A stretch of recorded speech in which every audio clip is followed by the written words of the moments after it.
Hey, good Good morning. morning. How are you? Oh, I'm doing swell. And Wilhelmer is already here. Iris, hello, Iris. My little wrench. Vinosaur, my little Dane. Miami Spice over at your channel. Oh, And she's yes, right me. over on mine right after. Yes. Reindeer. Haven't seen you in a couple of days, Reindeer. Hope you're doing well. Mine's, man, I'm Snaf- so. Snafu over at your place.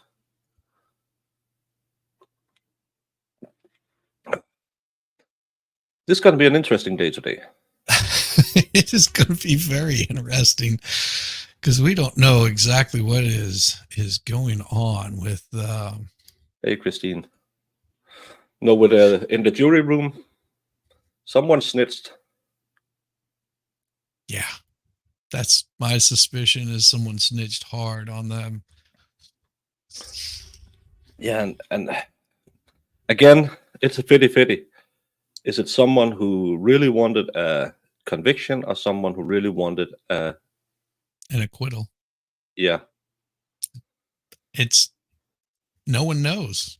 I would. No, I and, would. and, and that's why it's kind of interesting still just sitting here and watching because it can go up, it can go down. Hey, Kim. Mm. Well, and it would be amazing to see if they got the if they came back with a verdict today. That would show Yeah, that there was something shady, really shady going on if they came back with one today. yeah, and either way, if they come back before lunch with guilty or not guilty, both sides could say, well, these two jurors would have won it for us. They just removed them because of they were afraid of the verdict or something. So Yeah. that's again, it's another problem. And snafu, who killed who? We're not sure. No. Allegedly, the wife killed the wife, but watching almost 2.5 weeks of evidence being presented, I'm I don't know if she did it, but I know there's reasonable doubt enough that someone else could have done it, and that's the that's the threshold for conviction in the American system beyond reasonable doubt. And I have at least two persons I'm pretty sure I really would like to hear from the stand, and one person that I might be interested in hearing. The girlfriend and the boyfriend, and the wife of the boyfriend. Those three people, I don't think has cleared the room. Yeah, it's a new day. It's a new Mhm. trial. Believe that, because they won't have been arguing for 2 days. So that it's a clean slate. Nothing is going in that has been there before. Good morning, genitals. Jude, it's Morning. morning for you, I believe, and it's afternoon for me. If we have any Aussies in, it'll be night for them. And it's whatever for me. It's a do-over. MG is worried they got rid of those wanting to quit. What you all said about the looks, all the faces on the lawyers. Yeah, I mean, Yeah, and that's body language. And I trust body language just as much as I trust a horoscope. yeah, that could have been a nervous smile, just being like, this is bad for us. This is really bad for us. I don't know. It could be We, we anything. we don't know anything. We are just guessing, just like everyone else. You're only watching, not speculating. Well, Yeah. we have to fill up some time, so we're going to be speculating a lot. Oh, maybe we go find something else to talk about. See if there's anything interesting. Oh, the boy in the box trial is starting today. Haven't really looked into that one, and I'm not starting up a new trial. Yes, before this is done. I've done that once before, and it ended up being 5 weeks. I was just sitting here, and with this crummy chair, I can't do it again. I have to go to IKEA tomorrow and buy a new chair. A new chair. What's wrong with your chair? The seat is it's a cheap ass chair I bought a couple of years ago, and the seat is it's just flat, and it's it's wiggly and it's not comfortable to sit in for these long hours. So I need something with a little more support and that you because I can't lock the seat, so I can I can sit and do this all the time, but I can never just sit and lean back and be supported. So I need a new chair. How much are you going to spend on a chair? 1,200, 1,300 Danish. So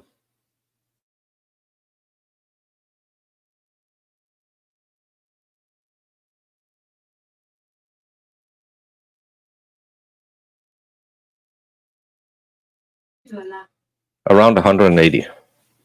Okay. And how often have you had to buy a chair?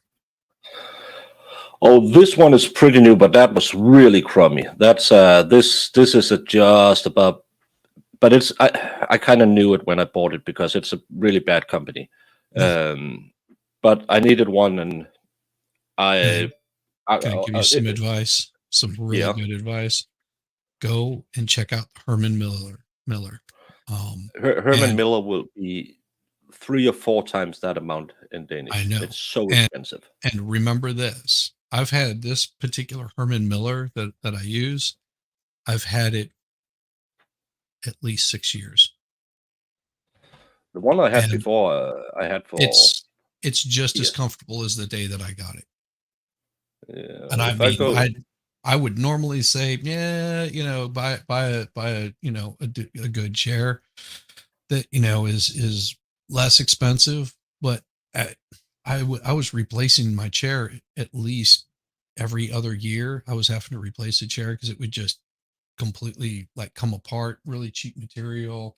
Like I've got leather armrests on here. I've got you know a lumbar support on it. It tilts, it raises, it lowers, and I bought it you know as a used one. It was one of those that they cycle back in, yeah, and it I only just looked cost me like $1,000. yeah, the cheapest Danish refurb is $1,000. Yeah. So that's a that's 5 times the amount. And I've looked on a lot of sites and looked at, because I thought, well, maybe a gaming chair, so you had the support, but then you have it squishing you all the time, and that's not comfortable. Uh, and this plethora, it's not there. You need some, like, this is mesh, so it's breathable, but this is just getting soft too in the mesh, so it's not. You don't get any support. But I looked into that IKEA Marcus, which has really great recommendation. People who have had them for 6 or 8 years says it's just as well as the first time, and it's a cheap chair. Nice. Again, 100, what did I say, $180 or something like that. $180. Yeah. Yeah, so it should be good, but I don't know if I want one with a high back or just one with a low back. But I'm going in there to try them out again tomorrow and see if I can find some, because I'm just getting annoyed with this because it's getting loose all over. Mm-hmm. I'm Yeah. talking about someone who's not loose all over. Yeah. Hey, Hi. Jamie. Hi, guys. How are you? So, Morning. are you ready to go? Ready to rock? Titles. Every day. Good to hear. So, Hey, Wolfram. Yeah, that's the most important part of the day, is saying good morning, genitals. Nice. Yeah, and Always. we are running out of jurors because was it 5 alternates they had, I believe? Yeah, I think that's right. Yeah, so they're down to 2 alternates. So no one should have been looking anything up when they came home. We Yeah, always have both hands. they should only be down because they got rid of one of the alternates, and then they got rid and of take 2 two in. of. So they're down 3 alternates. Yeah, they're down 3, so they only have two more alternates left. Yeah, 2 or If 3. some I don't other know. shady stuff goes on or someone gets sick. Hopefully not. Mm. Yeah, the judge was so angry yesterday. Oh, the scene, the look on his face was just okay. Yeah, we all see.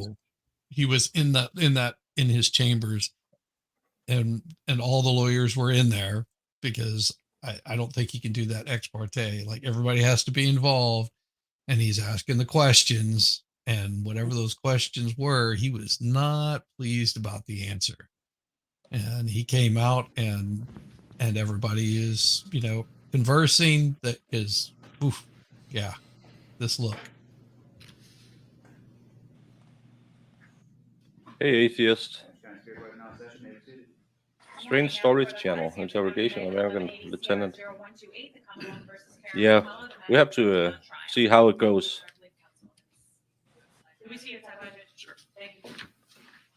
IKEA is the correct way to pronounce IKEA.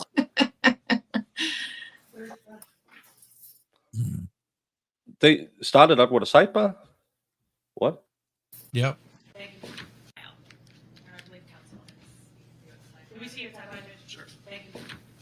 Oh, it's the defense sidebar. Oh yeah. Defense, I don't think is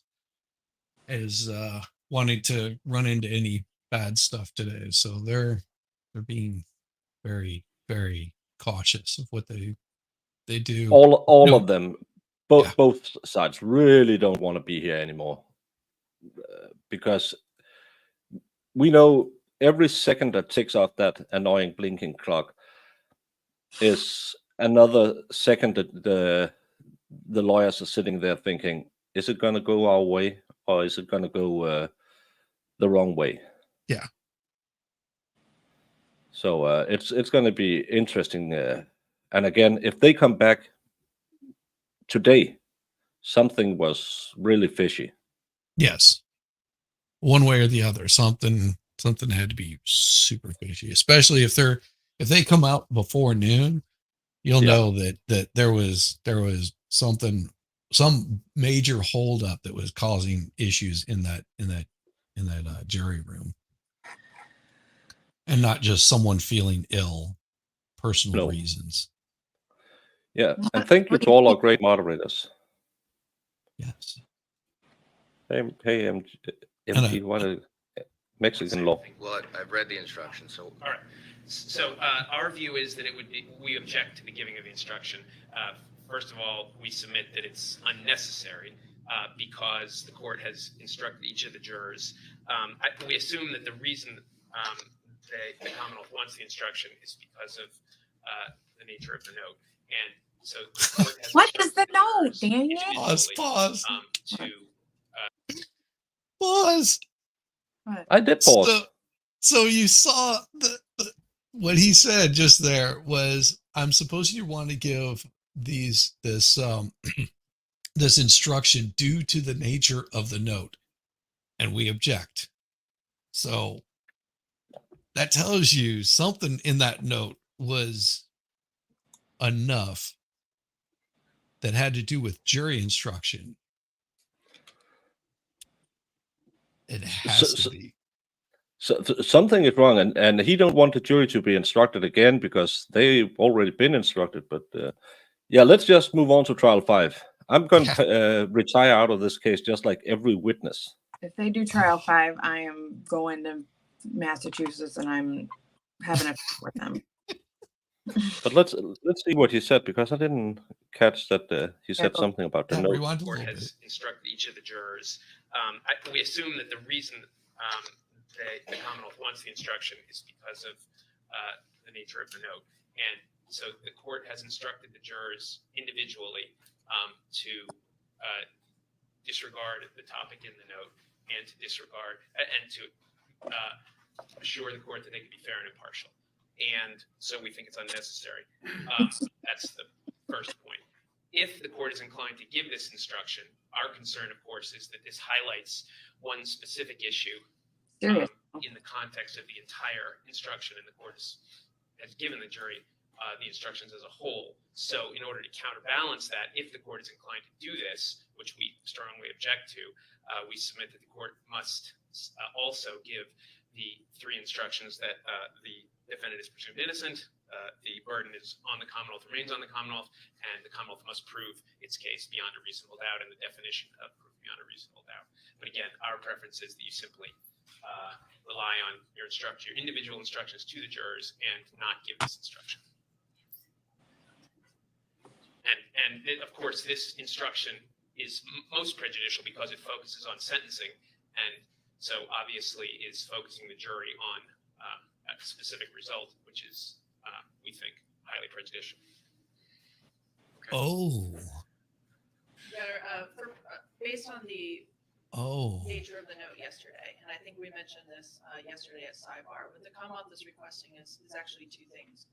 One, that you repeat the instruction that you already gave in the final entitled prior proceedings, specifically in regards to that not affecting their deliberations in general. And then addressing specifically the potential consequences of their verdict. If you remember when we mentioned this yesterday at sidebar, Your Honor, and indicated that you believed you had given such an instruction in the original final charge, and I was able to find that reference, which quite frankly, I did not hear when you first gave it, but on page 7 where you indicate your decision must be made without partiality, but without concern for the effects or the consequences of that decision. The Commonwealth believes that based on the nature of the note, it is appropriate to give that again, but to expand on it specifically to address the information contained therein. And I think I understand that it pulls out instructions that were already part of the final charge and may expand a little bit more than what was originally given. But based on the issue that's been addressed, and we spent so many hours on yesterday, we feel that it's important to be able to target that specific information and make sure that they're not considering it in any way as they continue through their deliberations. So we would ask that both of those instructions be given at this point in time. Okay, well, so as to the instruction about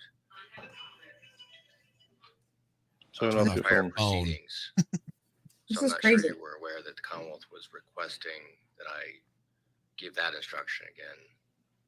Is there Your an Honor, objection to that? Sorry, we object, right, we do object to that as well, based simply on the fact that you've already given that instruction. And you've given that instruction many times. And so I think that,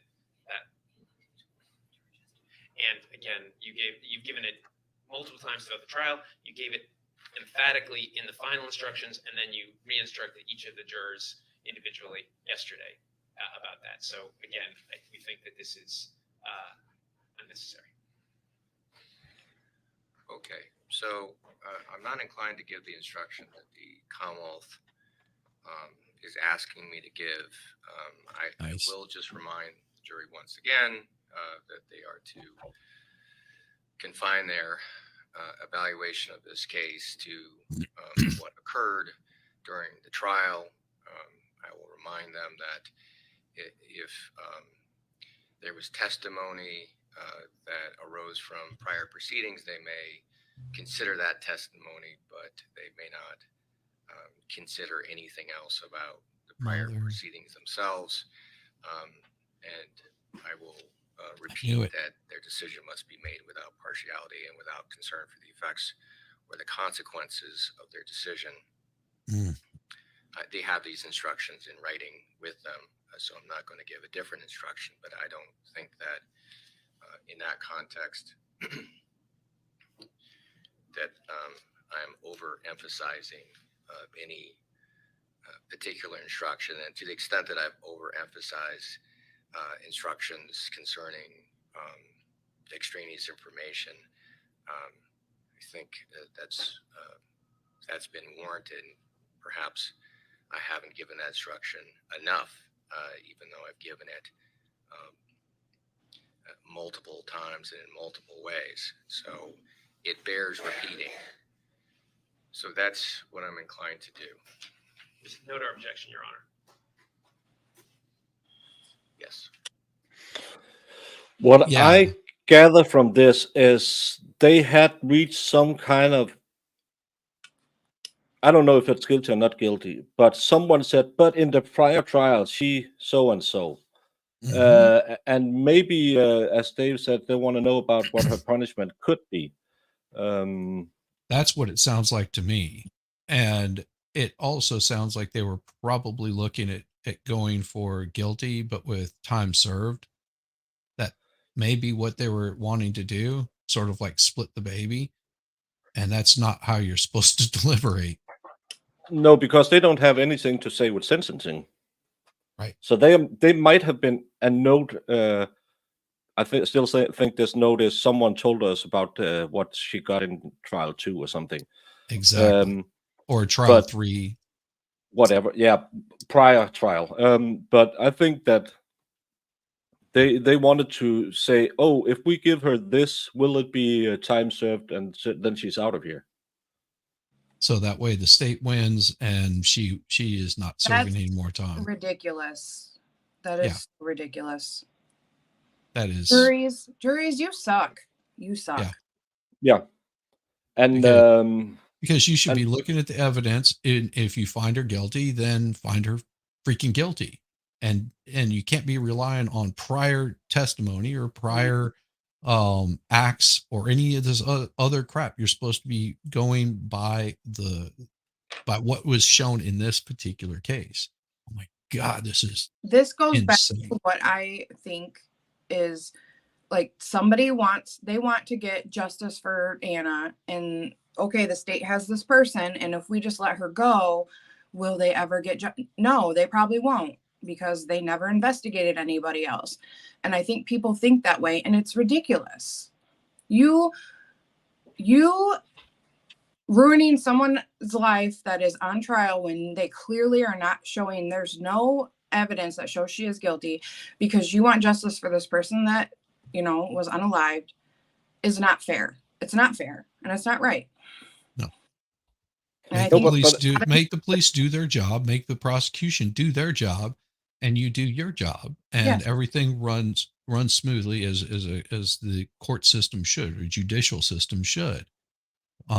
If you're coming in there worried about what the left hand is doing and you're not taking care of yourself or doing what you're supposed to be doing, then it starts breaking down. This is where we run into issues.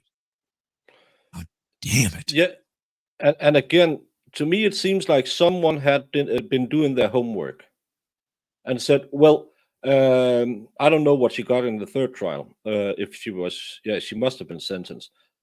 But in the third trial, she was convicted of A. If we convict her of C, she'll probably be let out. Right. Someone could have been looking into what do you get for involuntary manslaughter. Yeah. Yep. And I like he's not going to give the instructions again, because that will kind of indicate they should find her guilty. What the state wanted in there. Yep. Mm-hmm. And I don't like that, but they have the written instructions. So let's get them back in court and get them back in the room.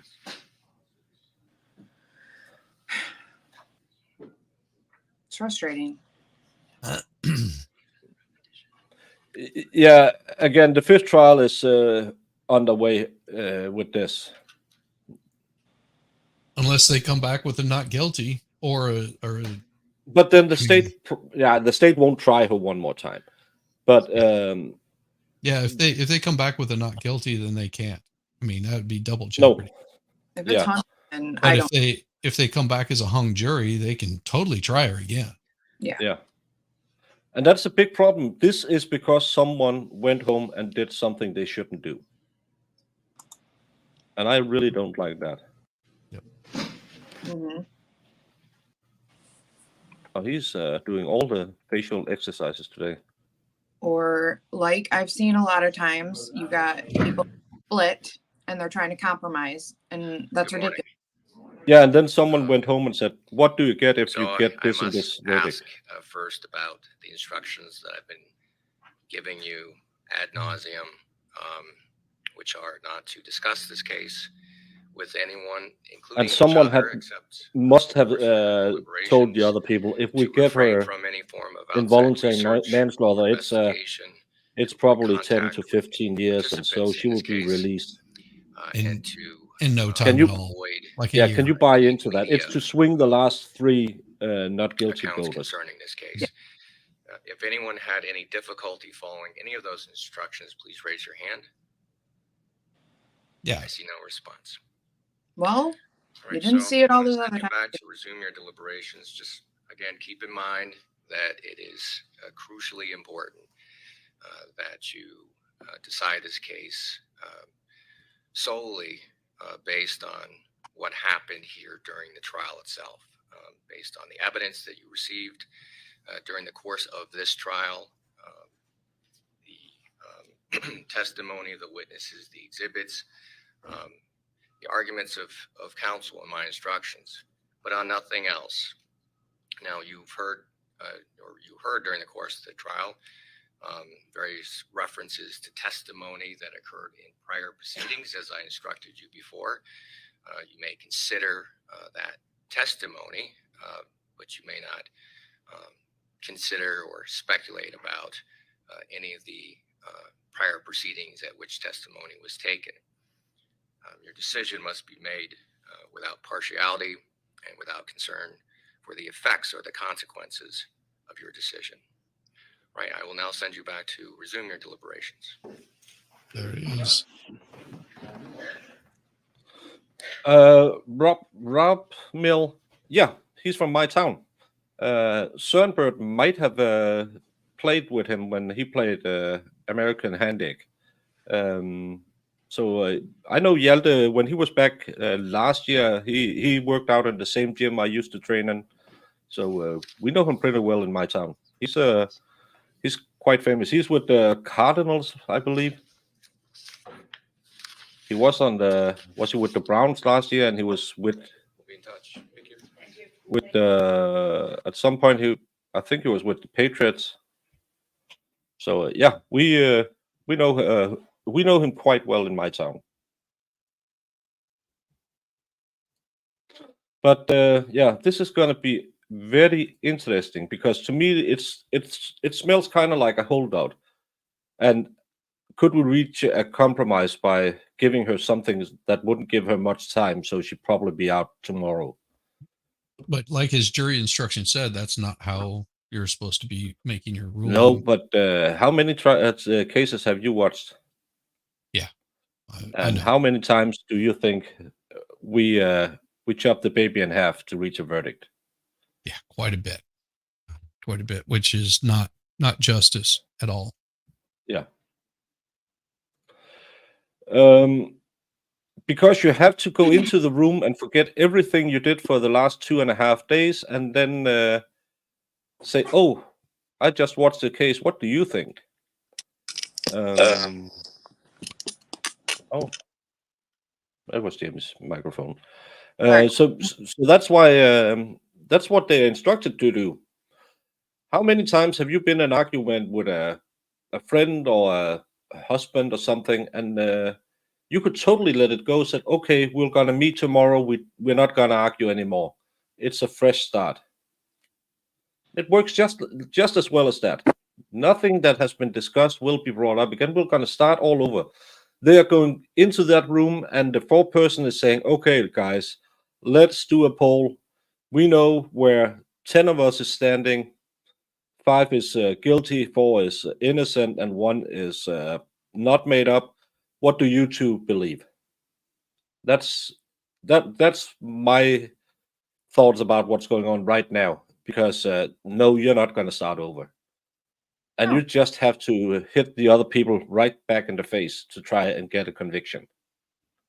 Because Swalwell brought up an interesting thing that sort of fell into that, and I wanted to sort of highlight that they can't even do that shizzy. The jury is challenged to start fresh, discounted all previous deliberations. That's pretty much impossible. Appeal already wins. Yeah. And if a jury comes back today with a decision, the whole trial is for sure compromised, though I think it already is hopelessly broken. Absolutely. And I mean, that doesn't matter whether it's a guilty or a not guilty. You know, it's still shows how broken the system is and how skewed all of this can get. And it doesn't help anyone out. And that's something that people should remember anytime that they're going in to serve on a jury. That, you know, it's all it takes is just a few bad actors to really make the system look as worse than it actually is. You know, this can be solved by, you know, being informed and having, you know, dropping those biases at the door. I know it's hard to, but you know, lose that lose that true crime where you're going to solve the crime or you're going to get justice for somebody. Well, yeah, that's what they look at it as, like getting justice for this person. But you are not getting justice when you're putting, a possibly innocent person behind bars. Yeah. Look at that old red line. She was given life without parole in 2016. Her case was overturned in 2021. She's already served 5 years. Someone clearly knew that already. But this trial Yeah. has been going on for much longer than that. Yeah, but that's the verdict she had, because the 2 hung juries, you can put that any way you want. But that's so if they're sitting in there, and I don't know what the range are in Massachusetts for convictions, but they had everything on the board from involuntary manslaughter to first degree. And if you get I don't know, let's say 10 years for involuntary manslaughter, because that's an accident. How you get involuntary manslaughter with strangulation, I don't get. But let's just say the jury said we're gonna split the baby on that one, and you get 10 years. They said, well, you normally serve 70 to 75%, so she'll be out in a couple of years. She might even be out right now because of the amount of time this trial has gone. Could we do that? And then someone has gone to the judge and said, someone told us she already served this amount of time before. They talked about the previous trial. They mentioned that Lady Death said something, and the other one said something else than we heard on the screen, on the stand, and that's why they were called in. Yep. So yeah, everyone cuts the baby in half. Yep. And especially when you're so many in a room, because we again, we're 2 people plus a judge. So do we sometime split a hair? Yeah, of course we do, because someone can see something a different way, and we can end up on a lesser included, or someone can be talked up to the maximum, of course. But that's a conversation where you're sitting there saying, okay, are we both agreeing, well, all 3 of us agreeing that they're guilty? And it doesn't even seem like they were agreeing on a conviction, because we do both the conviction and the sentencing is our job. Right. So we do that. So the first thing we always do is we take the charges out and say, number 1, did Jamie kick MLS on Monday the 2nd? Yes or no? Okay, she did. Did MLS cry like a baby? Yes. And we As go you should. through, yeah. And we go through the list down there and say, okay, we're proving this, we're proving this, we're proving this, we're proving this. And then we talk about how much time, because kicking MLS gives her 40 days, him crying really doesn't do much. And then you talk about what should it be in the end. So the first thing is, can we find the person guilty? And in the US, that's the only thing you have to do. Right. So if someone is bringing in, well, she might just get time served. Right. And in some trials, the same jury is also going to choose the sentencing, or, but that just depends on state. And again, forgive me, but with how many citizens being incarcerated, I alone believe at least 70% of jurors go into their duty with presumption of guilt, not innocence. Well, of course. I mean, it happens.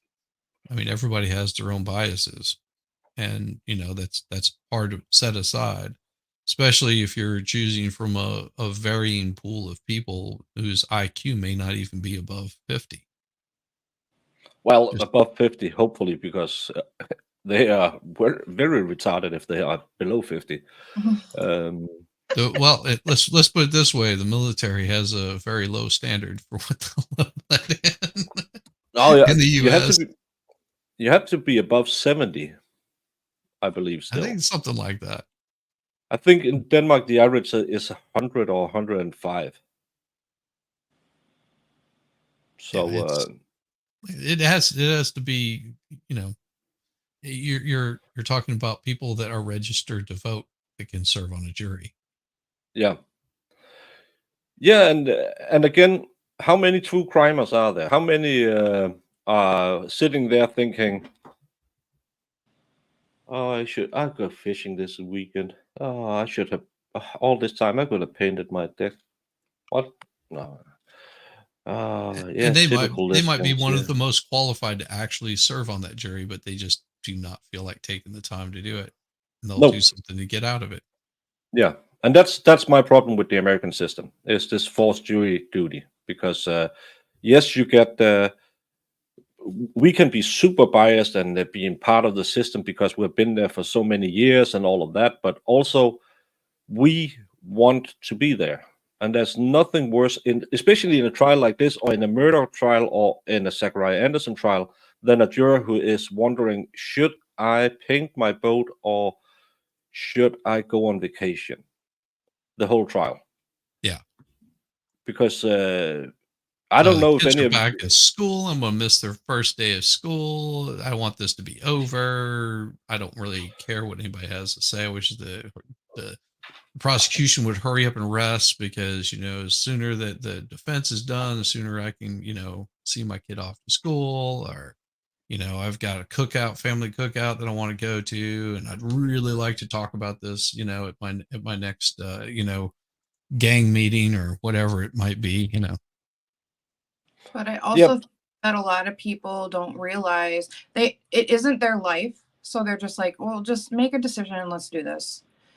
And we are in this stuff, and we've met people like who have been through the system. I mean, meeting somebody like Solomon is because you don't realize that it's not just this random person you're judging right now.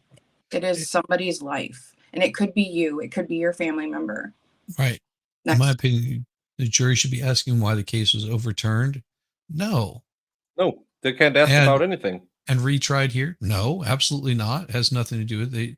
They should be looking at evidence presented in this trial. And there's no concrete. Paint was never even discussed. Anything about paint. Yeah, the paint, the wet paint is what it was. But did someone go home and watch the paint drying expert for trial 3 and brought that into the jury room? That's a really big problem, because that is what got it kicked out. And how can you clean the mind of jurors who have heard that testimony? Right. Yeah. Now, and again, it depends. We don't know what the note was. The note could have been something simple and unambiguous. We have no idea what it was. Yeah, it could be Johnny is saying, I'm going to kick your ass if you don't vote my way. It could have been. You can't threaten a jury. Yeah. So, Cease Router, yes, kind of. The judge was really not fun to look at this morning. The state really wanted him to talk about jury instructions again. We speculate, because that's all we can do, that someone had been bringing in something from the previous trials. Maybe to say, well, the last time she got life without parole, you three who won't vote for guilty, if we give her involuntary manslaughter in Massachusetts, you get 10 years, so she'll probably get off in 2 years. We don't know. We're speculating, but he was not happy this morning. No. That's pretty sure.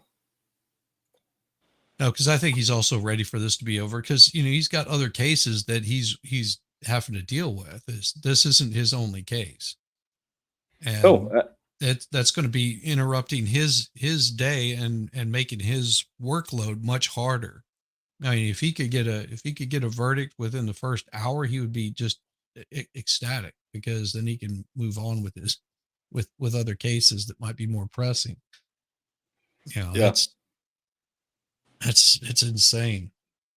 I mean, I feel for every person having to go through this kind of BS, because the prosecution couldn't do their job right the first, second, or a third time.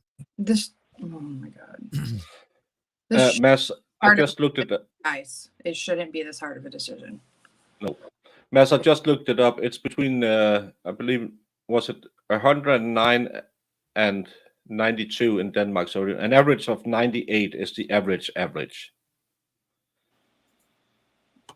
So I have something to strive for. No, technically they weren't, and that's the big problem in this. Jamie, question for you. Mo asking me to do a roundup on Discord. I'm not sure Jamie knows anything about what Mo wants. Try asking Mo. I haven't seen Mo post anything, so I don't know what she's talking about, to be honest. Yeah. Roundup. There wasn't any trial previously. That's the mindset the jurors should be having. Yeah. That's what they are instructed to. They are not supposed to look into any previous trials. So no trial has been held in this case. Right. Technically. I think that's what happened. Definitely. Yeah. Like, oh, she was convicted before and this and that. Like that. Yeah, like I said, my suspicion is that somebody in there, for one side or the other, is, knows what's going on. Hey, Luna. Hey, Luna. Morning, Hey, Jackpot. But I like I said, I really think somebody from one side or the other is in there, or was in there, possibly. Could still be in there. Don't know. But it seems like there was someone trying to force something across one way or the other, and that's enough to get the judge involved in removing jurors.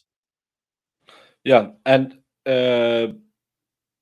they were specifically instructed to only say previous testimony. I believe the prosecution slipped up twice and said previous in a previous trial or something, and was admonished by the judge to say previous testimony, because they weren't allowed to talk about previous trials, because if there's been a previous trial, why are we here? And that makes the jury go home and clickety clack. Oh, we had these verdicts. And as someone said earlier, 70% would be ready to say, oh, if they found her guilty the last time, she must be guilty. Yeah. Maybe 80, maybe 90. And that's not the way the justice system is. I still think the way he phrased it, it was someone had brought in some evidence from maybe trial 3. That's my problem with this. And then they offered, can't you just find her guilty? We give her one of the lesser included and she don't have to do much time, so we can get out of here. And I'm totally speculating. It's as an exact science as a Scorpio should never date an Aquarius. It's just speculation, but that's my belief. Yeah, I just see women on Instagram talking about, oh, I'm totally a Scorpio.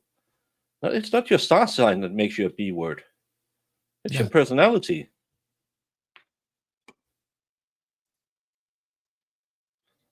What do we think those who are finding her guilty are thinking at this point?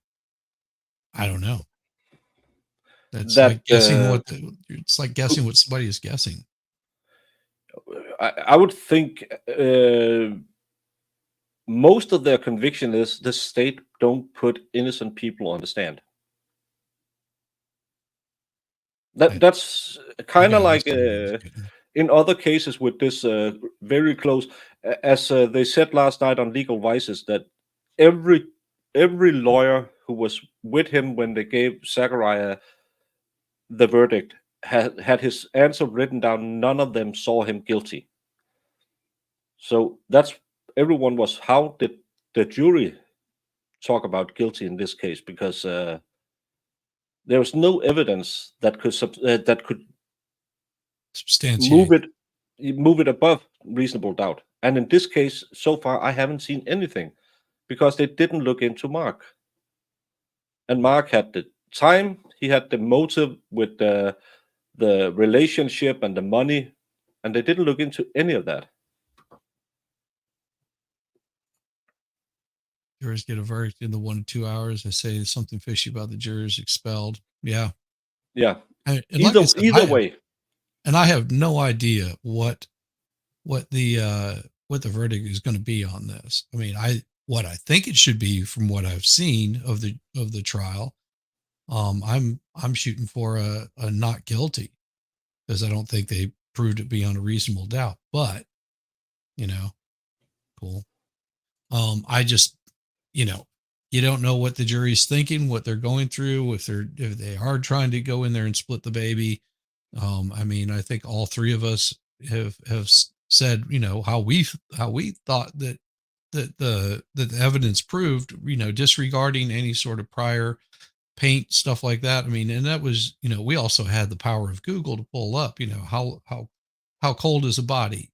That was ping pong between both the prosecution and the defense, and especially with the defense's or the prosecution's closing should have pointed very clearly that they were trying to change the markers of whenever the time frame is that she supposedly died. So Yeah. you could see them move the markers. For me, if I was a juror, I would have been like, yeah, these guys are grasping at straws, and I have no idea at this point that I would just not agree that they proved it beyond a reasonable doubt, because that just shows reasonable doubt if you can't even keep your story straight and cognitive. But of course, I have a higher IQ than 50. I think it's 51 or 52, something like that. Well, you can almost tie your own shoes. Almost. Sometimes I have to get the wife to help me, Or just buy slip-ons. See, I'm not even smart enough to think that far ahead. Isn't 70 the lowest you can execute someone in the US? An IQ of 70? I think there's rules for how low you can go, because there was a few states who cleaned the gene pool with a few executions. So I think there's some rules how low IQ you can be. Really? I didn't think Yeah. that was. Because here in the U.S., you can be you're a registered voter as long as you're a citizen of the United States. They don't put any limits on IQ. And if you're a registered voter, then you can serve on a jury. Mm-hmm. Yeah, and you have to have the right taken away from. But in Denmark, everyone above the age of 18 who's a Danish citizen can vote. We don't have to register for anything.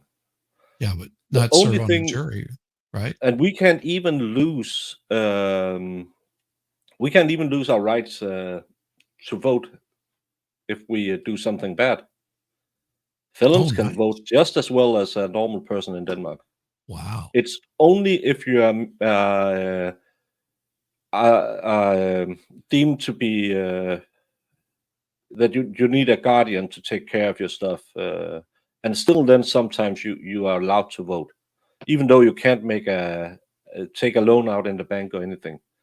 You're still allowed to vote. It's one of the most sacred things we have, and there's a lot of hubbub because if you live in Denmark but you're not a Danish citizen, you haven't taken that. We have some test you have to do to become a Danish citizen, and then you have to say goodbye to your old citizenship and stuff like that. If you don't have that, you can't vote in our national election. You can vote in our local elections, but you can't vote in our national elections. So, but every natural born or who have been naturalized Danes are allowed to vote, no matter whatever you did. And everyone who is of legal age and in good standing can run for office in Denmark. There's nothing. Of course, if you're going to be a layman like me, they might look in your papers and say, well, he has 5 felony convictions the last 2 weeks. He's probably not the best man for the job. But in theory, everyone can serve as a layman as long as you are a voter in Denmark. Oh, and I don't know if this is positively true, but from what I understand in Australia, that it is mandatory that you vote. And if you don't vote, then they fine you. I believe so in Australia. Yeah, there's a couple of countries where you have to do it. In India, there's a rule that you can't have more than, I can't remember if it's 1 or 5 kilometers to a voting post. So all the people who are in the mountains guarding the border up there, they have to carry a voting booth up to them so they can vote and carry it down. Oh, wow. That's we're not thinking about. And as a Dane, I'm looking at every single election since the big one in 2000. We're looking at America and just wondering, how can you not do this? Voter ID, it's not that hard. You just get your piece of paper in the mail, you show it at the booth, and bang, Bob's your uncle. It's not a problem. So that, well, and that is a point of contention, because what do they say, that a certain group of people aren't smart enough to go get a driver's license or Yeah. a government ID to verify who they are? I mean, Yeah. that sounds pretty crappy thing to say, which, but Yeah. that's not the point. That's the excuse. I know What the it is, point of it because- is you can get illegals to vote if you don't have to show voter ID. And still, we get a piece of paper every single 5 point, I don't know, let's say it's 4.5 million who can vote in Denmark. Every one of us gets this little slip, and it says you have to be at this school or this gymnasium at this day. Then you show up. We have 12 hours to vote. Go in there, give them the talent. If you can't make it that day, you go to the library or the city council service center. Give them your tally. You get a piece of paper where you write, "I'm voting for the Social Democrat," and if you want to vote on John, you write his name and put it in a box, and it's kept for the last day. I really can't understand why other people can't do that, but again, And almost my entire life, up until the past couple of elections, you knew your results before the next. Well, I mean, sometimes it would go into the next day because you had. But if you're starting on the East Coast, work your way all the way to the West Coast. By the time you got West Coast results, it was usually midnight, 1 o'clock in the morning. You had results. Yeah. I don't see. I mean, I understand. It takes longer to count paper ballots, but I don't we do it every understand, time. if everything is electronic at that point, why it takes so long to count those votes and verify them. It's not like there's more people voting. Not that much more, No, but just especially in the to cities. catch up on the chat, because now we got way off track as always. This is a huge mess at this point. There's zero chance they are not thinking. No. Yeah, I'm totally agreeing with you. And hey, Mo, and I hear you're going to start with the boy in the box case today. No, absolutely nothing about it. So, but it's probably going to be good because it's you who's covering it. I'm the man in the box. It's the boy in the box. Yeah, but, and again, if this comes back any other way than not guilty, something, we'll see you back on the 5th trial, where me, Jamie, and Shizzy will be way older, way grayer, and way more caffeinated. Oh my God. I would probably be retired, but if this goes into another trial. Yeah. I will scream. Let's see, the last one was 2016. Yeah, I'll already be at retirement age by that time. Damn. Well, that's something. Oh, I read. I was thinking about, because I thought, well, what could we look at? I saw a case out of Britain where I think he was 12-year-old, killed a woman when he stole her car, and he was just, because we're always picking on you Americans because you have strange crimes, but stealing a car, and running her over, and saying, "Well, looks like I got my first kill." Well, in MLS's response there was to my poll, as I have, will we have a verdict today? Will we have a verdict tomorrow? Or I like pickles. I have movement. Ceiling. No. Unless perhaps the reason here being made clear to them, and it's something like I have an operation schedule or my mom just died, but explain the note and why 3 people were kicked off. They might be siblings, we don't know. So they have the same mom. But else, and with the instruction that he gave them today, it smelled a lot like don't bring in previous trials. Yeah, that's what it is appearing. Yeah, you can't put ketchup back in the bottle. No, toothpaste. It's toothpaste. Oh, I shouldn't have brought that one up. Hey, Fed. I wasn't going to say it. I should read it before I put it up.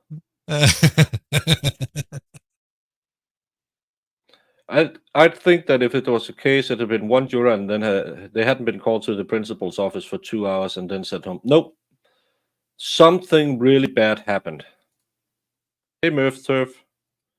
Yeah, Idiocracy. I just saw that movie a couple of weeks ago, and it's not just, it's all of the Western world that's really going down fast because it's kind of like the end of Rome. Pane et tisane, bread and circus, and now we are. I know. There's a lot of talk about a certain orange-haired man who's been on trial yesterday, but can anyone mention when's the last time Ukraine had an election? They're supposed to have one the next year, and they were supposed to have one 2 years ago. And it's okay because an EU went out because in I believe Slovenia, they elected someone who were pro-Russian, and they said, well, we have to fix that. That's not the job of the EU, because a member state of the EU can vote democratically at who they want, but let's fix that.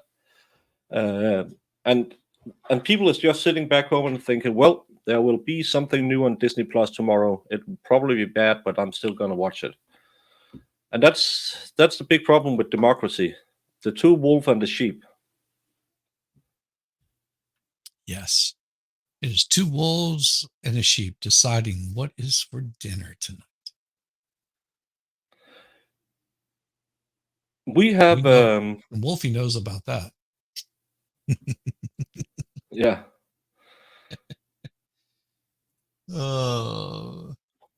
I think everyone won. No, absolutely not, because then I have to sit here for even longer. But it's how they were not sequestered during the weekend, especially when they had a question about maps and prior demonstratives. I don't get. He brought this on himself, even though the note was delivered Friday before they went home. In a case like this, it's the freaking 4th time. Sequester the jury. Well, and this is why I think, because of that note, that he did not do it on Friday.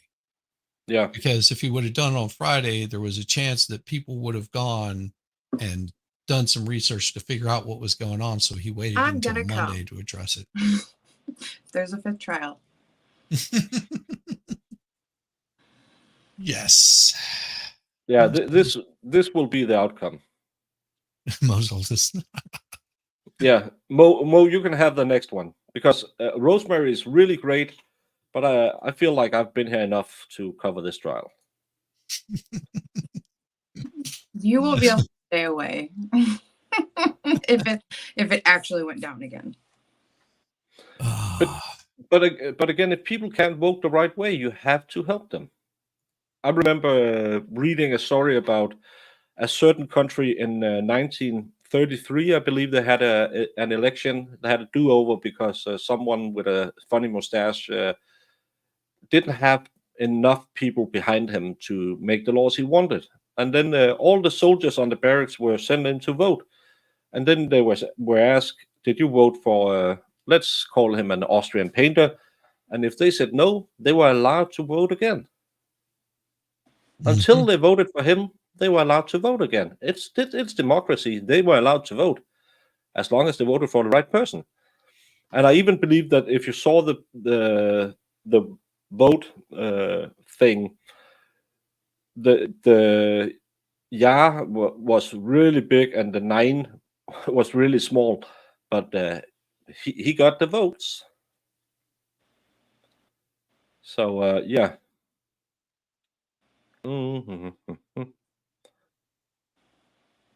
This judge, I think he lost the case somewhere along the way.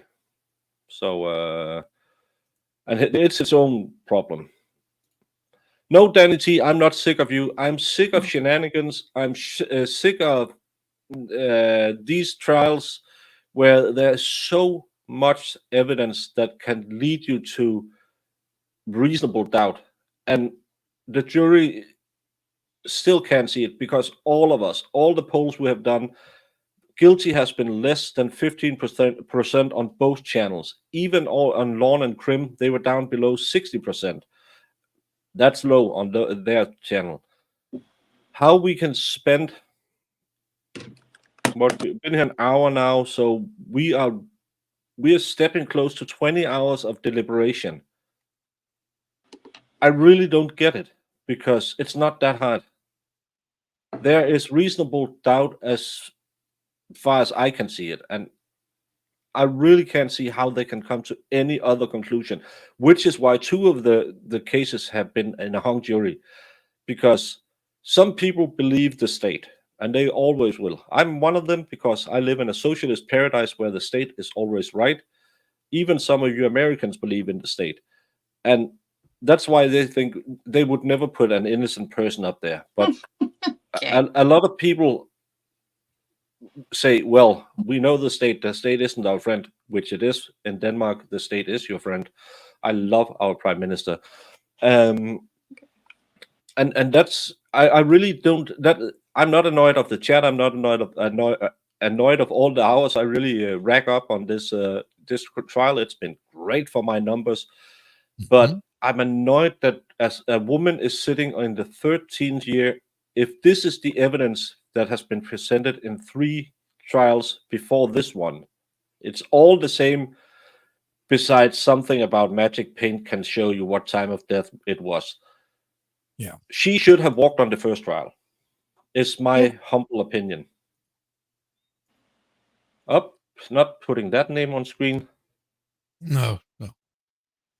So, yeah. Exactly, Iris. Well, I don't like prosecution shenanigans. That's my problem. Well, I also think that the judge at the very beginning of the trial, it seemed like he was venturing more towards the state's case.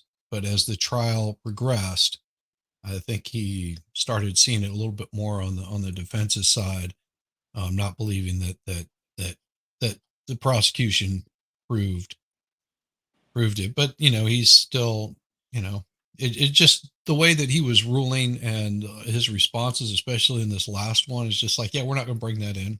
We're not going to allow that. Mm-hmm. Yeah, but again, we watched freaking 2.5 weeks of some of the weakest evidence ever. Yes. The only cleanup part was Luminol reacted with something, and I think it was Jamie who said, "Why is there nothing on the back?" So it might be you, Shishi, where the front had been dried off. There was plastic bags right behind it where there was no traces of anything reacting to the luminol, so it wasn't contemporary. It was previous. And why would she clean off? I'm getting heated. Mm-hmm. Yeah. None of it makes. I mean, it's one of those where, yeah, you put me on as a juror on this, and I'm going to be, looking at all of the same stuff that that jury was looking at, and I just can't find it. No. I mean, and there's other stuff that I've seen where it's like, yeah, that's pretty damn clear and obvious that, they're guilty. Mm-hmm. Yeah, yeah. the murder trial, I knew he was going to be guilty because he was convicted of financial crimes. Mm-hmm. He hadn't. It wasn't the murder trial. He was convicted on financial crimes, but everyone knew he was going to catch it. But in this one, there's nothing other than they were at the house at the same time, where they both lived. Yeah. That's all. That's all they had. Yeah. This way up, you are never late. You're always on time. There's never, because time is just a social construct. You're always where you are when you're supposed to be there.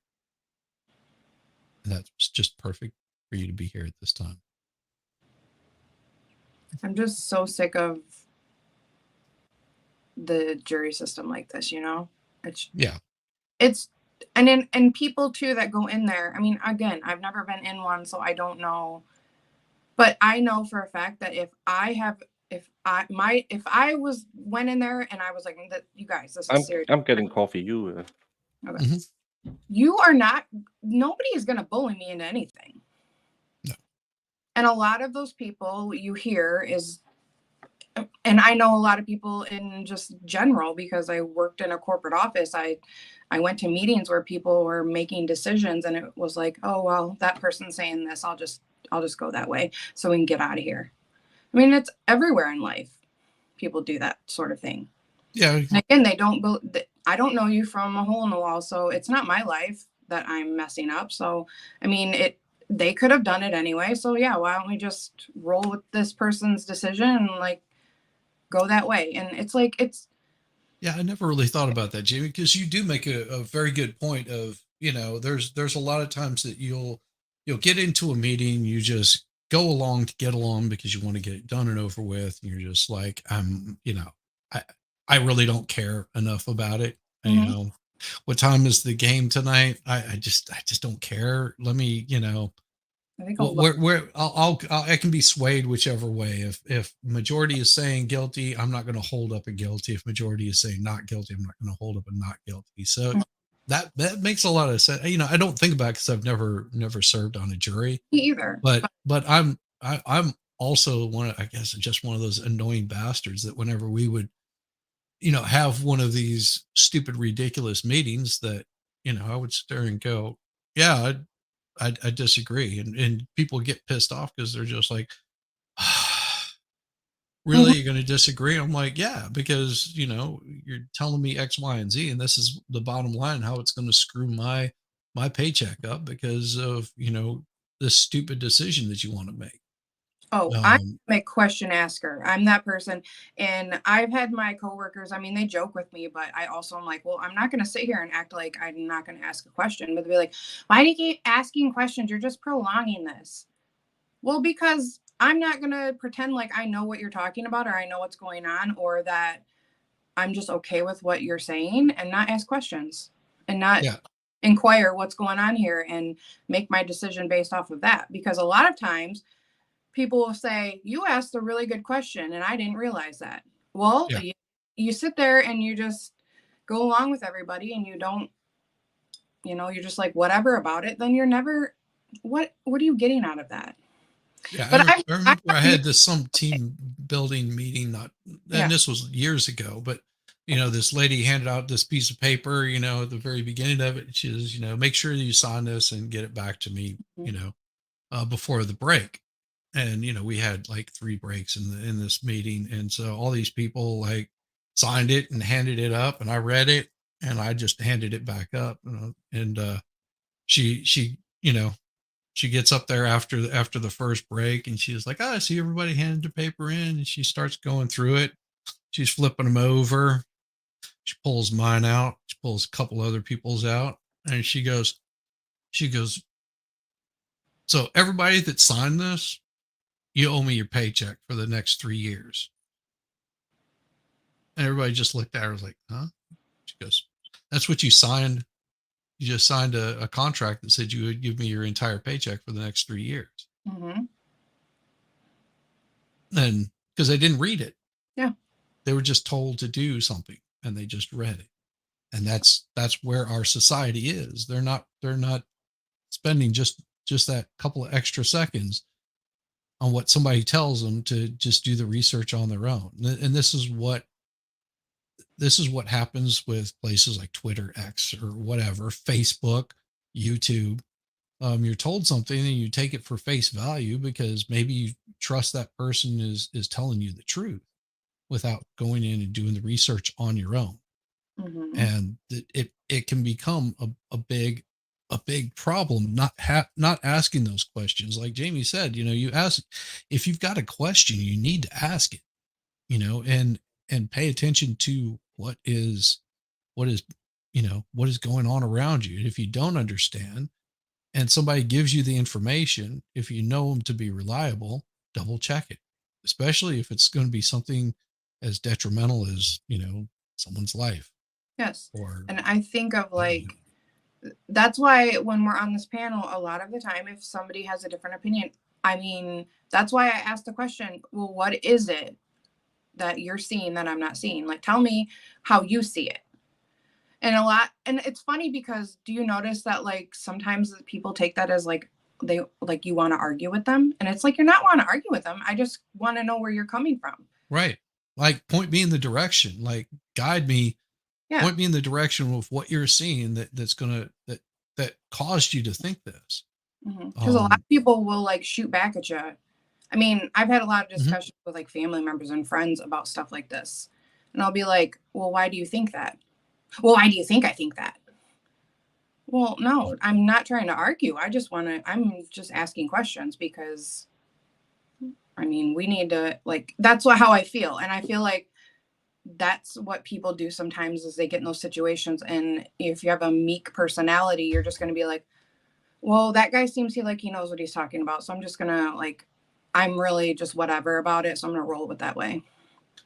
And that's one thing that I do like about my wife, even though she's on the opposite political spectrum of me, that she she'll say something that I'm like, why do you think that? And she'll pull it up and she'll be like, this is why.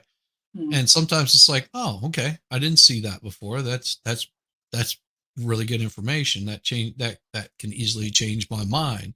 Yeah. And then it's upon me at that point to research it a little bit further and find out if what she's reading is true, or if it's something that somebody just made up.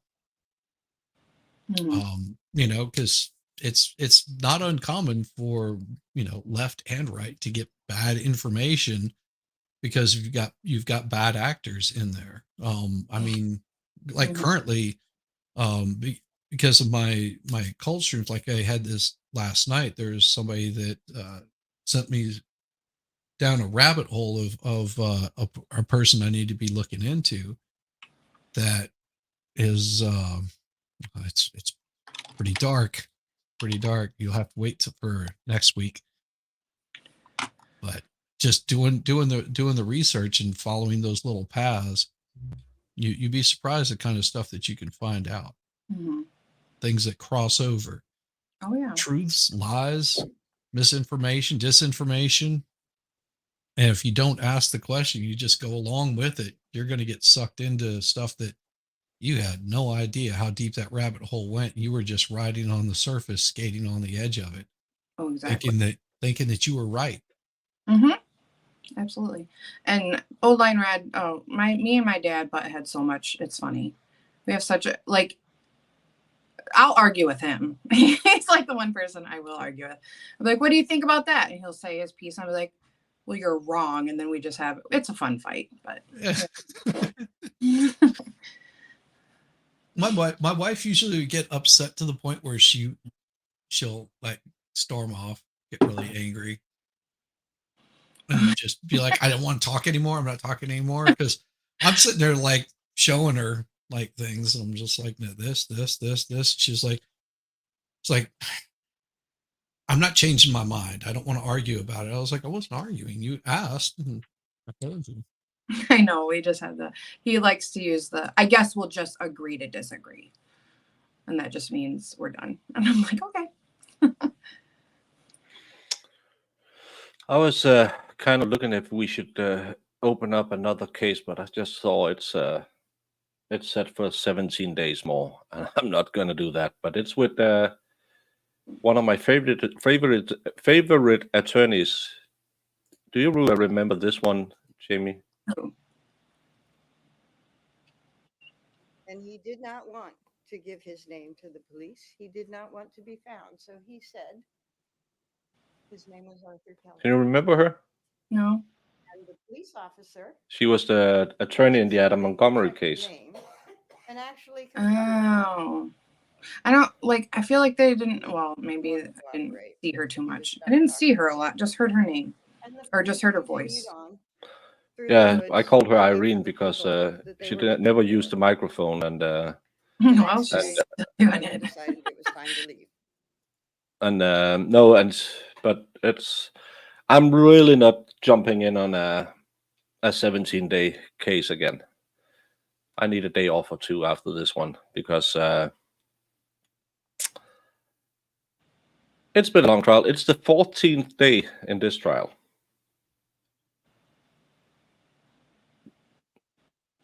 That's a lot. It really is. It is, ridiculous how long these trials last and how much junk they put in these trials. It really should, like Dave said a million times, a real criminal case usually only lasts 3 or 4 days. That's all you should need to prove your case. And I think they're doing this more and more because they are just padding everything down with just a bunch of BS to just make you think look at all this evidence I have. Because if you truly have the evidence that you need, you won't need that long to prove it. No, and this case moved really quickly. But then we have had four days of deliberation. Hey, Farrell. And I should have been on duty yesterday, but my co-layman had, I don't know what you call it. We call it omgangssyge. It's just where you kind of, it runs out of both ends of you. I don't know what you would call that. It's not nice to have. So I'll be going back on I believe it's next Thursday, in 9 days. We have to do it there. So I'll have that one on the 12th, and then I have another one coming up on the 2nd of November so far. So right now, I have two. One I need to finish, and one we have to start up. So, but this one, it's kind of annoying that we couldn't get it finished yesterday because when I was standing, I arrived at court before they called me and said he was sick, and I was standing there, and then the defense lawyer came, and the defendant was brought in. He's incarcerated, so he was brought in as well, and that's just annoying when everyone has to go back home. Mm-hmm. And but then I had a little time to work on my second studio, so I had a lot of feelers out on Marketplace to try to get some. I hate people putting stuff on Marketplace. You write them, they see your message, and they don't respond. Say no, it's not for sale, or say I'm gonna call you back in a couple of days because I'm busy. I'm trying to buy stuff off you. You should do a little customer service. Mm-hmm. Yeah, I'm going to do the retrial on this one when I'm way older, way grayer. Yeah. If they get this, they're right. If the 2 new people go in there and then all of a sudden they have a verdict today, that's shady as AF. Shady AF. Yeah. The biggest problem with all this baking, because I was looking into a few things, amongst one of them cheesecakes without cheese, And a Cheesecakes lot of it, with a cheese? lot of, yeah, because I don't like cream cheese. I know, but that's a thing. What is it then?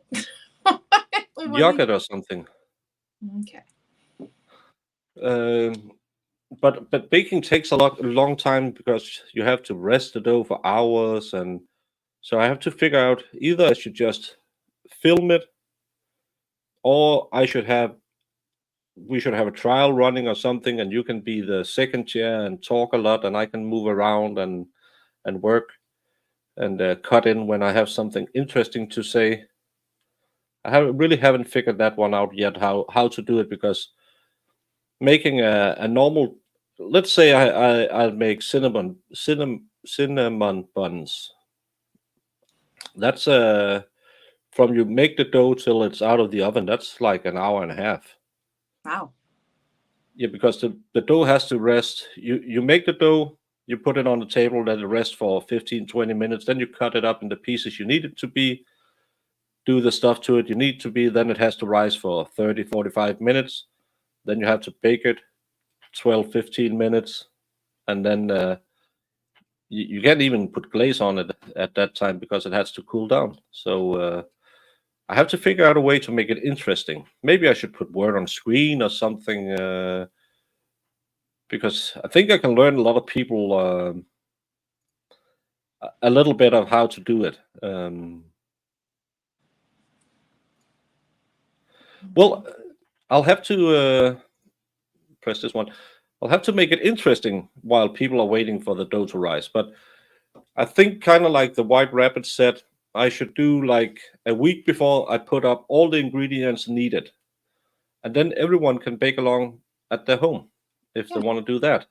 I like that idea, Um, honestly. but then I should try to go for something that's easier, like cookies and stuff like that. But again, if you want to make a no bake cheesecake, you have to rest it in the refrigerator for 3 hours. It's No baked cheesecake.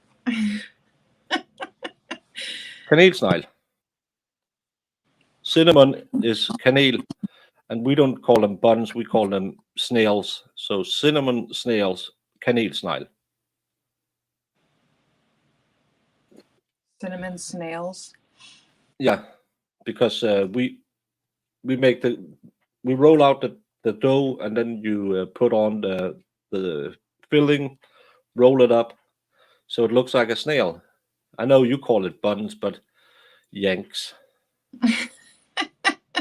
Well, we also just open the little pop cans, put them in a pan, and put them in the oven.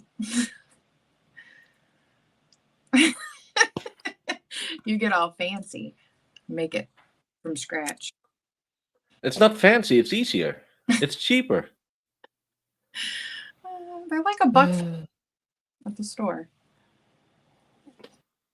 And the icing's with it and everything. Pre-make a dough, yeah, that's ready to use, and then make a new dough to show how it's done. That's then I had to do like they do in the Danish TV kitchen. It was really famous back in the day. They had this little sound clip, and they took something out and said, "Oh, I pre-made this." But you can do that.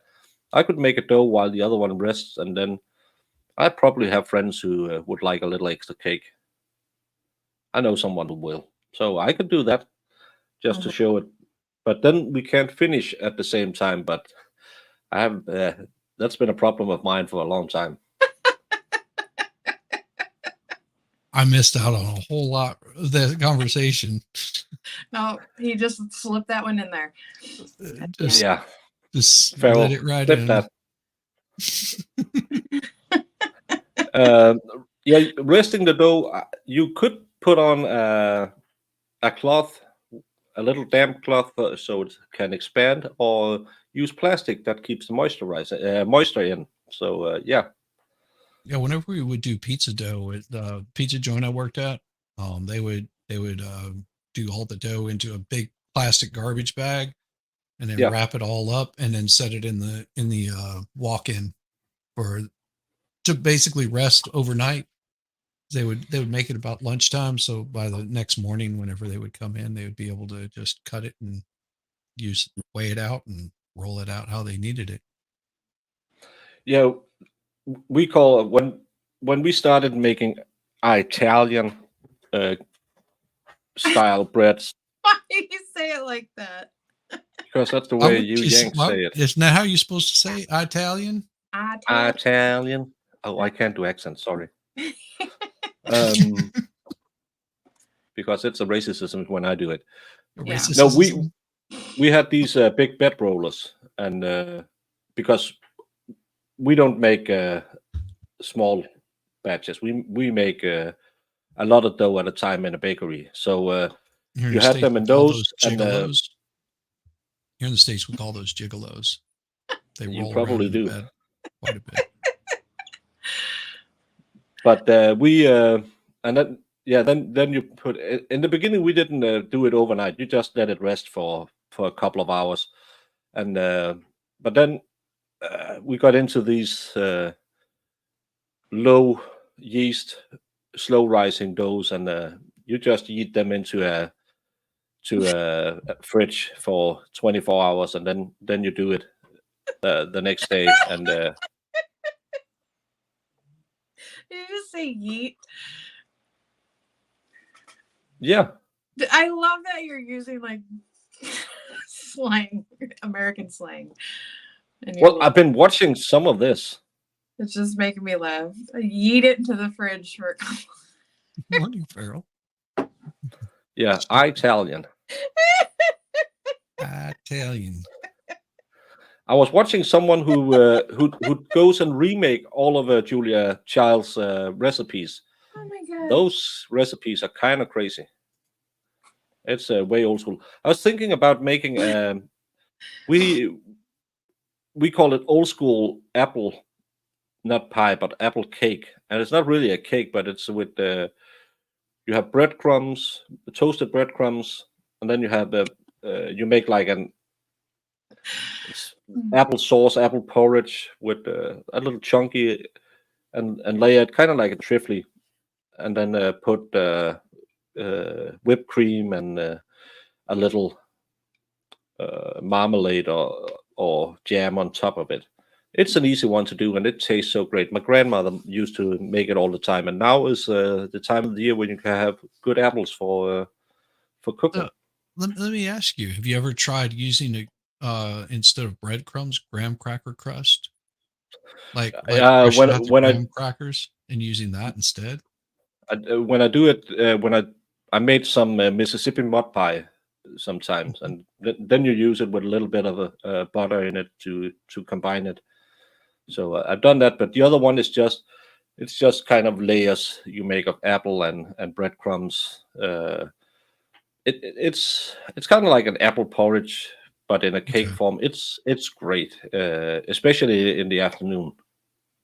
Yeah, for Or afternoon in the because we call this after year. In the autumn, spring is the autumn, other one. in the autumn or fall. Yeah. Now, see, ex-coomer. Of course, he's an actual baker.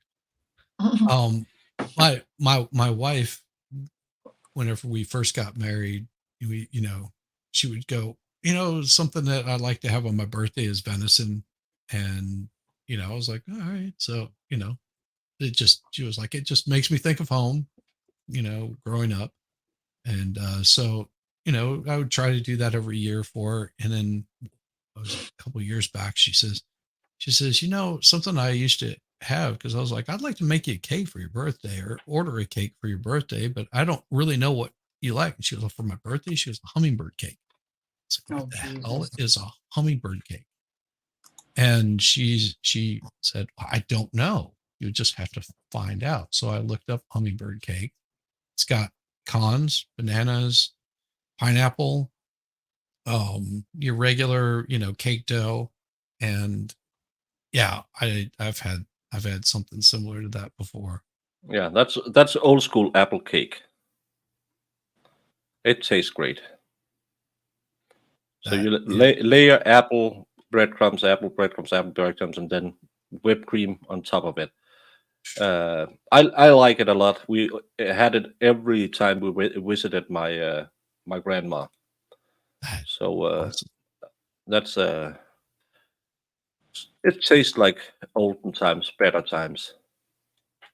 Yeah, so I made this hummingbird cake for her. She never had one outside of whoever was making it. I think they maybe were more store bought then. I don't know.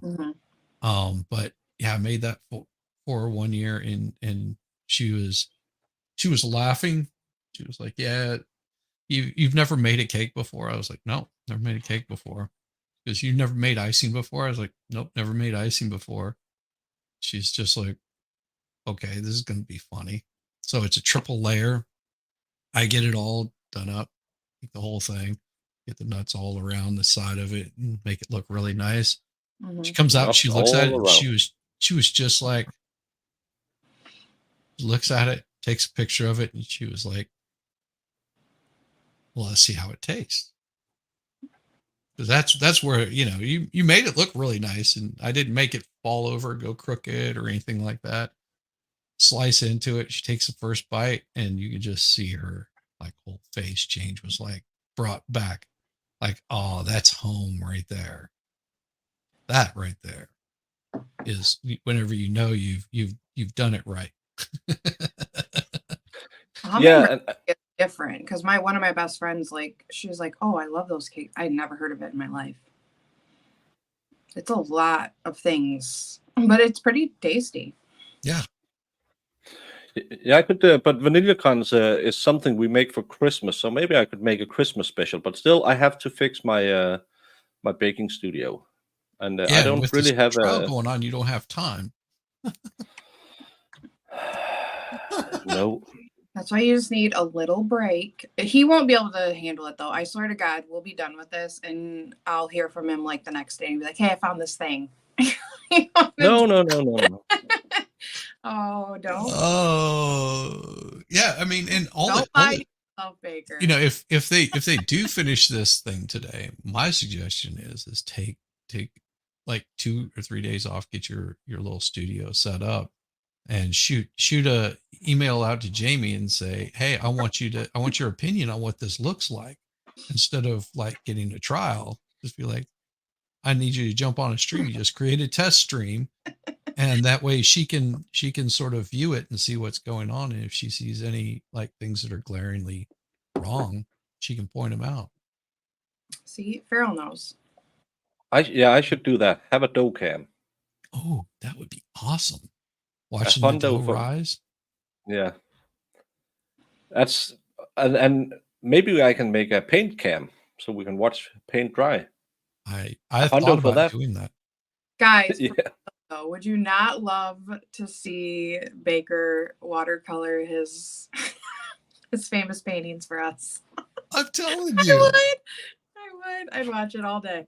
Oh my Yeah, god. well, that's another thing. That's why I have to get the studio set up so I have enough lighting. That's and again, I've been on Marketplace asking about a lamp today, but this woman hasn't returned my call, so I can get a big diffuser light over my table. So yeah. You could also Hey, just get some LED I have a new lights one that here. I have to say hello to her. Hey, Mary Bernie, welcome to my Mary? chat room. Hi. I know that name, Mary Burney, from The Expert, if I'm not mistaken. Well, the expert knows the best people, so she's one of the best. I'm sure of it. Please contribute as much as you can to the chat because we are just sitting here waiting for the verdict. I don't know if you've been following the trial, or else write it in the chat, and then we'll give a recap of what have happened so far. And yeah, everyone, please contribute. We have 45 people here, and you can always contribute. It makes my life way easier when I have something to talk about instead of just trying to paddle around and cake breadcrumbs and cake dough. They have been deliberating for 1 hour and 12 minutes now. Remember, the first 17 hours is out the window. Yeah. So Well, it's not gonna be. I mean, it's ridiculous to think that they're gonna be like, "Come on, everybody, we need to start from scratch." No. Somebody has opinions and they're going to state their opinions and tell everybody, this is where we're at right now. So where are you at? and well, you're also going to have to explain to those, new jurors why everybody got to where they are. Yeah. And I mean, that right there could take a little bit of time, but also if you've got someone that's, coming in there as an A type, there's a possibility that me just be like, I saw everything you saw and I disagree with you here, and point every little thing out and sort of knock those ideas out. Absolutely. And they could also come in there and just say, yeah, what do you guys think? Oh, 70% say yay, 70% say nay. Mhm. All right, well, I'm going to go with yay, or I'm going to go with nay. Mhm. You never know. You never don't. know. That's the It's that's the all it's all speculation on our part at this point. yeah. Those Norwegians have a lot of Danish stuff. They were so nice. Yeah, because they were so lucky that we took care of them for a lot of years, and then they all of a sudden wanted to be with the Swedes. But still, who's your king, and where did he come from? Yep, he's Danish. Because they didn't have a king when they were freed from the Swedish, and they wanted to go on their own. So they was asking for a king. So we had a spare prince running around. So they got him. Håkon. Um, Mary Burnley is a Michael Malloy fan. Oh, I like to see Michael Malloy. Yeah. I do. He streams at very odd hours, and sometimes it fits because the big problem with living in Denmark is there's nothing really going on from 7 till around 3, because that's when you people sleep. By you people, I mean Yanks. So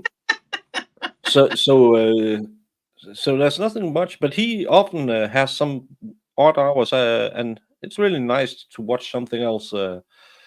And I'm beginning more and more to hit that live button on YouTube and just, oh, that looks interesting, trying something new. Because when we do this a lot, you might not want to go back and watch another trial stream, or and again, rewatching trials is kind of, it can be fun sometimes, but we do it a lot, so it's not my first choice watching trials. Definitely. Yeah, it's. I would say that's sounds like a meat pie. More like a fruit cake, but without all the extra fruit cake is the best description. Or A cake like for a fruit. banana nut, like a banana nut cake. Banana nut bread. There you go. Banana nut bread. Love banana. Similar to that, except it has icing on it, thinner layers, and it's more savory because the pineapple changes the acidity level of it. Yeah. Hi, Fast group. The jurors were dismissed because of personal reasons. Yes. This judge doesn't say anything open. He gave some instruction this morning. There was a discussion between the state, who wanted the jury instructions read again about the what charges she can be convicted of. So it kind of sounded like they had been close to a conviction, and the defense didn't want that at all. I can understand that. And what we kind of guessed is someone looked up something from previous trials and brought that into the jury room, maybe in a way to try and land some kind of compromise, saying, well, if we convict her of the lesser included, like an involuntary manslaughter, she might be getting, I don't know how much Massachusetts give for involuntary manslaughter, but let's say 10 years. She's already done 5 or 6, so they'll probably let her off easy. Could you then vote guilty? That's kind of, wasn't that where we ended up? I think that's sort of where we were at with, is just like the note, whatever the note was, it sounded like they wanted to know something about sentencing. It sounded like they were going for a guilty verdict, but they wanted to know something about sentencing so they could determine if they were gonna do it or not. Which I think that really raised the judge's hackles up quite a bit, because he was just like, that's not how you're supposed to be doing this. No, you shouldn't be like, okay, we can't agree, so let's try to compromise on something else, guys. Do you know how stupid that sounds? It's stupid enough that they put a lot of those lesser included in there. I love baked Alaskan. My ex-wife used to do that. Every time we had any company over, she made what's the name? Wellington, beef Wellington, and baked Alaskan. So I need to do a beef Wellington. That's something that I really want to make. Yeah.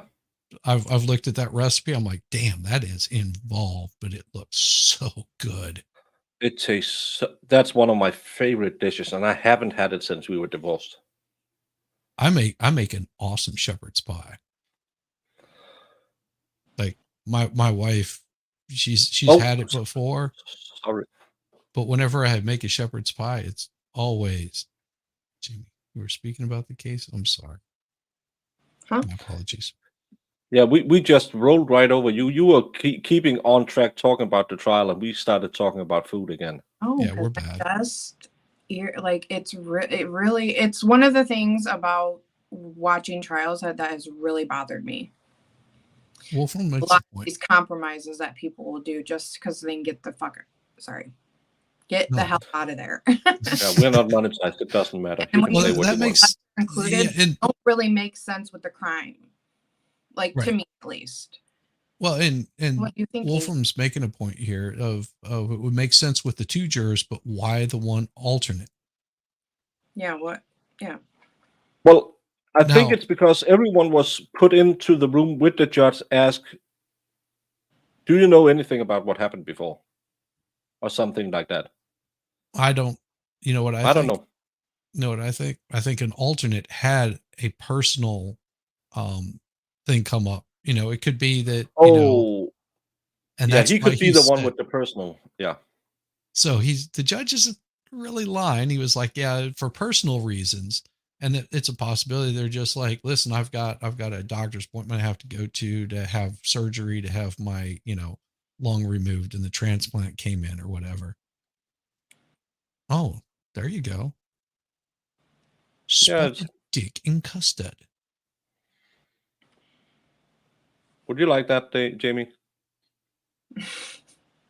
What is it? I mean, the name of it is a little brash.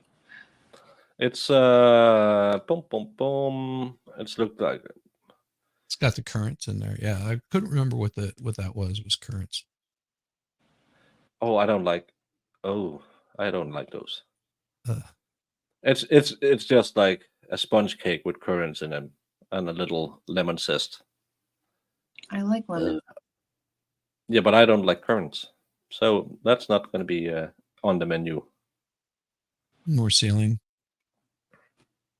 Well, but it's a good name for a see cake. what I've got here for you, and I shared. It's a terrible name for something.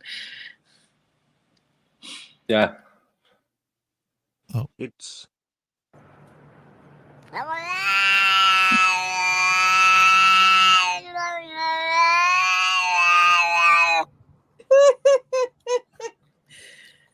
We don't say it like that. In It's Sweden, more like the last place. Choklad. In Denmark, it's.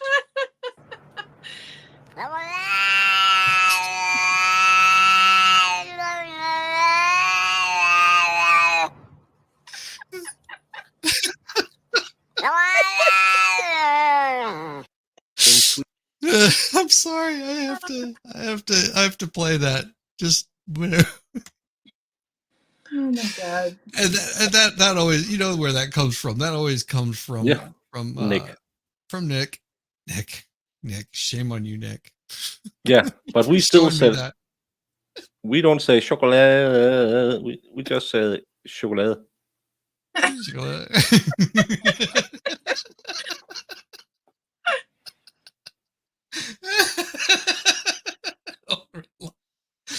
Oh gosh, that's what it's called. Okay. Yes. Chocolate.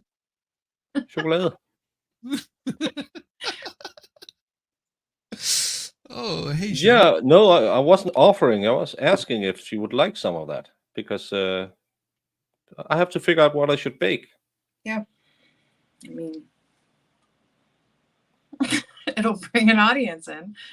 Or you could just switch out the cumin, not the cumin, but with chocolate, and it'll still be a little spotted for those who like Yeah. like it a little darker. Yeah. Mhm. Hey, Jacob, So, do you prefer dark chocolate or milk chocolate? I don't like dark chocolate. Hey, Jung. Bye, Jung. Hi, Jung. That was quick. That was She quick. said that yesterday. She came very quick.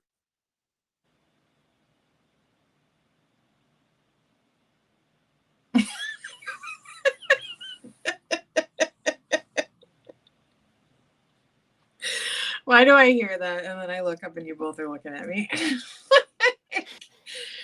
You savages. Chocolate. It's one of the few words where I pronounce the C like Nicholas does. Because he pronounces J and C and S in the same way. Mm.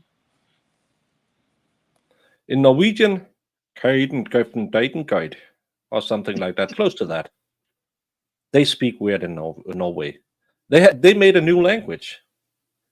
Really? They had a perfectly good Norwegian language, and then they made new Norwegian. So we had to learn to read both of them back in school because we are Scandinavian people. So we had to learn that. Just talk Danish like in the good old days. There's this guy that I used to game with who was from England. He could speak like 15 different languages. I do prefer if I'm going to drink like a mixed alcoholic drink, it tastes like coffee because I love coffee. Yeah, this way up, you in Britain, you must have had your fair share of spotted dick. Maybe. Oh, the Germans make something called Stollen at Christmas. And I used to live in Jutland, semi-close to the border, and one of the guys who worked in the bakery said, "Oh, did you ever have this? This is the most amazing Christmas cake ever." And I thought, well, no. Yeah, I'm buying it in Germany because it's so amazing. It's kind of like a sponge cake, but the driest sponge cake you ever had in your entire life, filled with dry fruit and covered in powdered sugar. It's some of the worst, and then a bit of marzipan. The marzipan was quite good, but the rest, it's just you had to drink a pot of coffee just to eat one piece of it. It was some of the worst cake I ever had. That's like fruitcake. You know what fruitcake is good for? Regifting to people you don't like. That's what I hear. Like I have no idea. I don't think I've ever seen anyone make a fruitcake, but I've seen them go around. I think it's just the same like 500 or 600 fruitcake that just get passed around every year because they're I tried a bite whenever I was a kid. I was like, I no, never again. Stolen is good. I'm not sure he knows what it is because I don't know. He might. it's really bad. Look how dry It's it like looks. biscotti. Ew. Yeah, and it's almost as dry as a biscotti, and then filled it with hard? raisins. Or is What? Is it hard also? It's kind of it's really close to a bread, a dry Okay. bread, but it's supposed to be like it's a hard sponge cake, and Now I know where biscotti comes from. You make this, the Germans make this, they send it over to the French, and by the time it gets there, it's all dried out, and then they just call it biscotti. yeah, fruitcake is very good to throw out. Yeah, most of these homemade fruitcakes are. It's I don't know how people can make it and say, "Oh, have you tried mine?" We have this called kanseke, and that's a specialty you make for when it's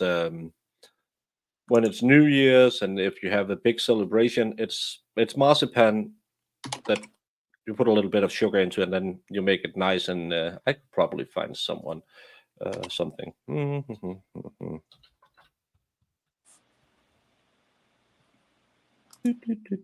See, this is why Baker would be good at a baking show.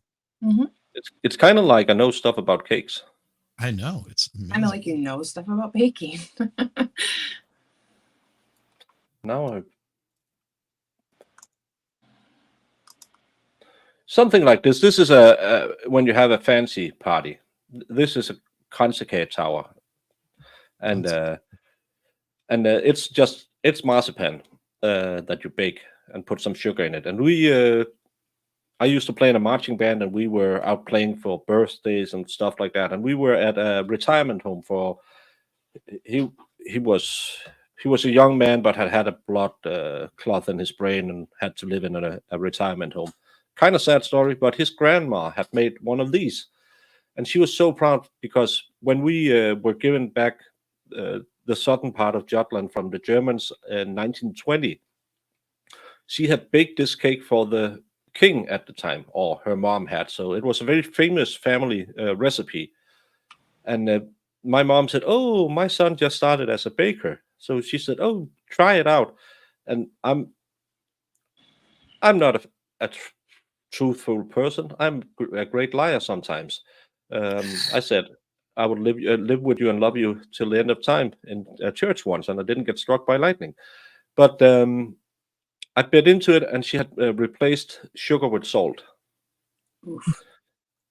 That turns it into some of the hardest you ever bit into, because the salt will just suck all the moisture out of it. You can't eat it. You will break your teeth. And still, I looked at her and said, "I understand why the king loved this. This is some of the best cake I ever had. Thank you so much for making this for us." And my mom just hit me when we got out and said, "You shouldn't be lying so much." Well, I made an old lady happy. Yeah. My grandmother came to visit us, and she would make sweet tea. And whenever she made sweet tea, it was like 4 or 5 cups of sugar, and then the sun what do you call it, sun tea, where you basically put the container out in the sun with the tea bags in it, and it just like soaks it all in over throughout the day. But that 2 or 3 huge cups of sugar that she thought she was putting in there, turns out it was 2 or 3 cups of salt. Oh my freaking God. And my grandmother didn't drink the tea, so she had no idea. And she just stirred it all in. And of course, we all come in from a hot day, and she's got like 2 gallons of this stuff. I was like, You can 4 or kill 5 someone cups. with that amount of salt. Oh yeah, and I tipped that thing up, and I immediately threw up. I mean, it was just gone. And my grandmother was just like, "I don't think the tea was bad." It's just my mother saw me like hurling, because I was the first one to drink. Saw me hurling. Comes in, she takes a little bit of the tea. She's like, "Oh my God, that's salt. What container did you use?" "What was this one right here?" She goes, "It's salt, sugar, right?" He says, "No, it's salt." That's why I do the taste test. If you don't, I'm not sure.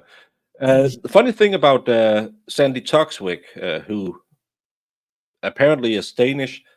Toksvig is a Norwegian name, so her family probably hails from Norway, and but have some kind of Danish root. She speaks a kind of Danish. I've watched her a lot on IQ, QI. Sorry, so she speaks kind of Danish, but it's a weird kind of old Danish, because I think she's been in the States. She grew up in the States and in Britain, but she still has something. But Toksvig wouldn't be a name you have in Denmark. It would probably be Norwegian or from the Faroe Islands or stuff like that. So that's a weird.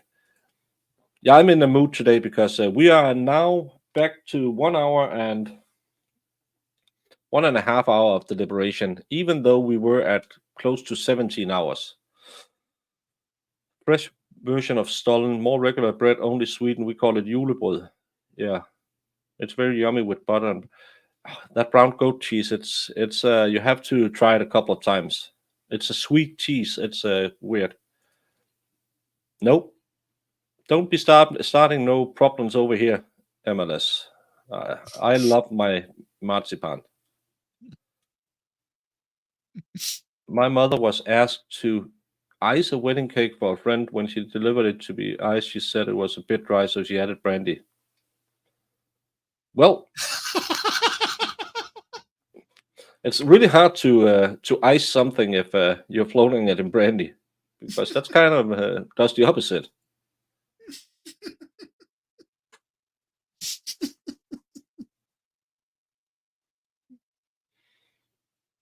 Oh,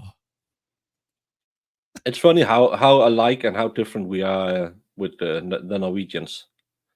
They should just come back under our crown because they have all the oil and all the money. my wife makes a bread pudding with bourbon, and it calls for just like a teaspoon or two of bourbon in there, and she she put like too much in there. It just was reeked of alcohol. Hey, you don't need very much alcohol in that kind of baking. It's funny. We sometimes at New Year's have knallada. That's what we call these, where you pull in each side and Yeah. they say, and there's something inside. But it's not as big anymore as it used to be. But we have these small party poppers with serpentines in it and stuff like that. That's more popular now. But back in the days, kids used to. I had it when my kids were small because it's a little bang, but it's not that noisy, so it's okay. No, I'm not a fan of Sandy either. I liked it when it was Stephen Fry who had QI. Talks we agree to disagree.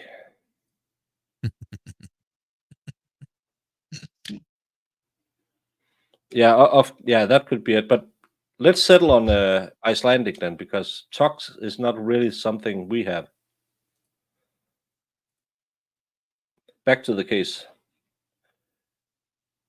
Yeah, that's the gist of what we saw too. Some of them have been doing their homework and Which brought you're it not into the supposed to. room, probably trying to land some kind of conviction and say, couldn't we agree on this?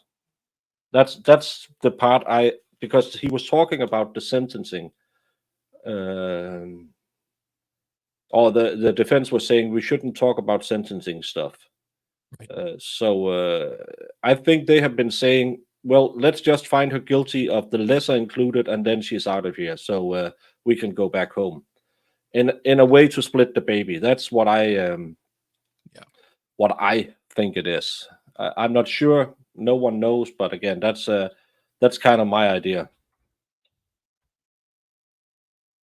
I think we all came to that conclusion just after talking it out. It seemed like that was the most logical explanation for the reason, especially with them not wanting to go through all those jury instructions again. Yeah. Yeah, because both sides, yeah, the state really wanted them uh, um, read again with the focus on the conviction part. So they must have had a feeling they were really close to a guilty verdict. And they don't care if she's going away for life or if she's going away for 5 months. They don't care. They just want a guilty so they can hang their hat and said, we won another case. So they just wanted to get her convicted. Yeah. Yeah. Please go and subscribe to Fedorowski. He makes great nature show. films about the Norwegian countryside and go interesting places.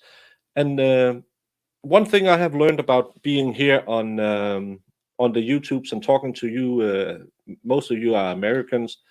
You're really interested to hear about stuff that goes on in our, because it's not to say anything negative, but Americans, you have such a vast country that you don't really know much about the rest of the world. So you're really interested into learning about our customs and our culture, and I'd like to share a little bit of that. But if you go to Rauski's channel, you can see how beautiful Norway is. I need to go back to Norway. I was looking at doing, you can do like a cruise from above the polar circle and all the way down on the west side of Norway. I was looking into that. They're hella expensive. Yeah. But Hella cold too. no, but yeah, I do like reading a book out in the sun, but I can't sleep when it's hot, and I'm a fat guy, so it doesn't have to be that hot before I sweat. So I will, but it's just so different from what we have in Denmark. Denmark is just flat everywhere. So yeah. Well, I like the heat. My wife. Yeah, my I'm pretty wife- sure you can do that on board as well. Yeah, my wife wants to do a cruise up the to Canada, or not Yeah. Canada, but Alaska. I was like, Yeah. "Mm, My okay." my sister-in-law's sister worked on one of those cruises. Yep. So yeah. Yeah, I think you start over on near the Finnish border and then go all the way north of Norway and down to, I believe, Oslo, and fly home from Oslo. Wow, that would be a pretty cool cruise. Yeah, that's why you should know about. That's a good thing to know about the rest of the world. Just to know who to bomb and who not to bomb. Because but again, it's just it's nice to learn about, also for us Europeans, to learn about the differences of all the states in the US, because we see America as one country, but it's not. It's 52 states, I think one of the former presidents said. And they're vastly different, because I've been to Illinois, I've been to Tennessee, I've been to Delaware, I've been to Washington, I've been to New York, and all of those places are different, good or bad, I don't know. But then you talk to people on here who's from Texas, and we just know Texas from John Wayne, and everything is bigger in Texas, and something about the stars come out at night in Texas, and then you have to clap or something like that. Weird people and snakes. So, and then of course Florida, the Australia of America. So that's another thing that's kind of fun to learn about by doing all of this YouTubing. Learning that the world is way more different than you think, because we have so many stereotypes. You Americans are just big and loud and obnoxious and annoying and really not that bright and poorly educated.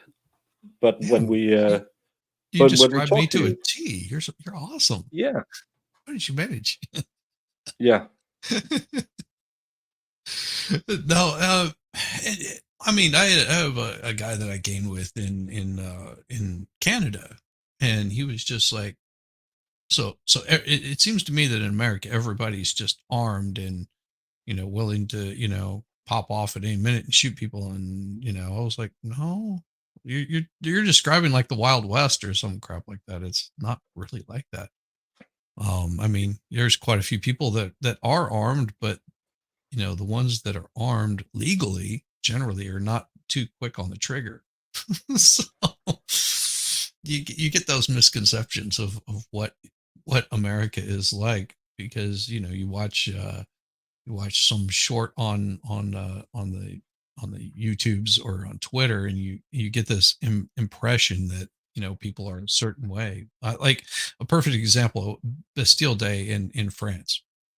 We were there the last like for that whole event in Paris, and stood on this bridge, hung out, talked with the French citizens, and they were just having a good time. Everybody was chill. And whenever I got home that night, somebody had posted, "Oh, did you see this riot that broke out and all this kind of crap?" And during Bastille Day, and I was like, I don't think that was Bastille Day, because I was there and I was actually standing on that bridge that this supposed riot was breaking out, because I remember I noticed the background. I was like, this is not true. They're like, oh, the French people hate Americans. I was like, actually, they really just don't care. They think we're silly and stupid, but they really just don't think too much about us. They're more concerned with their own internal politics. I mean, they view Americans as a little weird and strange, a little how do you put it? Inconsiderate. One of the things that I noticed, like going into any place in outside of Paris, is whenever you would come in, you would actually greet people as you come in. In America, it's opposite. Usually you're expecting them to greet you, and then Yeah. you return the greeting. But in France, it's just backwards from doing that. Not good or bad, but it if you don't know the custom, then it's not very polite to just walk in and just expect them to greet you, and they usually will be assholes to you if you are. Just different culture. So, I don't know. Yeah, and again, it's different because people who come to Scandinavia will say we are so cold and you can't, we're not friendly, and we push everyone away, and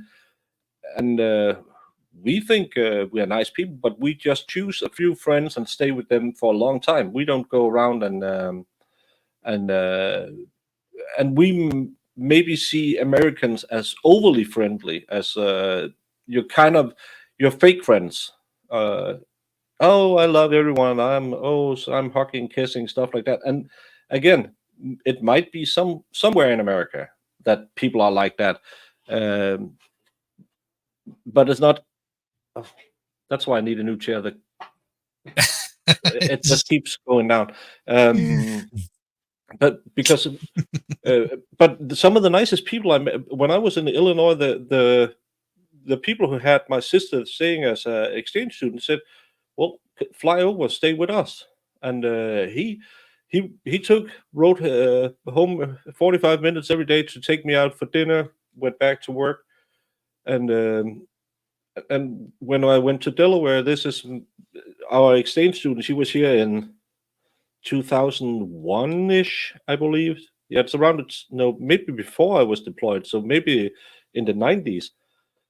My mom and dad was there like 4 or 5 times before they passed, and I'd been there living with her, and she said, "Yeah, no problem, you can come and stay." My cousin had her daughter living there because I actually believe she was in Georgia for an exchange student program, and there was some switch up, and they wanted to go on vacation in the US and pick her up and then travel around a bit, and but they couldn't get it to work with the dates, and instead of her going home, she said, well, she can come take care of my kid, no problem. So she stayed with them for a month, and you wouldn't do that in Denmark, but still, I think in Denmark, if you know someone, we always had someone living at our house. My mom was just, yeah, but we have the room, someone can move in. Yeah. Because you always know someone who's maybe not been fed probably the last couple of days and haven't seen a shower and stuff like that. Parents who either work too much or maybe have other problems. My mom's rule was there's always room for one more. So we always had someone living with us. We were 4 kids, where there's 9 years between us. So all the time when I was kind of like a preteen and doing my teenage years, I had a friend staying with me for a month. I'm not even sure he told his mom. He just lived with us.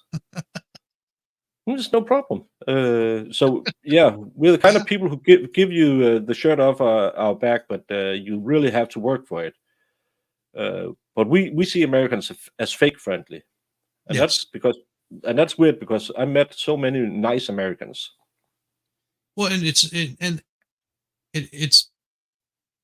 I don't know. It's one of those where you get a perception because you'll see like some of your more prominent people, like your Paris Hiltons or whatever, that those are the influencers, and you can tell that they're fake and they're not real. But the general populace, I think someone described this best. We're not mad at the Chinese people for the policies that their government has created. That's the big disconnect. Is the Chinese people are really kind, adorable people. It's the politics of it that make it really difficult. And if you can separate the people from the government, you realize that we're pretty much all the same across the board. With little variances, but generally pretty much about the same. Kind of everyone's trying to do the best they can. And that's we talked about this, I think, yesterday, where I said that the way to counter racism is to learn about each other. Yeah. Because a lot of people just assume that someone is doing something bad or is stupid, but if you get to know them, maybe it's because they don't know the rules in your country or the culture and stuff like that. Dave, you don't have a link for Jody Day on your stream, on the live chat, but we will go to words on stream while there's Jody trial, so I can make dinner and you can go watch MLS or Nicholas talk about Jody, the three-hole wonder. It'll be in 47 minutes, so we will. I forgot to put it on fast. Well, That's we can okay. still do it. Yeah, we'll still do it. Works. But we will be taking a break while there's Jody Day, so everyone can go and hang out with Nicholas and Dave, or stay here. And you have to be in my chat when the word on screen is on, so you can participate in the shenanigans and guess all of them words. I will have the iPad on, so if anything changes, we'll run right back and pull it off. So yeah. He's getting up the link right now. Look, somebody already put it up there. Okay, because I was looking at his channel, I couldn't see it. Eris put something up there. Travel through Europe. From my experience, the worst attitude was in France by a long way. And that's always a Totally possibility. Everybody has different experience. I mean, yeah, but I've been to. If we take, I've been to Norway, Sweden. I don't like Swedes. Germany, Czechoslovakia before it was separated, Bosnia, Serbia, Ukraine, not Ukraine, Hungary, France, Italy, Switzerland, Spain, Belgium, Holland. Been to Liechtenstein once, I believe. Monaco, and the French are just weird people. Yes. I don't like. I've been. I think I've been to Paris like 5 times or something like that, playing music. I just hate Paris. I don't like Paris at all. La Parc de Triomphe, La Tour Eiffel, Le Champs-Élysées. Yeah, get out of here. Let's get some beer. But I like the countryside. It's amazingly beautiful. If you go through the part where they had the lavender fields, and you're just riding through there, and the smell and those flowers, it's amazing to watch. But the people, I don't like them because they one of the things my friend from Delaware's husband said, he was so afraid coming to Denmark, talking to my parents and stuff like that, because how could he do anything here? And everyone just automatically switched to English when they figured out, oh, he's a Yank. So, and it wasn't like, it's just, okay, we're going to speak English now. In France, they look at you like you have dog doodle on your shoe, on your face, if you say, bonjour, can I please have a beer? And I don't like it. I don't like it. I would say France is by one of the worst places I've been. I And I would, I didn't like Paris. I did like being out in the countryside. It was a little more secluded, away from a lot of the foolishness that I found in Paris.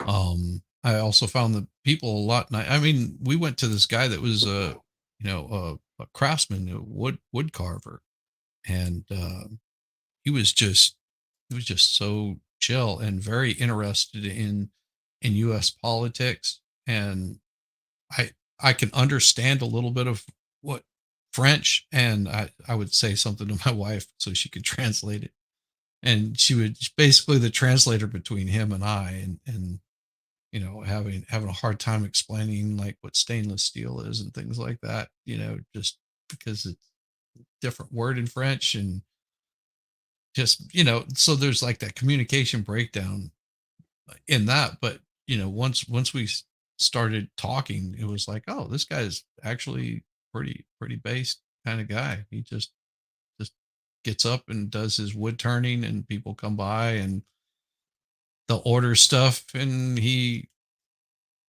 create what they ask for. I mean, just the people in general were really pretty cool, as long as you gave a little bit of effort to try to do something. I mean, think about someone that's Hispanic. If they're actually trying to speak English, even though it might be broken, you tend to be a little bit more receptive. But if they come in and they're just speaking to you in Spanish, and you don't understand a word they're saying, I have no idea what you're saying, it can be very frustrating. You tend to be a little bit more of a ass towards them. But someone that gives some effort tend to be nicer, kinder. So many folks say, bless your heart. well, there's a reason why Romania is very safe, and I shouldn't say that on stream. No, don't do it. That would be a racism. Yeah, we had. I remember when I was in Aalborg as a soldier back in the day, when the Norwegian girls came down to party down there. They were fun because they knew we're never gonna see each other again. Betsy's underpants. In your France, did you see Betsy's underpants? Oh, England, France, I can see you on. Isn't there some kind of child thing going on with? I can see parents. it. I see France. I see Betsy's underpants. Yeah. I guess.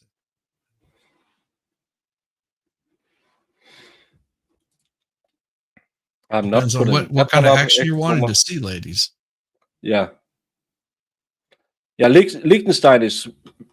It's just one town almost. It's a weird place, and again, it's just something we made up because no one else really wanted to fight about it, and now it's one of the richest countries in the world because they have all the tax havens.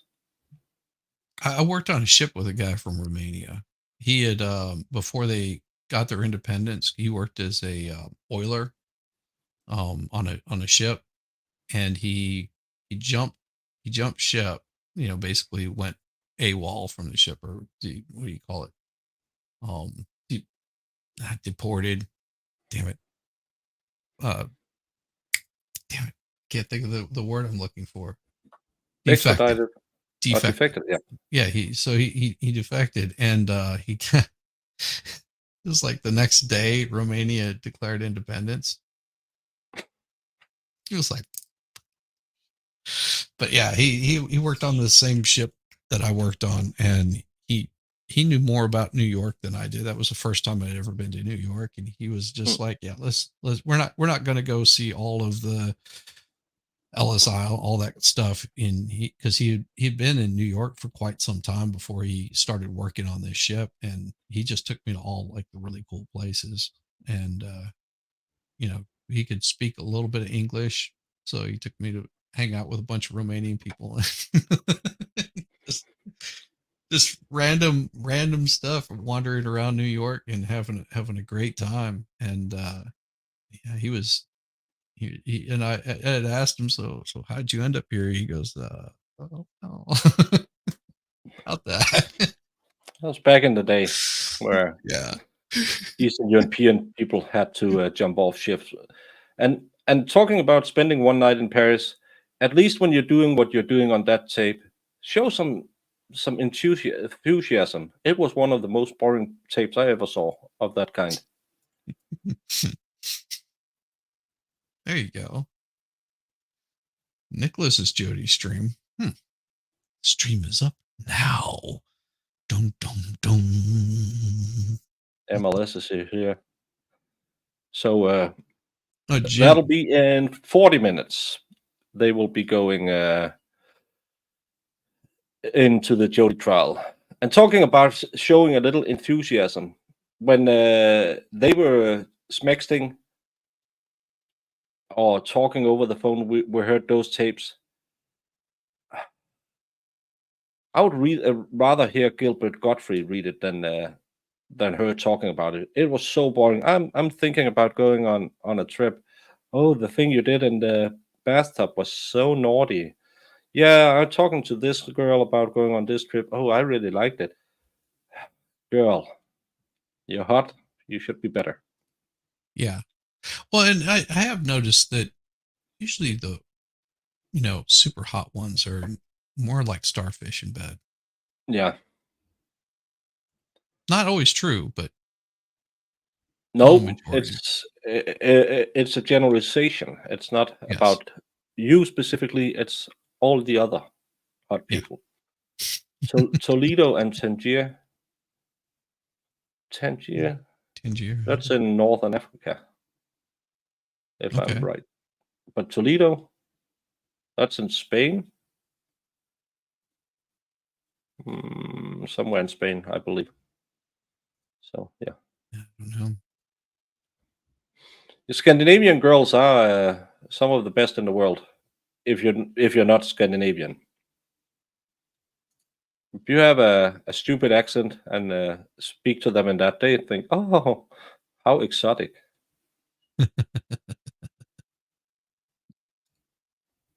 Jamie is having a meeting, so she's listening to us and imagining what it's like to have a baker. I'm gonna come. She'll be right back.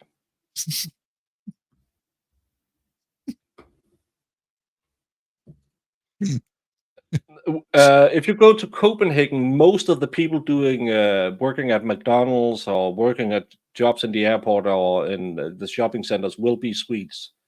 A lot of those come over here because the Swedish money is so bad, so they take the low-paying jobs and still get a pretty decent wage out of it because Swedish money is, I think, that Nicholas, if he's still here, could tell me. I think it's like 80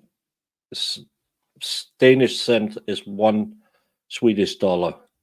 So even though you get less money, you still have more when you go home and change it.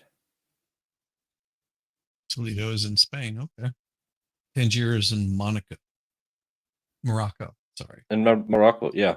My dad went to Morocco in, that was while he was a soldier. So it had been in the 60s, right after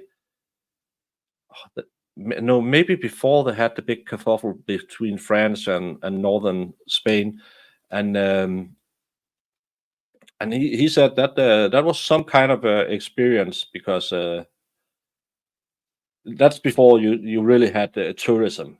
And he was just, well, I'm young, I'm dumb, I'm gonna go down there, see stuff, and it was such a weird place. It was back then. It was very backward. Also, it was maybe 100 years behind, if you can say it like that, behind Europe, because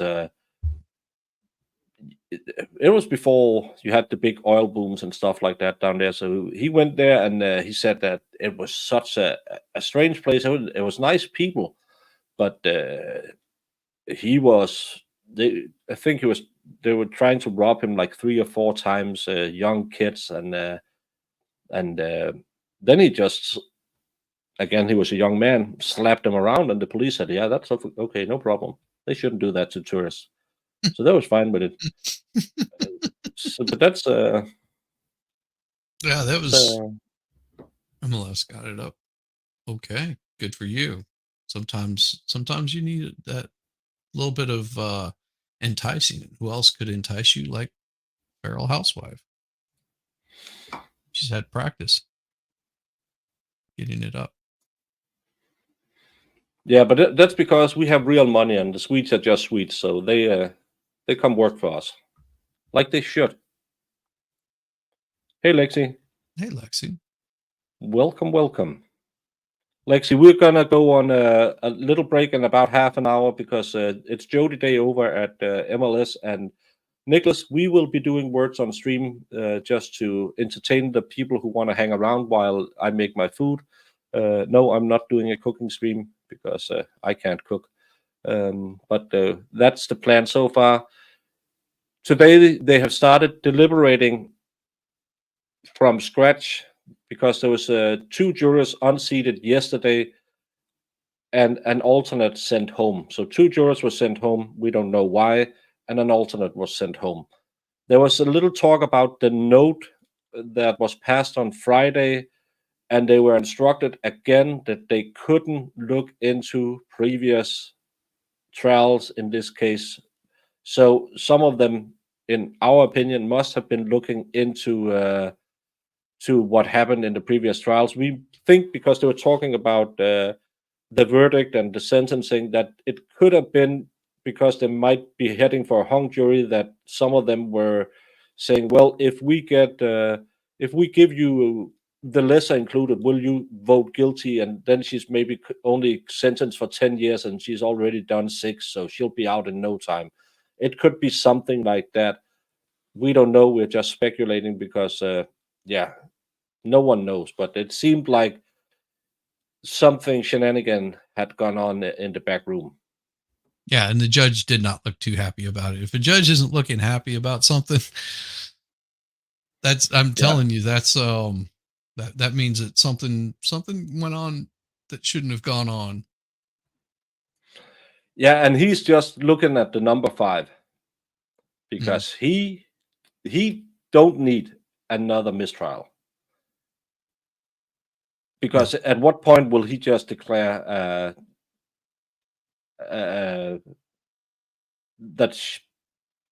because again he could have had declared directed verdict, and that because they didn't prove anything in the state's case.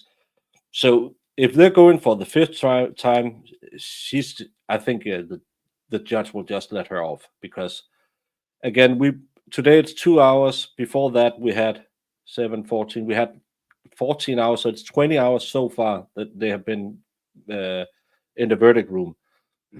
And the last trial where she was found guilty, sentenced to life without parole, I believe, we heard earlier, it took them 27 hours to reach an agreement. And they had some of their evidence struck down in the Supreme Court. So this case is weaker than the one they got a verdict on in the 3rd case, logically, because they couldn't bring in the expert who could testify to some kind of timeline with the paint. So what are you gonna do to stick it the 5th time if it's a hung jury again? At some point, you just have to let it go.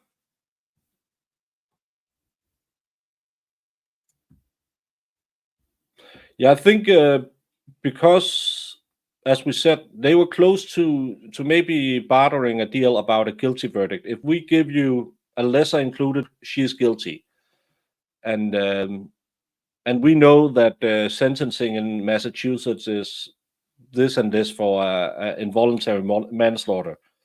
Well, I don't think they knew what it would be. That's why I think their question was. And I think that's what set the judge off. It's like, yeah, you're not supposed to be judging it on this. You're supposed to be judging it on whether she's guilty or not guilty, and then we handle the sentencing after that. Yeah. And I think that came out in his jury instruction at the very end. He didn't brush on it, but very lightly. Because if you listen to the last little phrase that he said in his jury instructions, and he said, this should not be determined on sentencing or what the sentence is going to be. This should be determined on guilt or not guilty. Did the prosecution provide enough? Yeah. Yeah, you shouldn't look into stuff like that. But involuntary manslaughter is up to 20 years. So that's probably not that.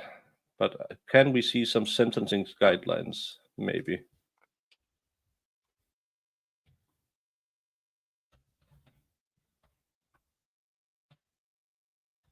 The monopoly. There's according to the code, can result up to 20 years in a state prison or imprisonment in jail for 2.5 years.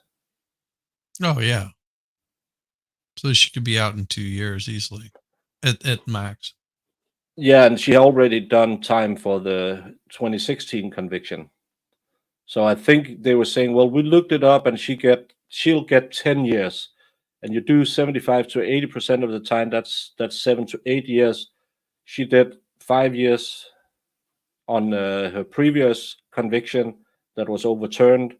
Plus the amount of time that she spent while awaiting trial. Yeah. So he's gonna lowball her, and she'll walk out of here. To walk out of here with a conviction, which is a shitty way of doing people, especially if they didn't do it. Yeah, but again, it's the same with plea deals. Yeah. It's kind of a thing. Yeah, Ferd, go to Iceland and give us a penis museum video. We had a sex museum in Copenhagen. It was boring. Yeah. It always underperforms. Yeah, those kind of things usually are, unless you're just into some weird freaky kink or something like that excites you. That kind of stuff excites you. Yeah. We'll do that one, Farrell. We'll make sure the expert will be the expert witness. Oh, Yamaha Biker. Hello. True Grit, another great movie. A little buzz. That's Rooster Cogburn. Yeah, from True Grit. Mm-hmm. Yeah, they have a penis museum in Iceland. Mm-hmm. Yeah, exactly, a conviction. But again, if you really want her to get a conviction, and there's two holdouts saying, nope, we can't see it, and they're saying, well, could we just give her, so she'll probably be off with time served? Could you buy that? Could we split the baby? I could see. I would tell them no. I would Me be too. that holdout. Yeah. In this case, I would be that holdout. I mean, no doubt about it. I would just say nope, I'm not seeing it, and there's nothing you can say or do that's going to sway me. I'm not going to split the baby. If you want this, you're going to get it without me. Like you have not proven it. State has not proven it. I can't take into consideration any of the other prior convictions, any other prior testimony, unless it's telling me, that this is beyond a reasonable doubt You've got two conflicting experts saying that when rigor mortis can set in and how rigor mortis sets in, what time rigor mortis sets in. I can't see her being there. I see that there is a possibility that there were other people that they didn't even look into. And if there's even that slight bit of doubt, just the slightest bit of doubt, you have to say, no, I cannot find her guilty. Yeah. Like, you should have brought a better case and you should have had all your ducks in a row. And, not even knowing anything about prior testimony of people that didn't show up because they didn't enter that stuff in because, well, they wanted to, but they couldn't. But none of that stuff would have brought it in. So you're taking away all of that prior information, the paint drying, all that stuff. Just the information was provided in this trial. I don't see that they proved it. Absolutely not. And I don't see why we are still here, because you can't tell me that 12 people are sitting there. And again, I know 50-60% believes that you must be guilty or else you wouldn't be put on the stand. But then you have to sit there and listen. And we've been going for 14 days, 10 days in court. Nothing was presented that said absolutely 100% she didn't do it. None of her DNA was found on the victim. She had absolutely no scratches on her body. There was no lead into it. It was her wife who were angry that day, and they didn't look into anyone else. I would sit there and say, well, the state blew it. They didn't show anything. And that's the way I would watch it if I was on the jury. But again, I've done many a jury case. I've done many a trial. So I believe I would be one of, as you say, one of the guys sitting there. You're not getting it. Let me try to tell you why I don't see her guilty. I hope I would be the person, or because I don't see it here. In other cases, I would probably be the one saying, but try to look at the evidence. It's clear the phone was at this place at this point, and but I just don't see how you can sit in there for 20 hours and yap on and say, but she done it. Why? Well, who else could have done it? Mark, Carla, Mark's wife, somebody she owed money for her gambling debt. I mean, I could name anybody else in the world except for her. I'm just not seeing it because they have not proven it. It doesn't matter who else did it. If I was a juror, it doesn't matter who else did it. I'm telling you that they have not proven that she, beyond a reasonable doubt, that she did it, because I'm a reasonable damn person, and reasonably that sounds like absolute made up BS.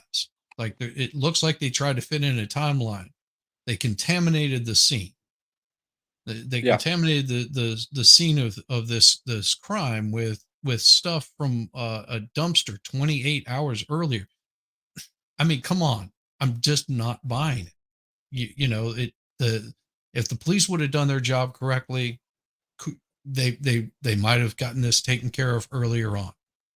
I mean, 28 hours later just seems like a far stretch. A lot of crap can happen in this case. Yes, they did show the door. Like, that doesn't prove anything. There's a big door there. And looking at that door, why wasn't the window busted in? Oh, it could have been somebody that she knew. Doesn't matter. Was it her? Can you put her there at the scene of the crime at the time that this happened? Knowing what about the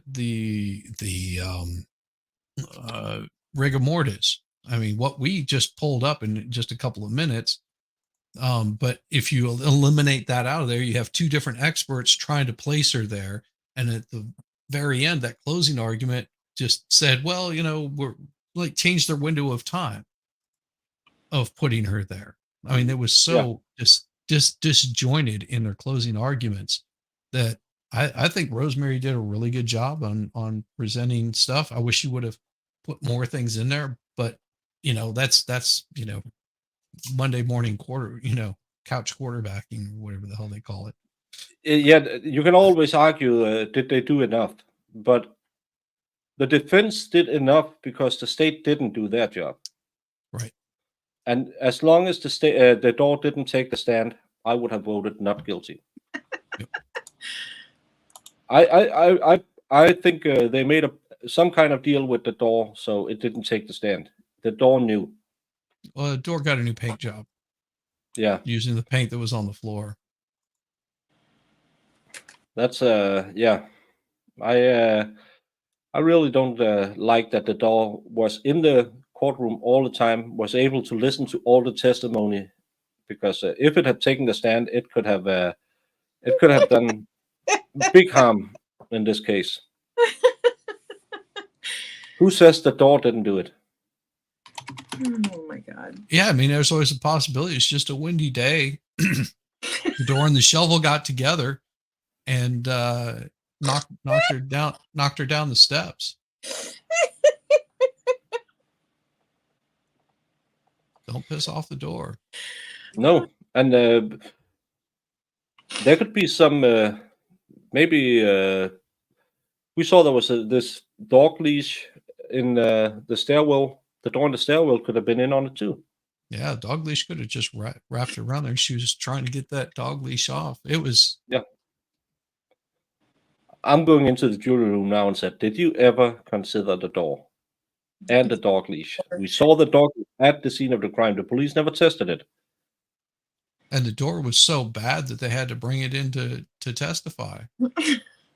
Yeah. But it just it's kind of like prison snitches. All of a sudden they had immunity. Yeah. Totally unrelated, but totally, yeah. It's I mean, the door just stood there, wouldn't say a word. Plead the fifth. Plead the fifth. And it attacked the defense table. Yes, it almost did. It tried to attack. Like, yeah. Oh, you're gonna blame me for this shit now, huh? I'm gonna kill all of you. I'm gonna open up a door of kick ass on you. Is what I'm gonna do. Yeah, you won't be my first victim. I'm pretty sure we heard it whisper. I can do it again. I can do it again. Yeah, just wait till you come home. Yeah. My cousin lives right by your front door. So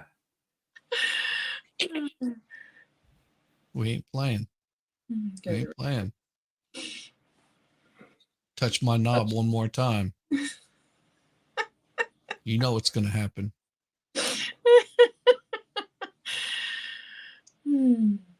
Going down those stairs.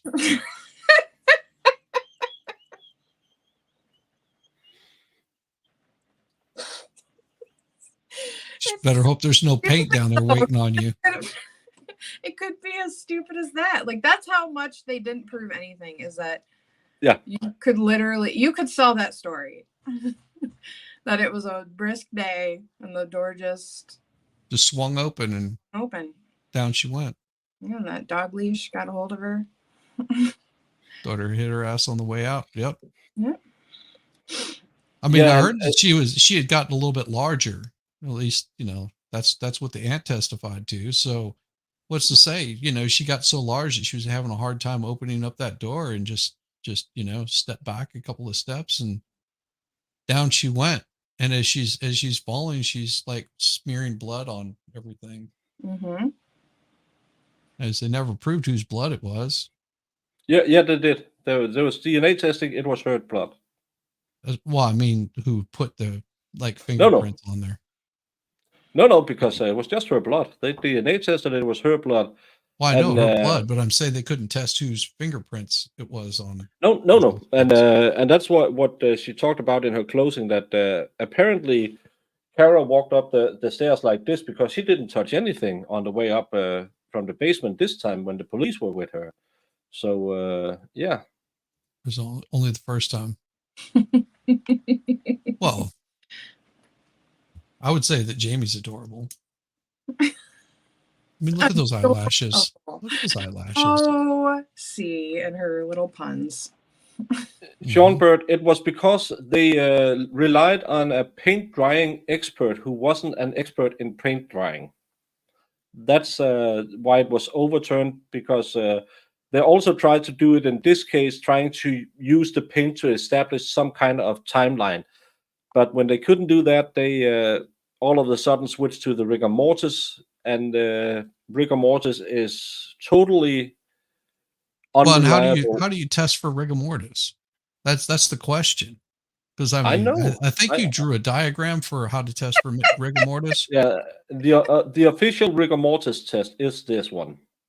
You grab it, you shake it, you look at the clock. That's how you determine how long someone had been dead. As Rosemary likes to say, Riger. The Riker. Riker. Yeah. Why is his feet pointing the wrong way? Well, because he's kneeling. Yeah, but you don't turn your feet around when you're kneeling. Well, no, maybe that's the bucket that got kicked over. And I like everyone noticed the breast on the woman, but not the bulge in her pants.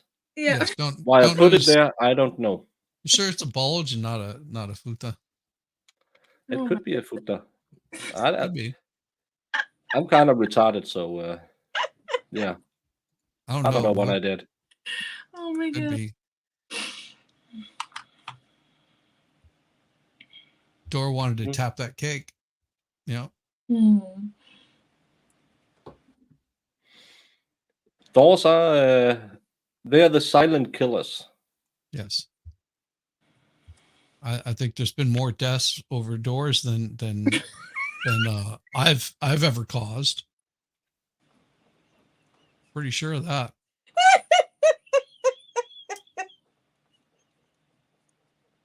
Of course, that might just be white privilege. I don't know. Oh my god. Mm-hmm. I can't. It's with you. because she was in rigor, and everything seizes up when you're in rigor. It gets So harder. yeah. Yeah, call it a front butt. The 1 feet, the one buttock. Pete Right, Spioni, so- I don't know how many of my drawings you have seen. There are children in the first grade who do better jobs at drawing than I do. That's what I'm saying. I've never caused any, so any one that a door caused is more than I did. Yeah. I never been convicted of doing it, so I never did any. Never. Oh my gosh. It's only crime if you get caught. That's No, it's always a crime. It's just you never are charged if you don't get caught. There can't be a crime if you're not convicted. True.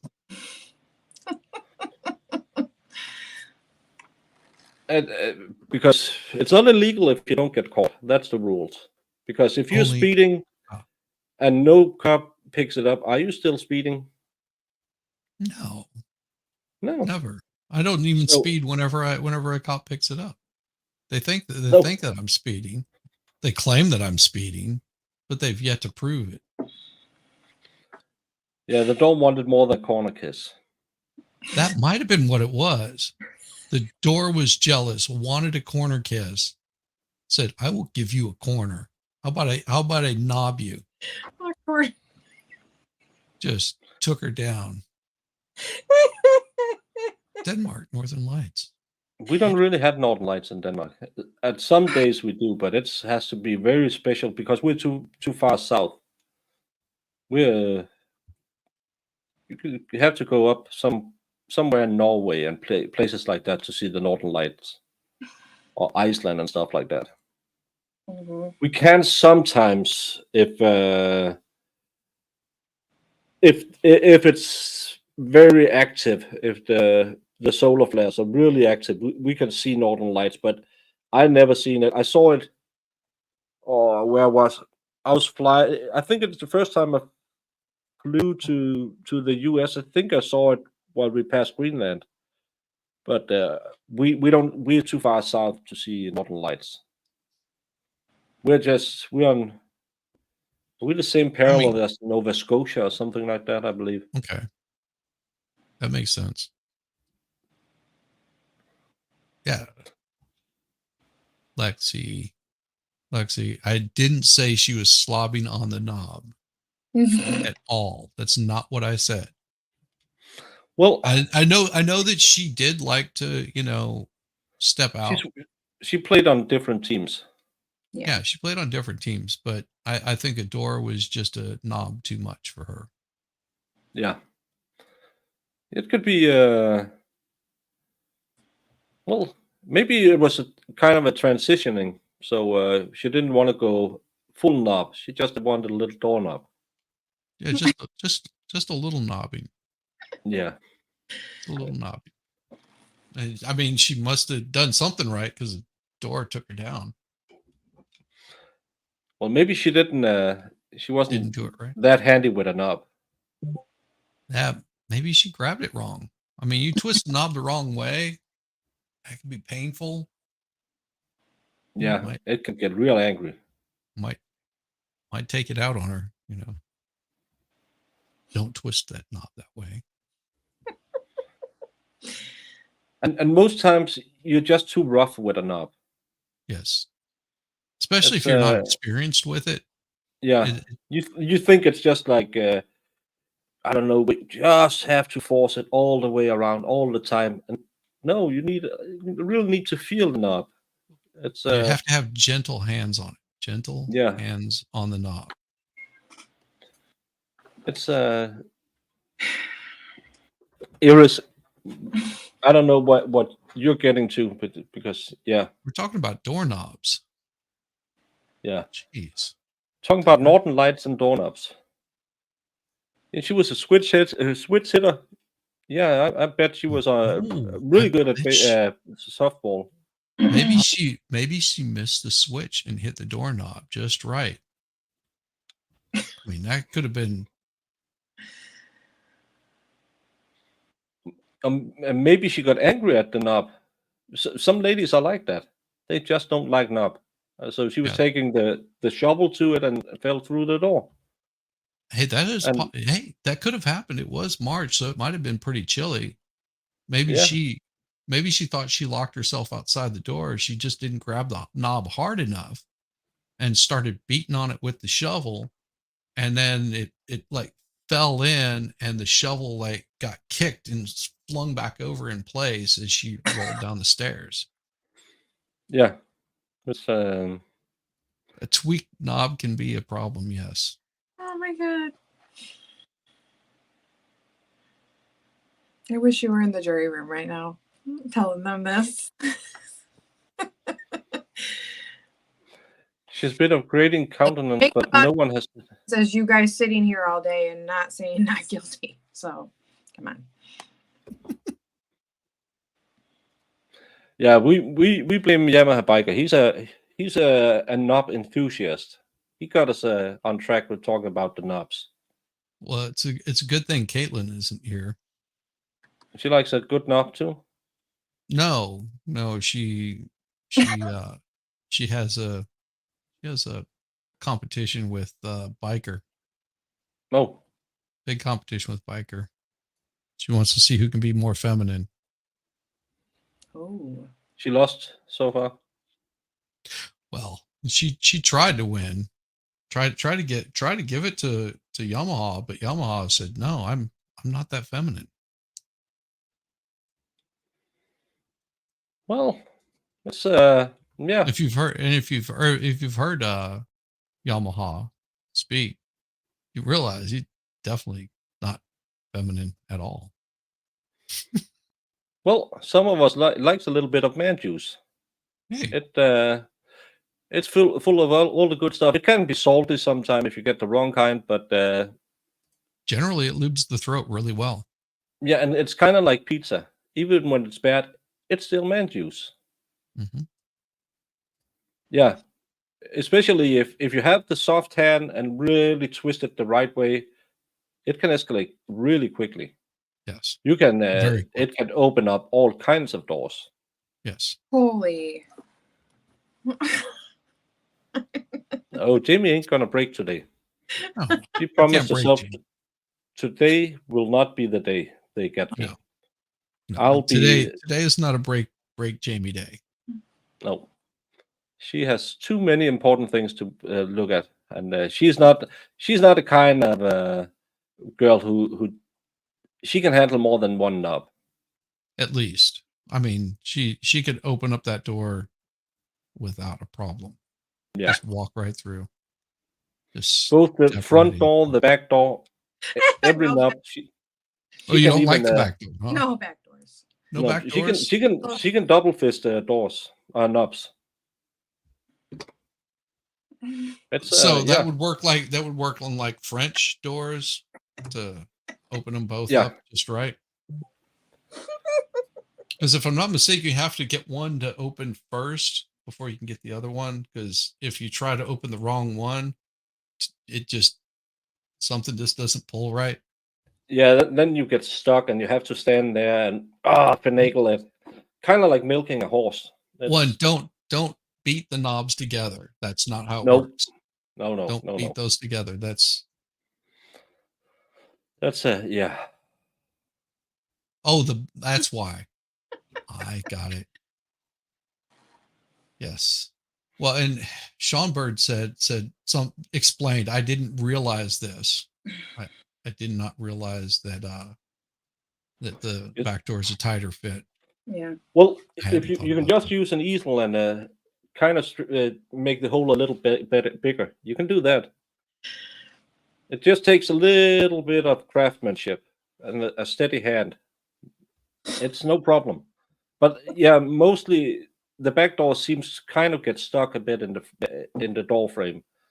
But you what? Shut them up right now. Well, if you would just add a little bit of lubrication on the hinges, you can get the back door like is much easier to open. Jiggle the knob. There you go. Lexi, I pepper in our private talks sometimes, but now we already have her broken, so we don't need to go to the joker that makes a break. Yes. I'm not gonna pull that one up. Their conversation they make it sound so they're just talking about doors, guys. What are you talking about? Yeah. I mean, geez. I don't know what you guys are thinking about. Yeah, what do you think about? Oh, the house has to swing that way for the door to open. I got it. Yeah. Storm doors, they are often banging a lot. And loudly. You have to watch out for storm doors. Really keep them moist or lubricated, because they can get stuck, and when they starting banging, it gets so loud. So hey, maybe it wasn't the door they brought into court. Maybe it was the storm door. So she opened up the main door, and then the storm door caught her right between the eyes. That would explain the wound on the side of her head. Jesus Christ. But yeah, I have to because sometimes I just read the first part and think, oh, that's okay, and then some of you degens has a dirty mind. I don't, because I'm kind of nice that way. But other people in this chat, and talking about other people in this chat, MLS is gonna jump on Jody with Nick. They're gonna double team her in about a minute. So I will do a little word on the screen. I will go make me some food. Same. I will be. I'm making a roast beef on Swiss on a ciabatta roll with sautéed mushrooms. That's my lunch. That sounds really good. Share with Jeez. My God, Shizzy. And I got to add the horseradish, just my horseradish on it. And it'll be horseradish, not that mayonnaise stuff that you like to call horseradish. Jamie, should we be feeding the dogs while we're away, or should we do a little night driving?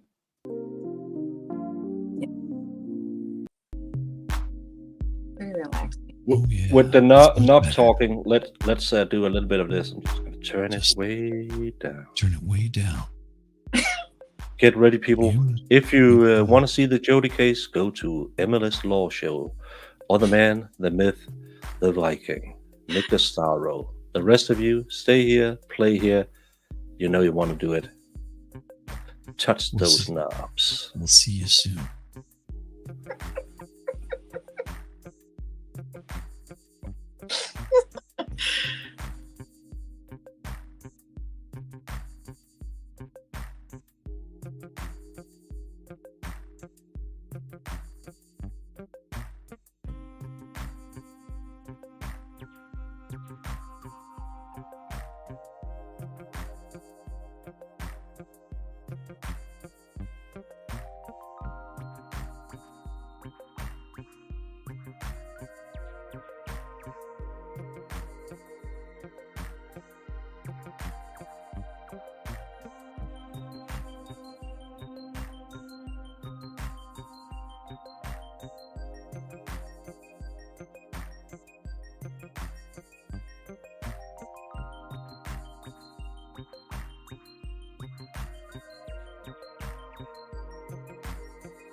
Oh, the easy listening music coming straight to you from Baker's bedroom.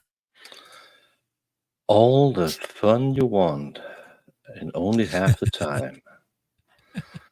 Well, deliberating for 4 hours now, and still nothing at all.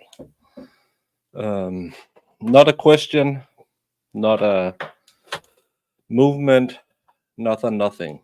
And I haven't heard anything about them taking lunch, which should have been half an hour ago if it was the normal time they did lunch in this trial at 1 o'clock.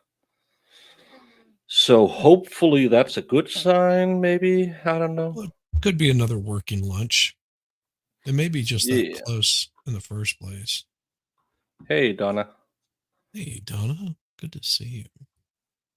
At my bedroom, you can turn the knob all the way up to 11.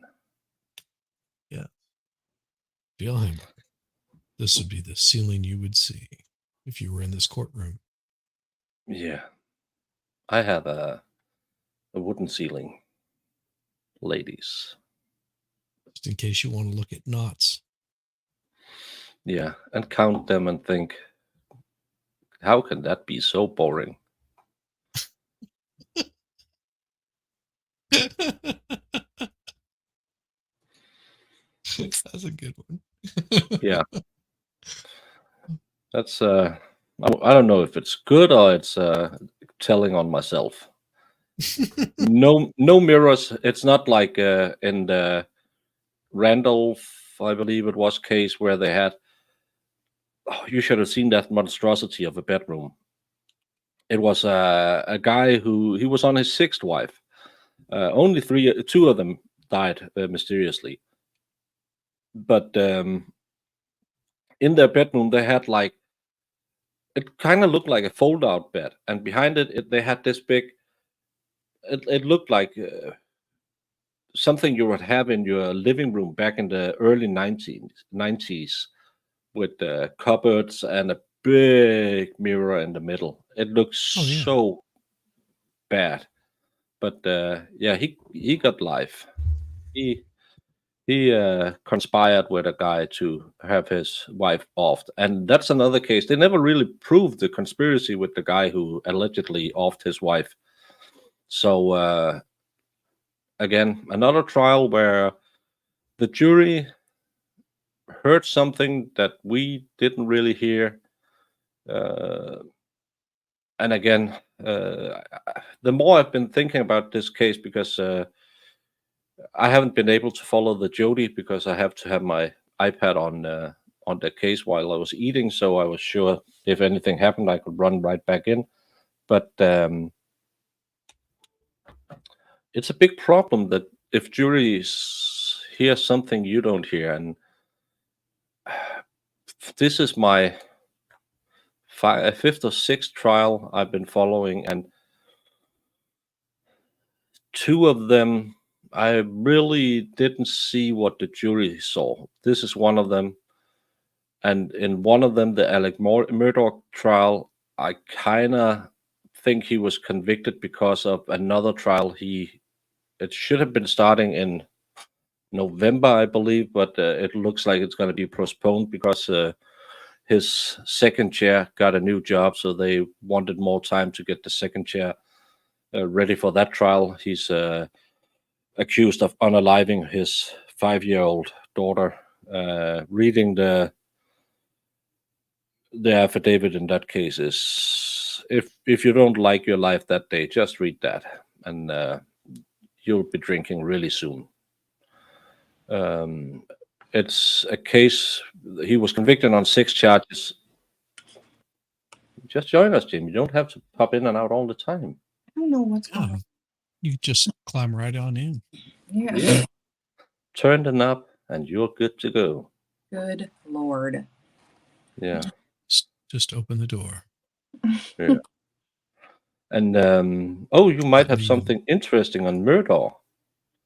Well, I can shoot you a link if you want to come on and talk about it, because we're just sitting here waiting for something else to talk about. Yeah. And we can't talk about knobs all the time because Yes. you Especially ladies, Shizzy's nuts. I was watching the opening statement of the Mountain Dew trial because I wanted to see. Why, did someone drown in Mountain Dew or what? No, but they no, did heard of that. There was Mountain Dew cans everywhere, and this is where we found Mountain Dew cans. And I didn't get to finish it, but I was like, if they convict this guy because they hey found Niklas Raiders, hey MLS Raiders, if you are in Hey. here, we just got a huge problem. We are on verdict watch. This is kind of an interesting verdict watch because this trial lasted for 2.5 weeks, and then they went into deliberation last Wednesday. On Friday, right before closing, a note was given to the judge who looked kind of like he was very tired of life and said, I'll talk about it Monday, go home now. Yesterday, he started the day talking about he needed to talk to the jurors one-on-one. And doing these proceedings, I should just turn off my phone so I don't make too much noise. He dismissed 2 jurors and 1 alternate. Today we heard a little talk about they wanted to have new instruction given to the jury, but it seems kind of like some of the jurors might have been doing their homework and looking, because this is the 4th trial against Cara Rintala. 2 hung juries. She was convicted, given life. In the 3rd one, it was overturned because of a paint drying expert who wasn't an expert in drying paint. And this is the 4th trial, and it looks like someone had been looking into the previous trials and brought that into the jury room, which they are absolutely not allowed to. We have been speculating, because we've been sitting here for 4 hours with nothing on the screen, that it might be because they were at an impasse and wanted to land a compromise conviction of saying, well, we're giving her a lesser sentence, and then she might be off with a short time in prison, or might even be let go because she done 6 years or 5 years, 5 or 6 years already in prison on the 3rd trial. So we were speculating that it could be that someone put in what had happened in earlier trials, and with that in mind, and I've been thinking about that too, why didn't he dismiss the entire jury? Because everyone in that room heard that. So I'm curious because I don't know when was the first trial? It's 13, Okay, and the second trial 14. Hey, Pramna Ocha. and I believe third it's third trial 2016. 13, 14, 16. I believe it was. Yeah, 13, 14, 16. And how long did it take for them to overturn it? Like 5 years? Turned over in 21, 20 or 21. She did 4 or 5 years in prison. I don't know. That just seems like a lot of time between each one, Yeah. especially the second and the third. It seems like a lot of time in between the second and the third. Yeah, but they had to go out and find that paint drying expert. 2 years. Man, you can just take your ass to, any Sherwin-Williams. Well, they have Sherwin-Williams here, or Home Depot, and find a crew of Mexicans. They'll tell you how long it takes to dry paint. Yeah, but they will probably not show up in court. Well, you don't have to. You can pay them by the day. Yeah, but You can get a whole truckload of them. But the prices you paid that one guy. Do you think the Wadia would go really well? Sure. What's your previous education? What's your Don't need to have citizenship? education. Been a painter for, past 20 years. Well, they brought in an expert. They probably paid him $300 an hour to say paint drying is indicative of something, because their big problem in this case for all new people is they can't really determine the time of death. They have a rigor mortis timeline, which is highly doubtful that it's not even settled science, and so many variables can determine when rigor sets in, and they did none of the testing that was needed to in any way determine anything by rigor, but still it could be the thing that's hitting her. And saying hello to Willhammer, I'm just gonna pull my brand off your face. Hello. Hello. Hello. You said you had something on Montgomery. Yes, on Montgomery. So I asked Nicholas to see if he had the link to it. So, because he found there during the Jody stream, they were doing. He was browsing Twitter apparently, and he found somebody who said something about they had listened to the Kennel video. Murdoch, Murdoch. not Yes, Montgomery. Yes, in Murdoch. Yeah, I was joking. Not Montgomery. Yeah, I wasn't. I've been here too long. Yeah, so that apparently somebody had heard or thought that they heard something in the Kennel audio. And so I found the raw footage on YouTube and started doing a little magic to it. And I dropped a link in the private chat in the back. I just uploaded it. So the first is unedited, and then it goes right into the edited. You'll clearly know a difference. And there is another voice in it. Oh, yeah, you would be able to tell that by the wavy things you audio guys looks at. Yes, but I also removed the noise. So by removing the noise, you can hear the people better that are speaking, right? So when you, because you'll notice, so when you listen to the unedited part, it's really, really noisy. And then as soon as it goes into the edited part, you're going to know a significant difference. So, and the part where there's the extra voice, I repeated it, I think 8 times back to back, so you can hear it kind of over and over again, because there's definitely somebody there. Because as you listen to it, you can hear Alec, right? You can hear Paul, and you can hear Maggie. And if you think about it, as to where they are in the kennel, they're all right in the same vicinity. The other voice, though, is not. It is behind them somewhere. Oh. Because it's faint. Yeah. So go ahead. Get back.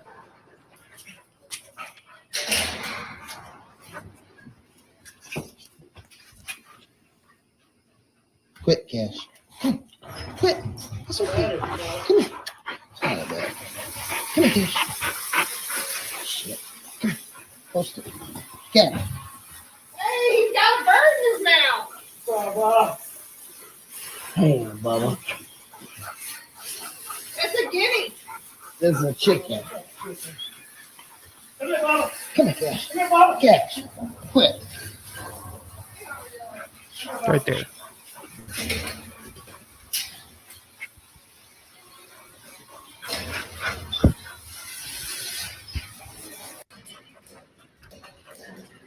Get back. Get back.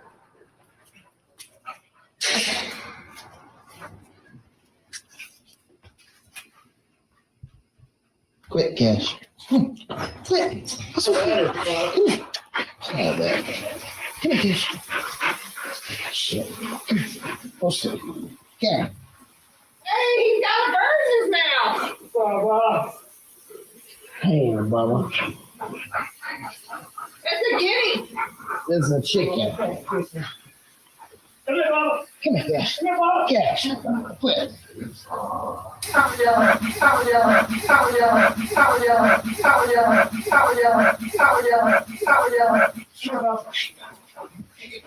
I don't know what it is. I can't tell what it is. Because at first I thought it said sup y'all. And then I thought it said F y'all. But then it also kind of sounds like they're saying stop. I Yeah. can't tell what it's saying. No, it's kind of weird. It's not clear what, but there's something there that's not them. Yes. I remember hearing that in the trial, but people are like, no. Yeah, because it's definitely not them. Oh, and there's always a possibility that was not a voice, but a door that was making a squeaking noise that gives off the impression of a sound of a voice. I had a door that would do the same thing, and my wife thought there was a ghost in the house because whenever a door would open at a certain speed, Mhm. you get this noise that sounded like a voice. Yeah. And that could be because, based on the timing, allegedly, right? So if the timing would all line up, then because that's where Pawpaw, right, would have gone over to that little corner side shed thing, and that's allegedly where he was killed. So if this was it, then allegedly killed, he was actually killed. Yeah. Where Alec allegedly did it. So either way, like either somebody else is there, or if it is a door, then the timing would line up, and then yeah, he was definitely there. So Yeah, and again, because you have this very kind of like this case, you have a very narrow window where you need him to do a lot of stuff. mhm. Unalive 2 people, run back to the house, totally clean himself, clean everything, disperse of clothes, make sure that there's no residue in any parts of the bathroom, and that's the big problem with the murder trial for me, is that window is too small to do what he's alleged to have done. But again, he was convicted on a financial crime, and yeah, it could be real fun if they could, but I don't know where that trial is heading, because all of the corruption, or what you will call it, with Miss Betsy, that's again why all the shenanigans. If you have the evidence, show the evidence, and don't lie about it. Yeah, I mean, I think that and this is just personally, I think that Murdoch probably did not delete them, but I would suspect he knows something about it, or suspect something about it, but he can't prove it. No, That's and just me, it's just me personally. yeah, and again, if you had what was his habit, 50K a month or something like that, he would have known people. If you have that much product going to your house, and again, you don't use that much, is my, I don't know, I never done drugs, so I don't know how much you need of that, but still, if you buy for the amounts that he claimed he used, someone somewhere might have been getting a little bit of it. So I don't know. Always a possibility. Yeah, he could have been in something way over his head, and GG. him saying anything about it could get him in big trouble. I don't know.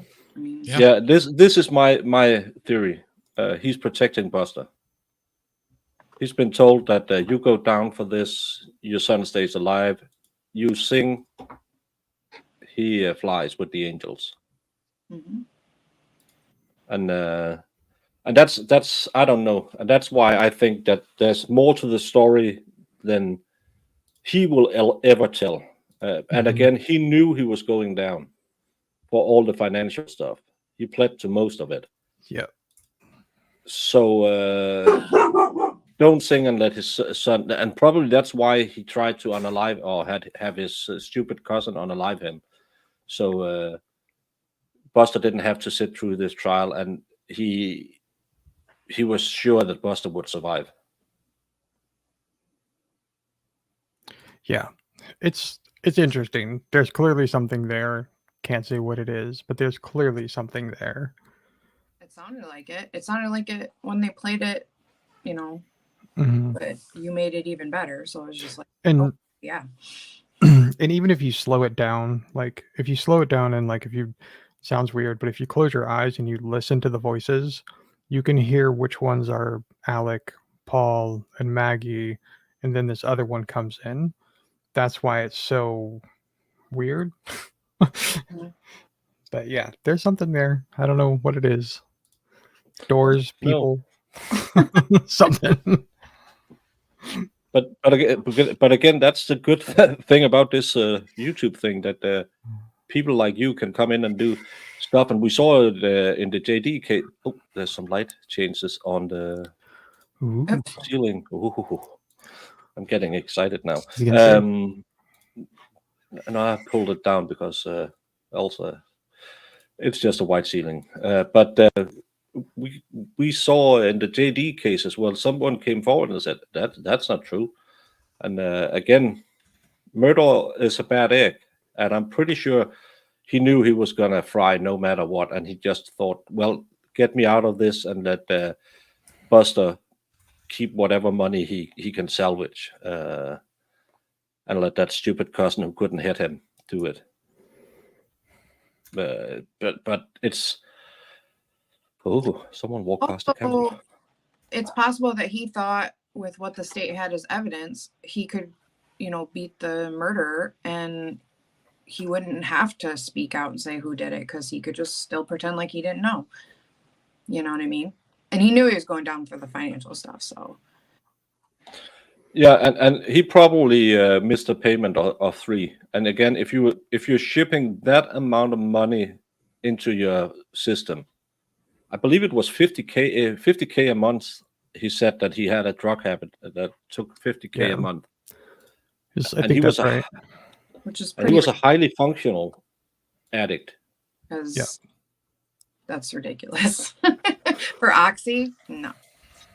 Yeah, but Oxy isn't really a thing in Denmark. That's actually it's becoming. So that's why I say that. Yeah, it was probably Becky out there. That's why she wrote it as her book. Yeah, Veal is on with me. Yeah, he was a bad egg. Yes. I am a bad egg. A lot of bad eggs around. But again, if it's becoming more popular, I don't know if you call them Dolola as well in the US, kind of opiates you get for heavy pain, and you can buy them real cheap. And kids are starting to use them earlier and earlier. It's kind of probably like Oxy, but still, you can buy them for no money. It's you can get a package for under $100, and I get them when my back is really bad, and they are great. You really want to take them again and again, but still, you don't pay that much for it. 50K a month, 50K. That's what some people make a year. Yeah. Mm-hmm. Yeah. At least you don't do it and live like he did. No, you're taking that amount of painkillers. I mean, you're not a functioning person at that point. No, I mean, I've in my time as a musician, I've run into some, pretty heavy drug users, and that level of drugs is like for an entire like band and its crew, because that's Oh, it's 50K a week. Yeah, that's even worse.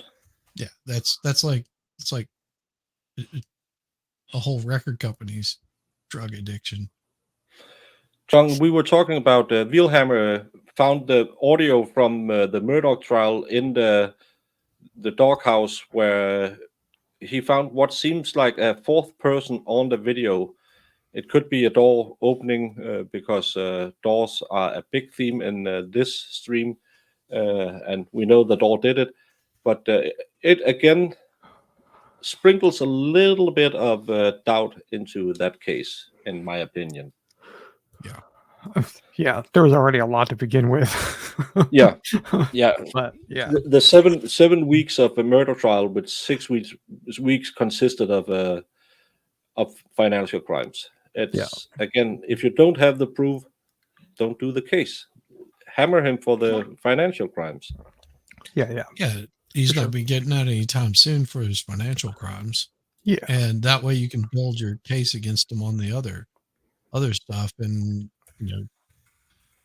go down those rabbit holes and see if something doesn't come up.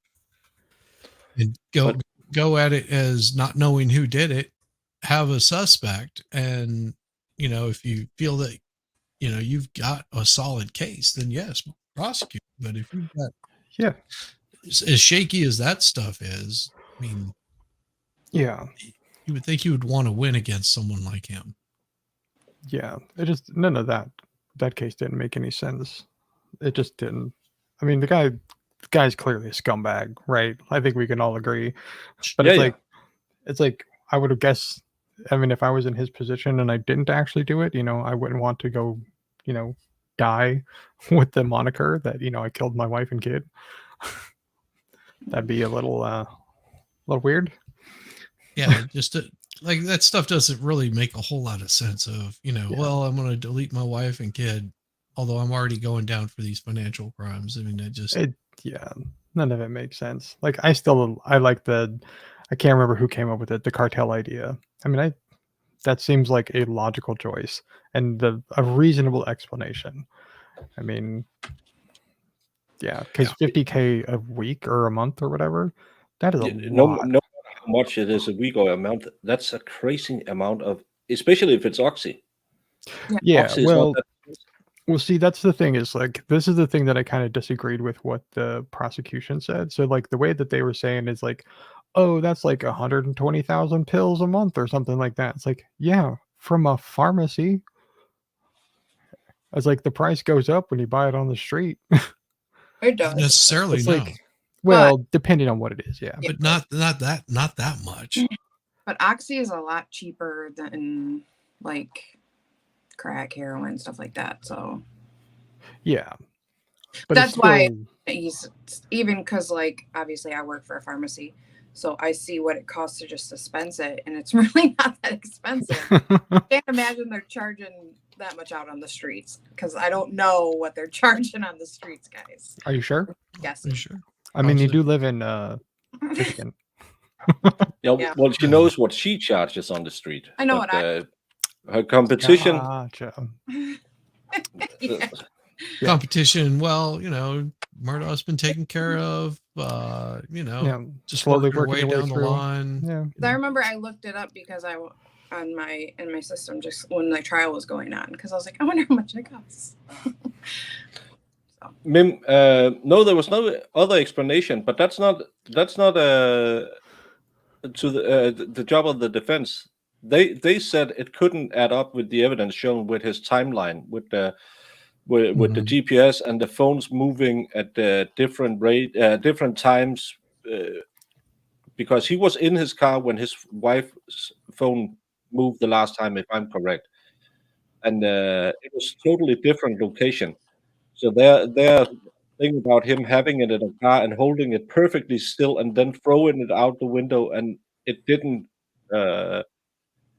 turn around anything when he threw it out of a moving vehicle. That alone is some kind of doubt you can raise against it. So, of course, you just have to pile on more evidence to take that doubt away. So, Jazz gonna say Jackpot says the more that they listen to it, it sounds like Saw Dylan. Is there a Dylan that's associated around this somewhere? Like maybe one of the kids involved in the boat or something? Like, I mean, I have no idea. Yeah, and again, in this, it's not as important what's said as if there was someone saying it, because that will again move the evidence. Someone else were near the doghouse. I don't know, but they could have been told they couldn't point the finger. We know that from other cases that Zachariah Anderson wasn't allowed to point the finger at someone else. Yeah. It's just, yeah, that's wild. The whole thing's just crazy to me. Yeah. Well, I mean, the state's case was built around he did this single-handedly, and I don't know how anybody in their right mind can look at the timeline and the two, guns and everything and be like, "Yep, that makes lots of sense." Yeah. Mhm. Paige, just to answer your question, the judge gave the jury a reminder this morning. They are not to look at the previous trials, and they are to go back in the jury room and act like no one ever talked about this case before, other than in the courtroom. Yeah. They've been going for close to, come on, it's 4.5 hours now.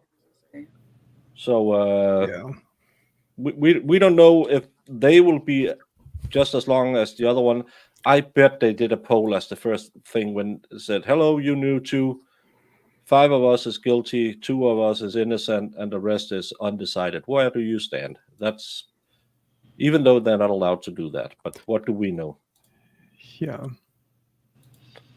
Yeah, that boat thing. And have you watched the Netflix thing about it, which I thought was really, really bad? But again, most of their trial coverage is really bad because they're so biased. But there was a lot of animosity against that family, and again, he was a liability to his firm also when that boat thing happened. Mm-hmm. And if he was helping someone ship drugs through the area, again, another liability. So a lot of people had a reason to take stuff away. Yeah, I think there was so much more going on than we know. Hmm. I also think that the firm was in on the whole stealing money too. I don't think he did it single-handedly. I think they knew exactly what was going on. Okay, what name are you guys saying? Because it sounds like sperm. Firm. Oh, is it Dylan? Midwestern? Saul accent? Dylan. Saul Dylan. Oh, Saul. Okay, Jesus. Oh. I was just like, Well, what the heart is wanting, the ears hear. not quite. This is a Well, good time to play that clip from Jamie. No. No. We've been nice to. We're not going to do that because we're saving that for when Jamie is really needing of a laugh. Don't come. And on cue. No. You're using it well now. I think it's funnier when you pepper it in at the right moment. Yeah, because just doing this. I'm gonna come. That's okay, it's funny at first, but then it's like, all right, calm down. Yeah. Yeah. It's comedic. It's kind of like, I don't like women. you have to use it sparingly, or people get tired of it. Yes. You know who we haven't seen in a while though? Glenn. Sunbird. What's Glenn doing? Glenn, I don't know. He might be hanging out, having a beer, being asked if he would unalive mother-in-law. You never know how Glenn's doing. Glenn is a cool guy. I just have to find out where the hell. While I'm waiting for this, did you, whether it's true or not, believe that Mr. Randolph had slept with your wife? I wouldn't care. You wouldn't have cared? No. Did you believe he had slept with your wife? No. Did you believe he slept with your mother-in-law? Probably did. Everybody has. Everybody has. The judge is like, the hell did you just? That's why we do trial coverage. That's why you sleep with someone's wife. What? No, I mean, yes, everyone has. Everyone has. Everyone slept with his mother-in-law. I mean, they could be, but they didn't find them, and that's again it's kind of like me wondering what's going on in this jury room and why they are not back after 4 hours, because they've been yakking it up for 23 hours so far. Well, Yeah, they've only been 23 hours. yakking it up for 4 hours because this is they're starting from scratch. Allegedly. Exactly. Allegedly. Yeah. But we can speculate about the top that was a raincoat that was a top. Again, there's so many things you can speculate, and you can do that in every trial. But again, on the end of the day, we have to look at what's presented in the case. And again, this is what my big problem was. He didn't do it alone, because it was a high cash flow business. With those bonuses they racked up in December every year, he was almost broke, and all of a sudden he was flushed with a couple of millions. That's and if you have those kind of money running around, someone will get interested in skimming a little bit more. I think they were all skimming, and he just skimmed a little more. I mean, but he brought in so much money, and I think he just got a little over his head. And then once everything was found out and had to be, everybody his whole firm just threw him under the bus. Why not? Why wouldn't you? I mean, that's just my opinion. Hey, Caitlin, we are still waiting. We have two new jurors in the jury room. They have been going for close to 5 hours. No questions, no nothing. The judge looked kind of like someone had peed in his cornflakes this morning. So it's all fun and games. But we found out a lot about doorknobs today. Yes. Someone really thinks, what? that knob got cranked just a little bit too hard. My God. Yeah. But what if it has a handle and not a knob? Well, then you have to really be careful when you put it down, because it can spring up.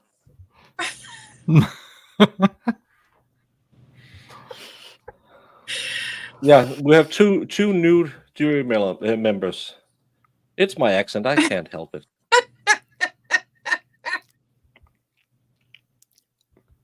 If nothing else, it breaks Jamie. That's the most important part. Mm-hmm. Oh my God. I love when people I love the chat. They're so funny. Yeah. Because I thought the same thing too. I was like, does he keep saying nude? Yeah, the doorknob might be nude. I don't think there's anything on that knob. Jesus. I don't think they sheathed it. No, it was all bare. I don't think. And they like raw knob.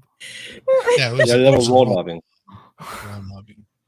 But I'm not sure that you can read a note like that, because it's kind of like jury questions. You don't hear the jury questions as such. He reads it, and then he kind of asks. I don't know. And again, Jamie couldn't handle it anymore. She ran away. It's all the knob talk. She can't. Too much knob. Yeah. Too much knob for Jamie. Hi, Jamie. But again, you can't. If it was something like we think juror 3 and 5 broke the rules, you can't say that in open court. But still, it just opens up for a lot of appeals. Yeah.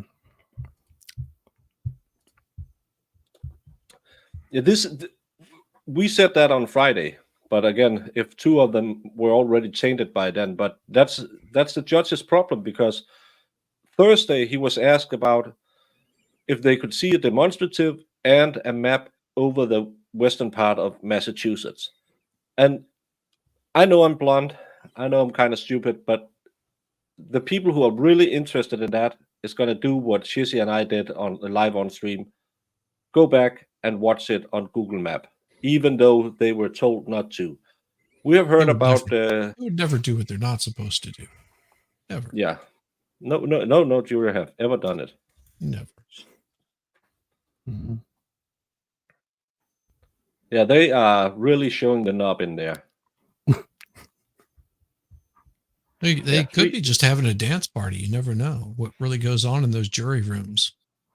They might have just kicked out the jams, got funky with it. Yeah. Yeah, the shovel and the door has been in holding for 13 years. They just want to go out and live their life. The door want to go back to banging, and it's just The stuck. shovel just wants to make holes. Well, the shovel Yeah. was just it was a little rusty. I mean, Mhm. you got to give it some credit. You're that rusty at punching holes. Well, you have to put a little gotta- oil on it to make sure it doesn't rust, right? Well, Yeah. got to keep it well lubricated. Yeah, exactly. I mean, there's a few ways you can keep it lubricated. You Mhm. could, either keep some wax on it, Yeah, or you wax could, works well. put some oil, Mhm. rub it in nice and deep. Yeah. Shut up, you two. Just Stay away from the sandpaper. Sandpaper is Oh yeah, rough. no sandpaper. You want it to glide on nice and easy. Smooth. It's got to be a smooth shovel. And we know it If was it's a bent side at the door. end, like that shovel was bent at the end, the tip was completely bent. Yeah, you don't want any kinks in it. No, that's not no good. kinks in it. No kinks in it. You want to be able to have it slide in to the dirt nice and easy. Are you okay, Jamie? shut up, you two. So stupid. Yeah. Don't get it too wet. No, you have to keep it wet. Somebody if you're gonna help. get it wet. But the best thing is you clean it. You got to keep that thing clean. If it gets dirt all over it, it just gets rusty. Yes. But never put it away moist. No. We'll dry That's, it off after you put it before you put it away. Yeah. Yeah, But if you just always let be it sure. hang for a while, it'll dry off just very like- nicely. Wipe it on your shirt or something. You can always bring in a T-shirt or something if it is a little too moist.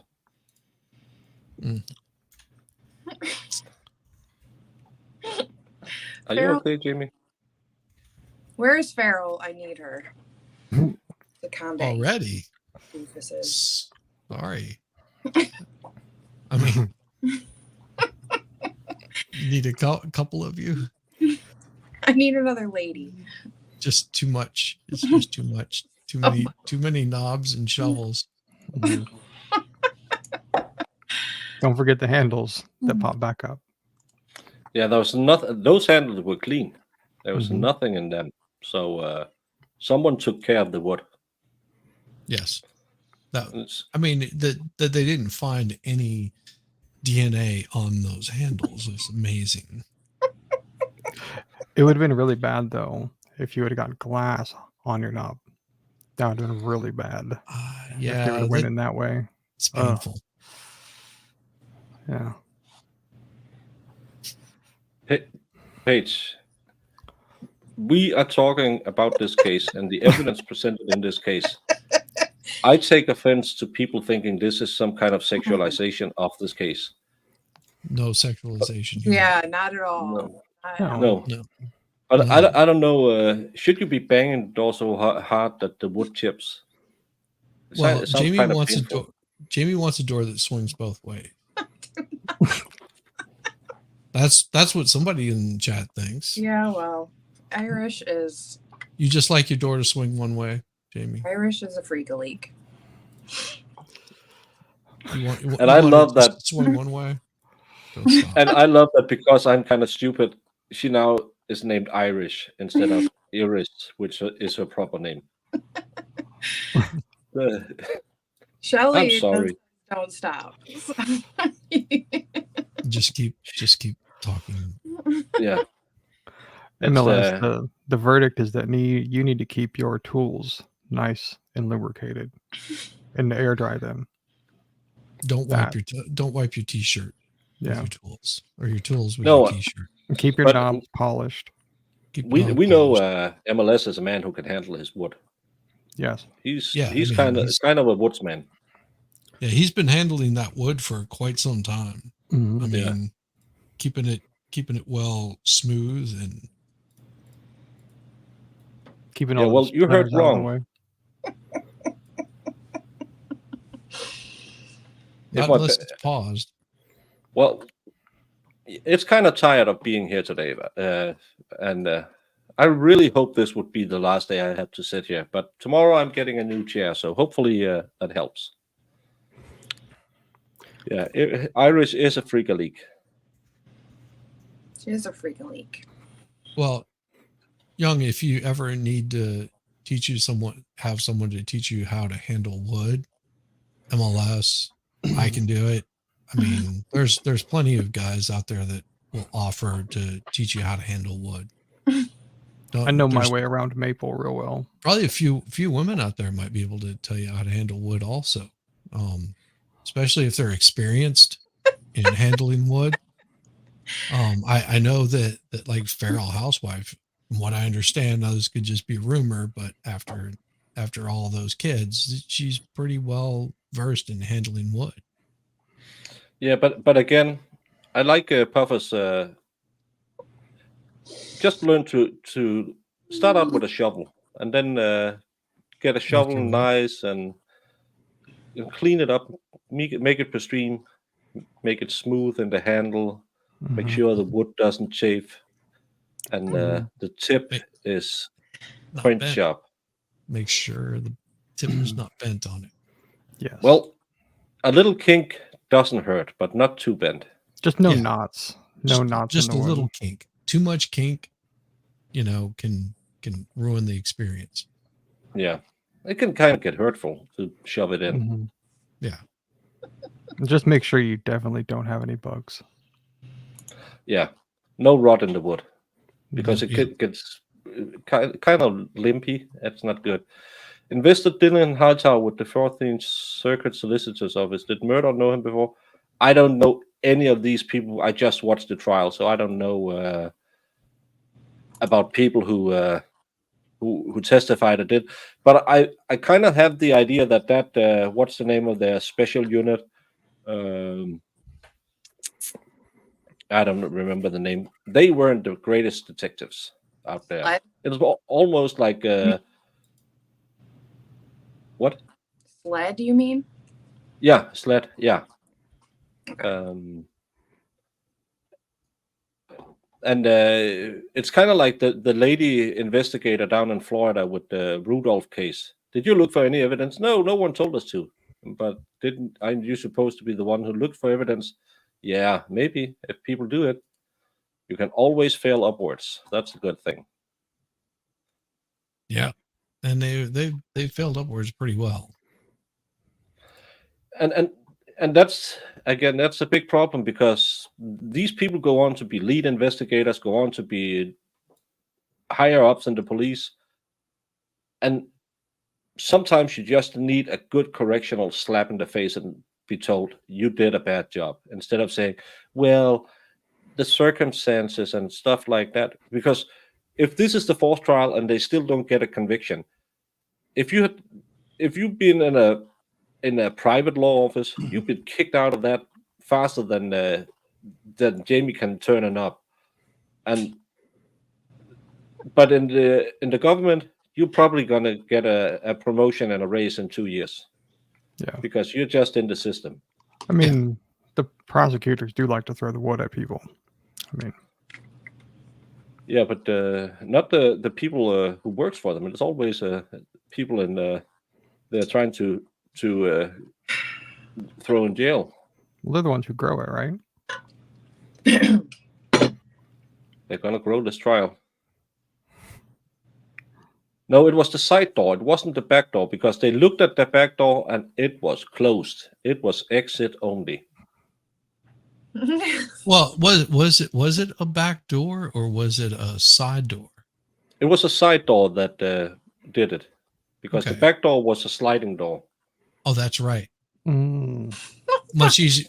It was. I remember seeing that back door it opened really, really wide, and which is know. amazing that they didn't go in the back door. I believe in that household, it's exit only. I hate you I mean, guys. it's almost like a gaping hole. I mean, You're taking Yeah, it but serious. I thought we were having a serious conversation. We are having a serious We are having a conversation. The serious back conversation. door Yeah, was okay. Sure. it was a sliding back door, so it had a larger entryway. Why we couldn't figure out why nobody went in the back door? Why wouldn't you bust through the back window instead of trying to take a shovel to the side door? I mean, It did they makes ever think of just sense. knocking? Well, I think they were knocking with a shovel. Why is that funny to me? Did they ever think of knocking? I know, right? Barkerson? They said yeah too. See, this is the thing, right? So I don't believe that she did it because, as her being a lesbian, she would have known that you can just push the button and ring the bell. Yeah, but that's that's why I believe it's Mark who did it. Just 'Cause he doesn't know hammering how. around. Yeah, he's hammering around with his big tool and not really doing anything. Yeah. So I believe it's Mark. Yeah. Yeah. He's not He very was just- good. He was just beating his tool against that door. Yeah. Where she would have been a little more precise. If he would have just walked around the backside, he would have saw that there was just an easier entryway. Mm-hmm. It was just ready and willing to be walked through. Yeah. Just slide to the side and right on in. Sure. So, call any Schaefer's African style. I don't know about that. Maybe. Yeah, but if we should go back to kind of being serious, yeah, that sleeping in the sleeping bag, to me, that's a big red flag. Yeah, I didn't understand that either. I mean, are you okay, Jamie? Go back to being serious. All right. I mean, it was her bag, and he just curled up in that thing for what, 2 weeks or 6 weeks or something. No, they said for months afterwards. So he's in her bag for months afterwards. Yeah, at a fire station where other people work, the co-workers are working. Let's say Do you think anybody else was sleeping in that bag besides him? No. He it was only the corner kisser who was going into that pink bag. But to be serious, if you used to work in a grass. Mm-hmm. If you came in there and saw one of your coworkers wearing a shirt from a deceased female coworker or male, it's 2023, and had it on every day, wouldn't you say, why are you doing that? That seems kind of weird. To me, I think about that because I did work with a bunch of weirdos. I mean, let's put it this way: we had a guy that weighed about 400 pounds crawl up inside of his toolbox and pose nude. What? Oh, I joke not. It was hilarious. So can you please repeat that sentence? Wait, what? No. We had a guy that was about 400 pounds crawl up inside of his, because they have what's called a triple bay with a hutch that sits on top of it, and so the top opens up. All right, and what he did is he crawled up inside of it, got naked, and had a couple of guys take pictures of it so they could post it on the boss's desktop and leave it there as a screensaver. And it didn't expose anything because he was, things were covering. But while in the middle of him being up there was a customer that came down, and so they closed the hutch on him. My God. Yeah, what was weirdos I worked with? Was it in Italy, or where was the case with the guy who got out of exposing himself to people because he was so fat that it wasn't possible to see anything?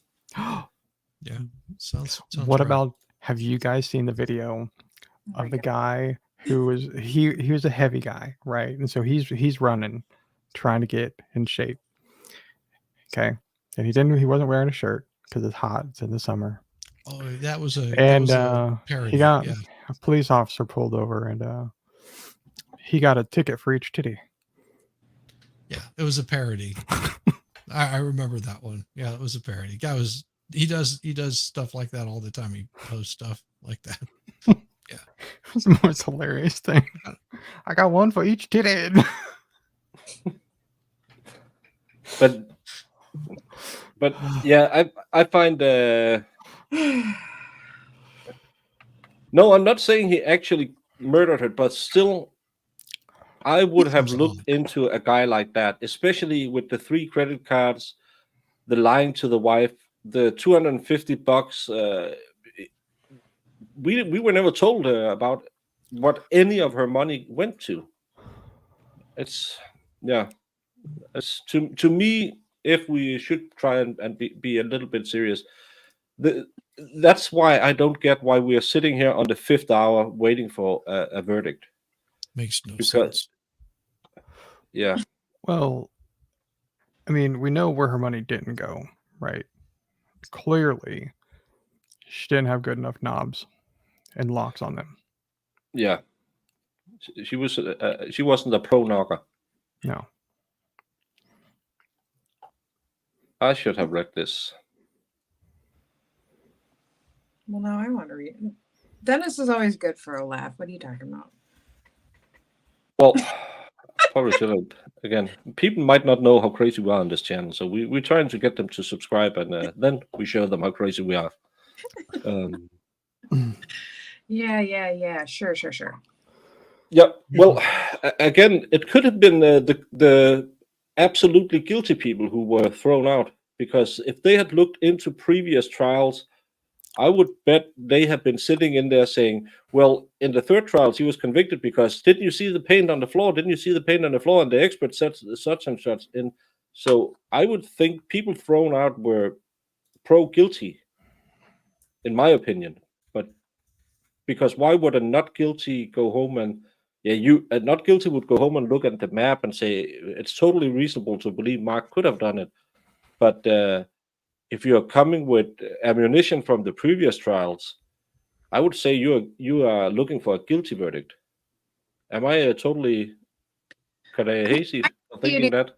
To be honest with you, I mean, I could see maybe the guilty people being like, "Oh my God, this guy," the person came in and said, "Well, I looked at the map and it looks like it's possible that somebody else could have done it." Have you guys thought of that? And then the people that are like strictly guilty are like, "Oh, well, I'm telling on them about this." So I guess I could see it either way, really. Yeah, of course, yeah.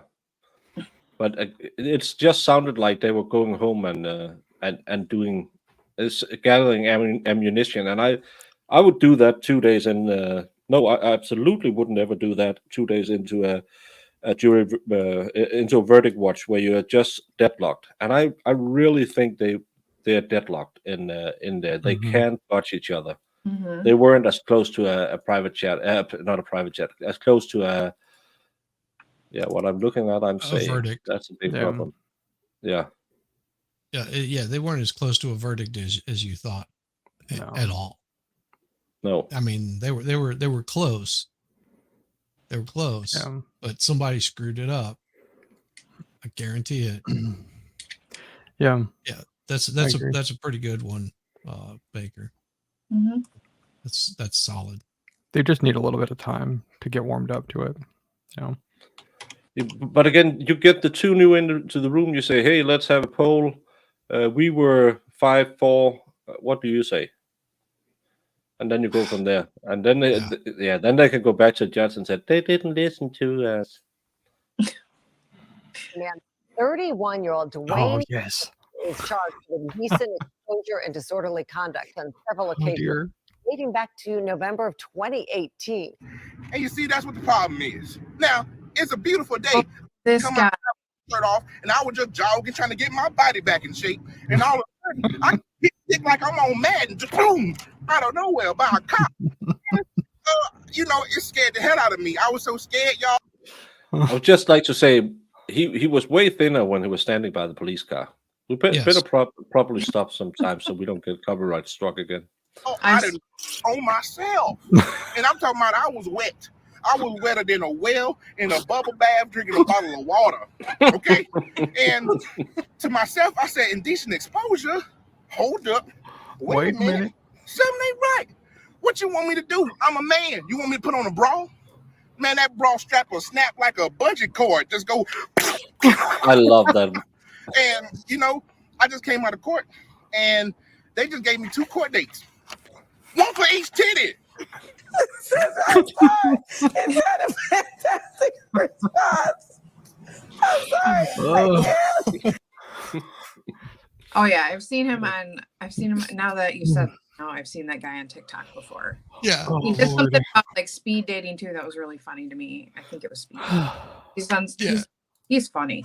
Yeah, he's a comedian. Yeah, it's there's a lot of good stuff on YouTube. It's not all knobs and wood.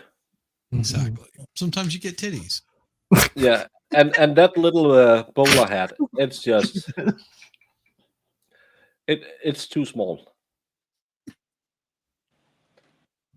That's what I think they were talking about this morning, because they were instructed not to think about stuff like that.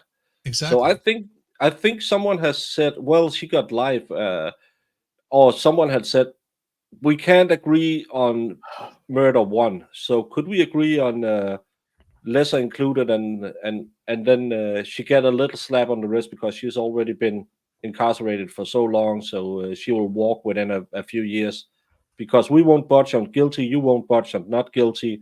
Could we meet on the lowest sentence, the lowest punishment we could give her? That's what I see as 2 possible scenarios. Yeah, it's possible. And I hate it so much. Yeah, but I remember going through this with the, and I know we got lucky with it, but with the Rittenhouse thing, it's like but it sounded like what they did is they went, because if you recall correctly, when as they were going through it, there was a couple questions that came out, and the way that the questions were coming out, you could tell that they were going in sequential order as to how they were trying to figure it out. So maybe they're just going through, I don't even know what all the charges are other than murder, but they may be going through the process of that, is what are all the charges and all that, to see like what do we agree on, what do we not agree on, and that. So maybe.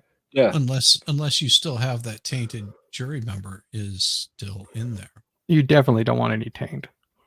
No. Especially on the jury.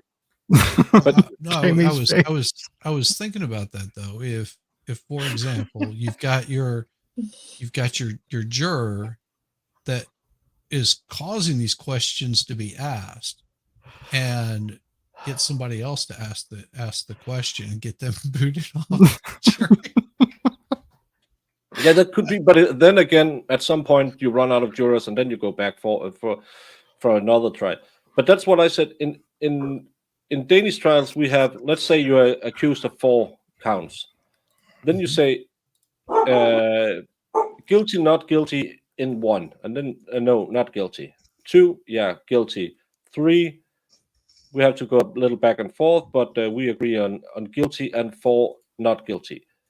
That's how we do it. But in this case, you should, first of all, you should just skip all of these and say guilty or not guilty, because it's a murder. Can we agree on the murder? And when they have to sit in there for so long, there are only 2 possible answers to this. There's guilty or not guilty. And I can see her, because in Rittenhouse there was multiple charges against him. This one, there's 1, and there's only it's a binary. I know it's 2023, but it's only a binary. You can say yes or you can say no, and that's why I don't get why we're still here. Yeah, that's why I think, because they're working their way down, and that makes sense. What Wilhelm is saying is they're working their way down. Maybe they've found Jamie. They found their I think he's gonna have a serious, and I'm just waiting for it. So I'm sorry. Jamie. Not everything, Jamie. You get your mind out of the gutter. I'm not doing anything. I'm just sitting here listening. We're really trying to do this Deep conversation. We're trying to go deep. Okay. Yeah. Very. Stop being so shallow. That was meant to be funny. Let's hear it. Okay. No. So imagine that they go in there. They find her not guilty of count one, and then they work their way down to the next one. They say, okay, she's guilty of this one, and but they have one thing. They only have one. She's only accused of murdering her wife, nothing else. And then they have to figure out, is she guilty? Yes, no. And then they figure out, is she guilty in the first degree, second degree, manslaughter, involuntary manslaughter. So they find her guilty. What do those really mean? I want you to pull it up. Can you pull it up or something? We listen to it? I want it for you. Should I whip it out for you, Jamie? Pull it out, please. No, I said pull it up. Do you want me to pull it up? Yeah. What do you want pulled up? To do it. In what is it? In what are we looking for? It is the Massachusetts version of each of these charges. What does it entail?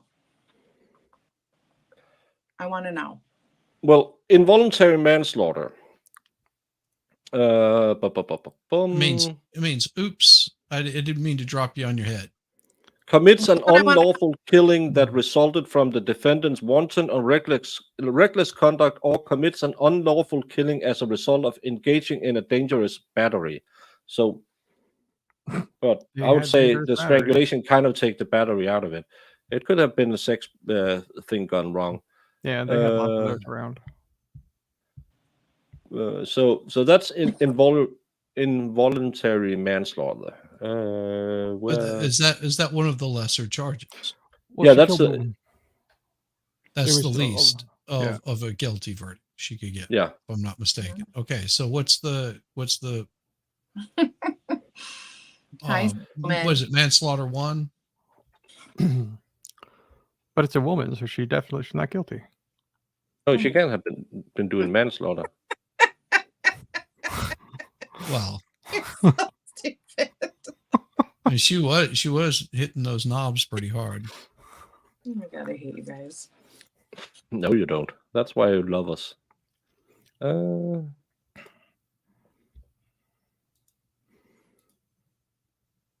Well, manslaughter, as you said, manslaughter is you can't get more than 20 years for manslaughter. So, and involuntary was up to 20 years.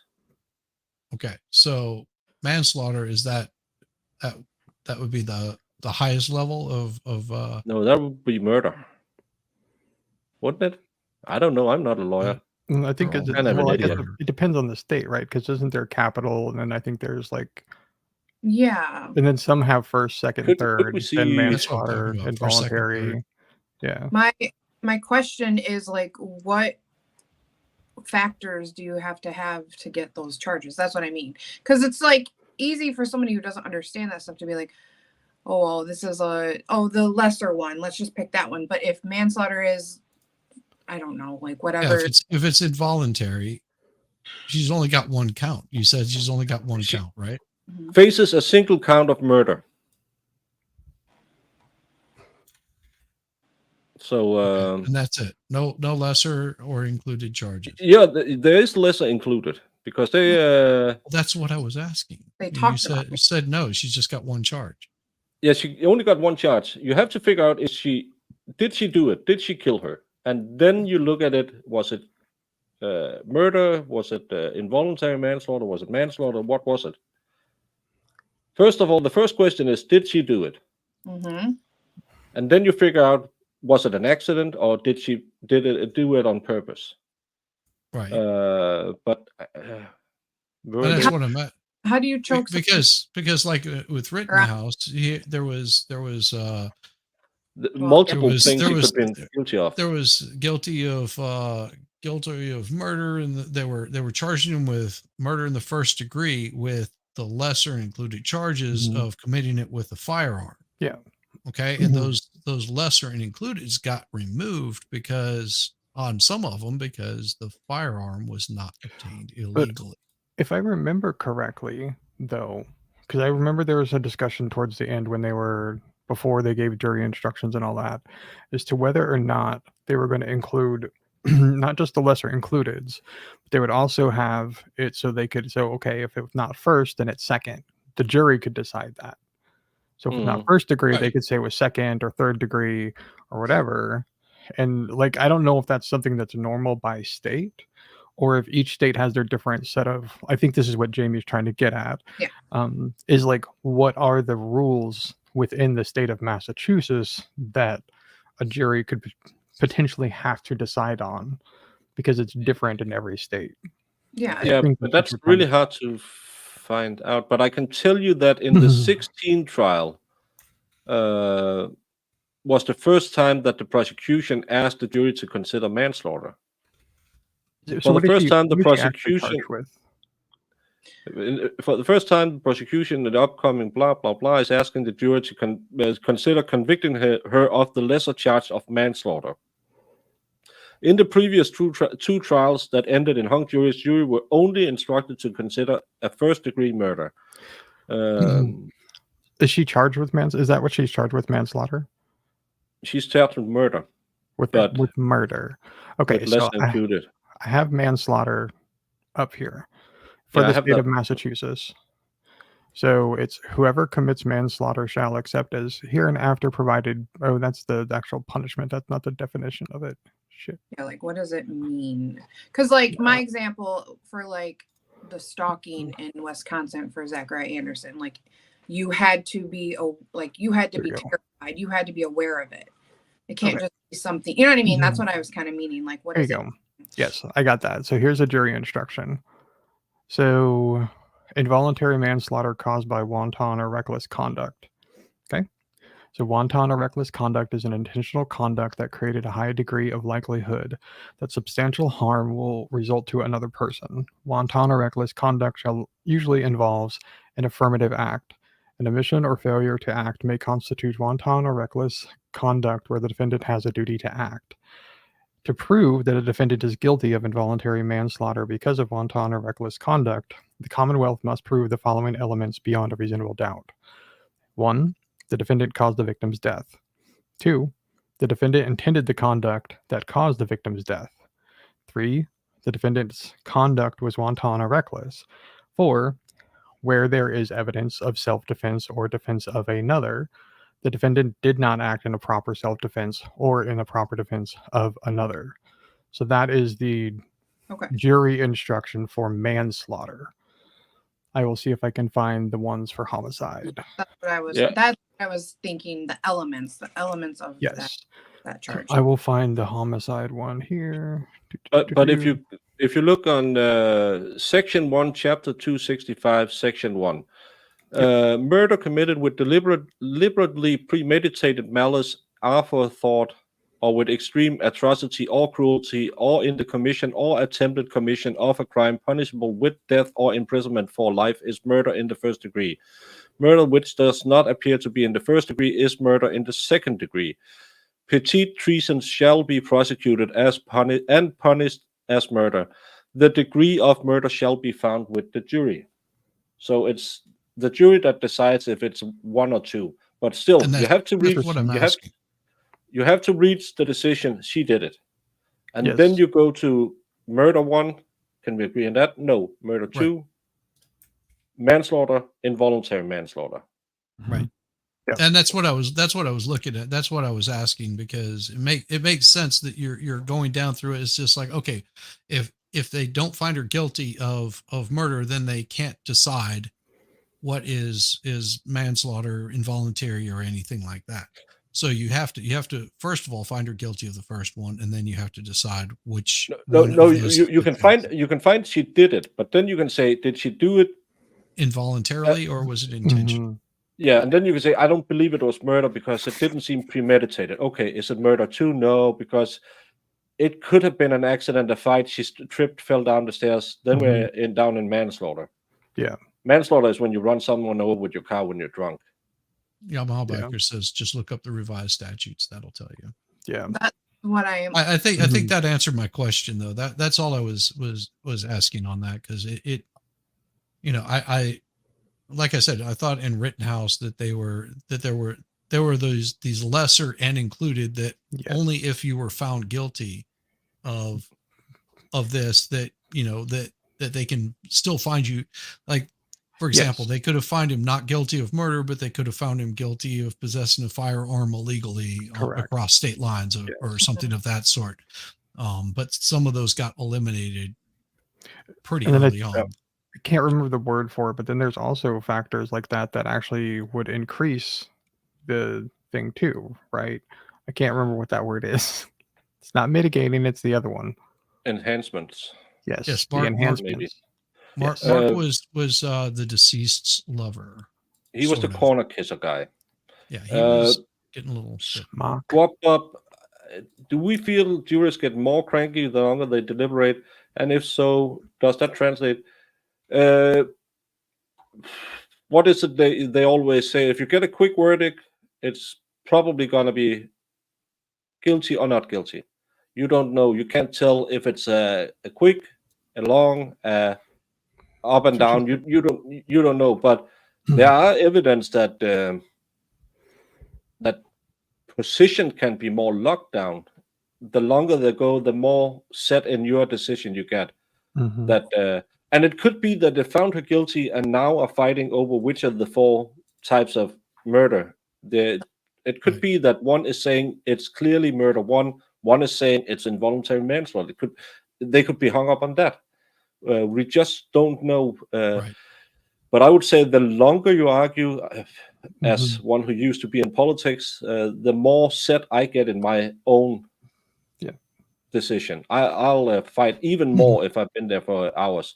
And hey, Solomon, great show last night on legal vices. That was a good show. Really good show. I got to catch part of that. MLS is clarifying here. So possession of a firearm is not a lesser included to murder. A lesser included means it is the same act, but with one element missing. Thank you. That's what I wanted to know. Thank you. That's why you ask lawyers. I know. No, but this is where I am talking about when I say I think a lot of people will start like they will switch their opinion, and then maybe they're switching their opinion over to guilty because everybody else is doing it. You only got one person holding out, but they could care less. I'm sorry, but that's what a lot of these juries do. And then they're kind of thinking, oh, okay, which one does it fit under? Well, let's compromise and give her the lesser one because we'll go guilty, but let's give her the lesser charge. Yeah, that's kind of what I read into it. It's but because if you have a what would you call it? If someone steals something and store it at a barn, and the police find it and they say, can we really say that these people stole it, or did they just try to fence it? Because you have a lot of stolen goods, then we can take it down from stealing the stuff till fencing the stuff, which is a lesser sentence. So we can bump it down for something. It's the same if we have 244 is normal violence, 245 is aggravated violence. And they can be charged with aggravated violence. We said, yeah, he kind of knocked him up, but he had a proper right hand, so he didn't use a bottle or something. So it's only 244. we can turn it down. Yeah, they were out in the street doing a slap fight, and he used a closed fist. So yeah, we can. But it wasn't like he went chasing this guy down just to. I mean, it's the same thing with like Simpson Head, right? Got it. Like the Simpson Head guy said, he's like, I killed him, but they have to decide, okay, was it intentional? Was it an accident? Or whatever. I mean, the same thing with the Rittenhouse thing. Like, we all knew who killed them, who killed those people. Like, it was no secret. It's their decision to decide, okay, was it actual intentional murder? Was it an accident? Or was it self-defense? Like, that's where stuff gets obviously a little more complex. But yeah. Well, I don't believe that there's any evidence showing that this woman did anything. These people are crazy if that's what they're doing. I mean, obviously we're just speculating, but that makes sense. Yeah. But that's what really. Yamaha, grow up. It's 2023. It can happen. What's 2023? Hey, come on. Knocked out. Jeez. Haven't you learned anything by now? What? I mean, at least they used his hand and not a bottle, right? Shizzy, can you turn on the love line voice and read this chat?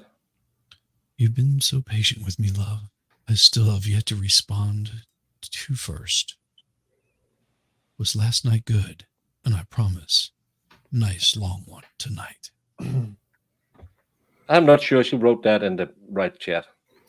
I'm not either. But I think she was texting somebody.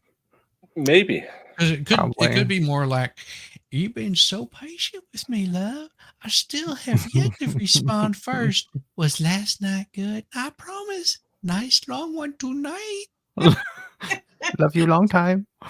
It could be corner kisses. Well, hey, I didn't type it in there. I just read it. That's all. Have you seen this? I almost pulled up one of MLS's chats with the funny painter guy from Austria earlier today. I don't read chats; I just put them up there. Hey, I mean, if she's DMing somebody, she lucky guy. that kind of stuff. I mean, I'm a married man, but I'll still read it online.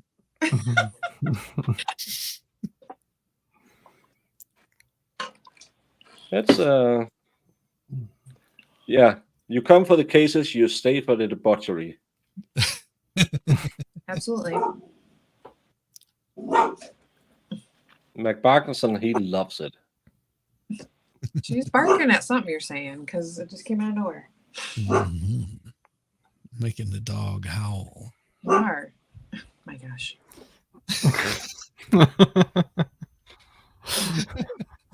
I don't want you guys to see me yelling at them. Doggy. Don't yell. Yeah, don't go into the dog pound. We know what happens down there. Yeah, you should never yell at the puppies. Puppies are meant to be played with. You're a trapper. That's what I say all the time. No, you just play with the puppies. Puppies are meant to be played with. Okay, Shizzy. You need good rub down. I'm gonna hit the head while you two talk to Jamie about the puppies. I mean, tell me you don't like to play with your puppies. I'm not answering. What, you don't play with your puppies? I mean, if I was there, I would play with your puppies. They would not be left alone. Yeah. They would have so much fun. Very, very supportive. Hey. Petting. Yeah. I mean, they would get a good rub down. See? I said nothing wrong. Why? You didn't, Shizzy. I'm with you on this one. I don't know what her problem is. She's being all perverted. I mean, I play with my wife's puppies all the time. Even my puppies, I play with them. Yeah. Oh God. Nice. You can put a bone in between them. Let them play with it. Yeah, everybody. Yeah, you just. Well, the puppies love to get the bone right between. They them. do. Yeah. They would just. It just is the most exciting thing for them to have a bone.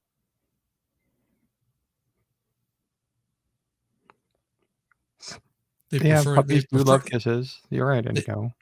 They prefer the hard bone as compared to the soft, like corded ones. Yeah, for sure. Yeah. Oh, do you young? You have puppies I can play with? That would be awesome. Yeah. Are they both the same size? Because I found most puppies are not the same size. This is very true. I mean, like my wife's puppies, one's just slightly bigger than the other. But it doesn't stop me from treating them equally. Correct.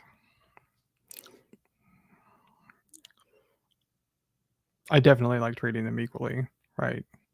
Yeah. Because you don't want one to get jealous of the other. No. I mean, no, it's equal opportunity here.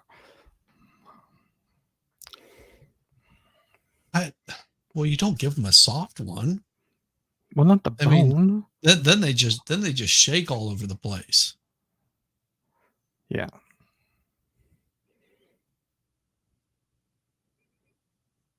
Exactly. We love puppies. Yeah. Especially Jamie's puppies. I mean, I've seen Jamie's puppies. They are pretty puppies. They're constantly just rolling about and having a good time. They get a little loud sometimes though, but they seem to be enjoying themselves. Yeah. And they're all slapping around together, playing. Just, yeah, get a little noisy.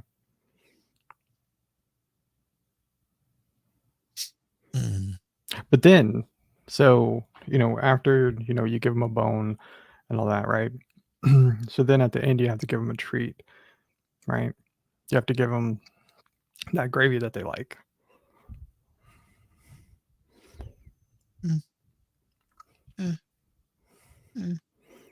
Hit and miss for you. Your experience with puppies may be different than mine. They're all different. Oh, I don't know about that. Yes, definitely. See if they pay attention. Yeah. If they pay attention, then those puppies are good. Yeah. And they all come in different sizes. Jamie's puppies are just a little bit rambunctious. They are rambunctious. But we like it whenever our puppies are out. We don't want to put Jamie's puppies away. That would not be good. That would be not be good. Yeah. She should keep her puppies out. See your experience, Shizzy, is that they don't like the gravy. See, Jung though here, she agrees with me. Well, hers apparently like the gravy. The gravy isn't for the puppies. Well, I mean, there's a little debate about that, but it's all messy. There's better places to put the gravy. Yeah, but I appreciate that. I love a buttered biscuit. Jesus. Fuck me.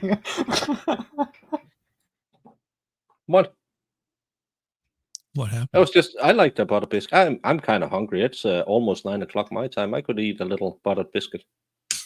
I could also. Yep. Especially if Jung's bringing the biscuits, I'll butter those biscuits. Yeah.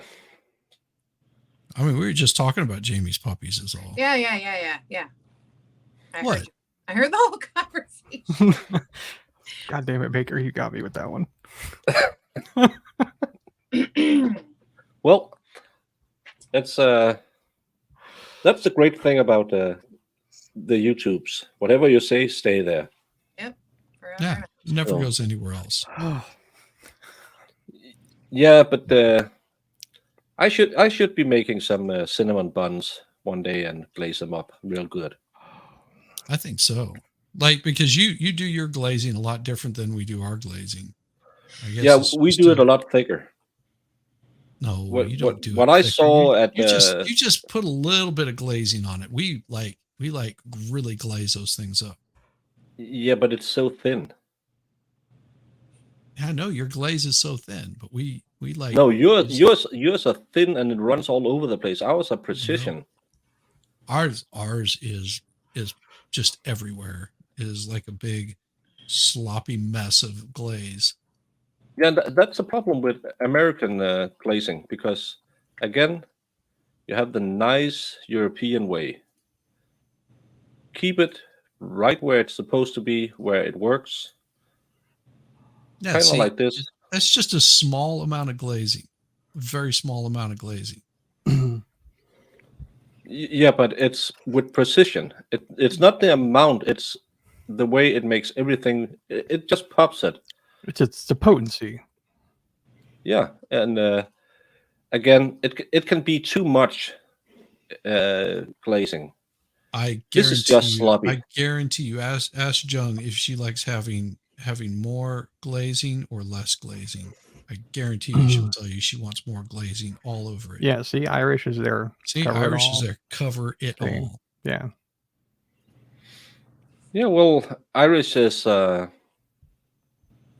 did you call her earlier, Jamie? Freak a leak. Freakily. So yeah, I prefer the more expert because you can do it with panache. Leave it.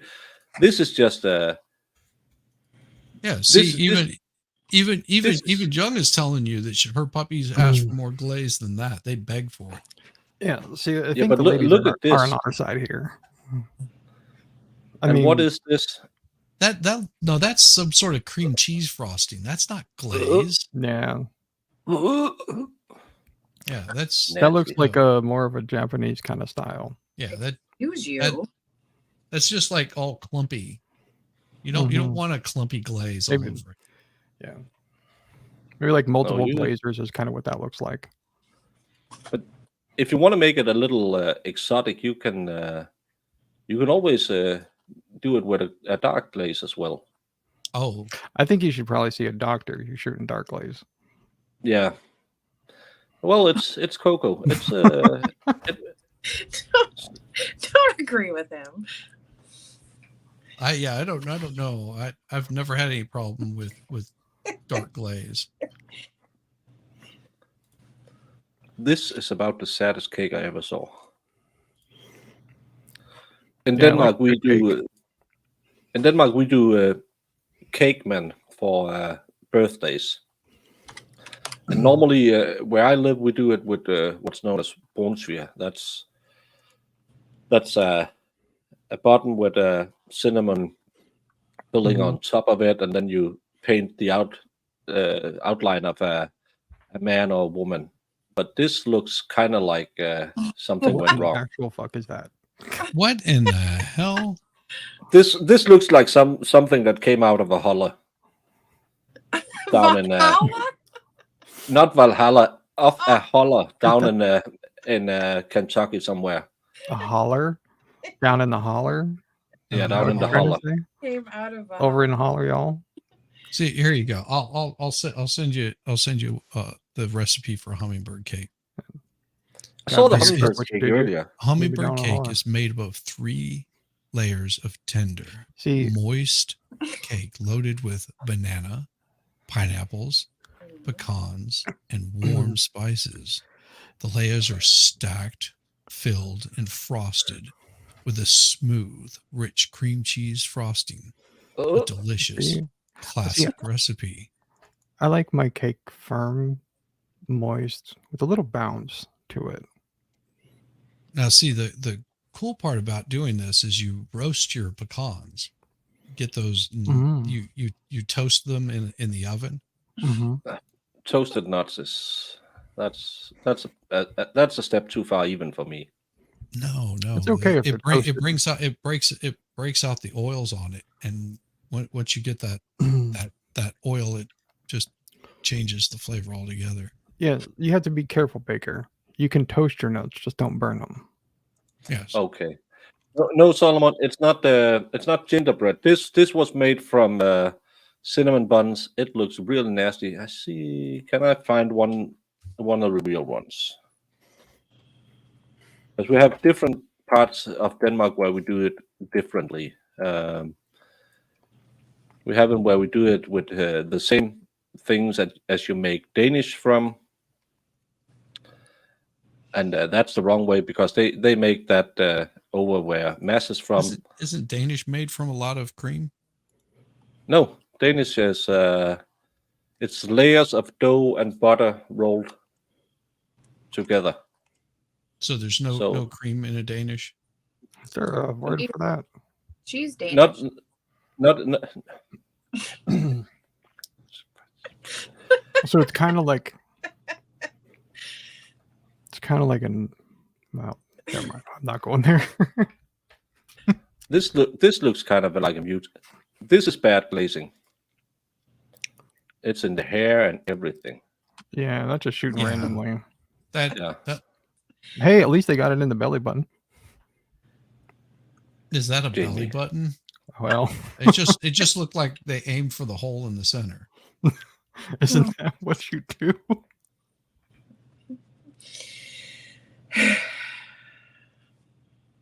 Yeah, but they didn't hit it all the way. It was all over the place. These are the ones. These are the ones. Look how pretty this is. Precision. And But they cut it all congratulations. up. Yeah, but that's because then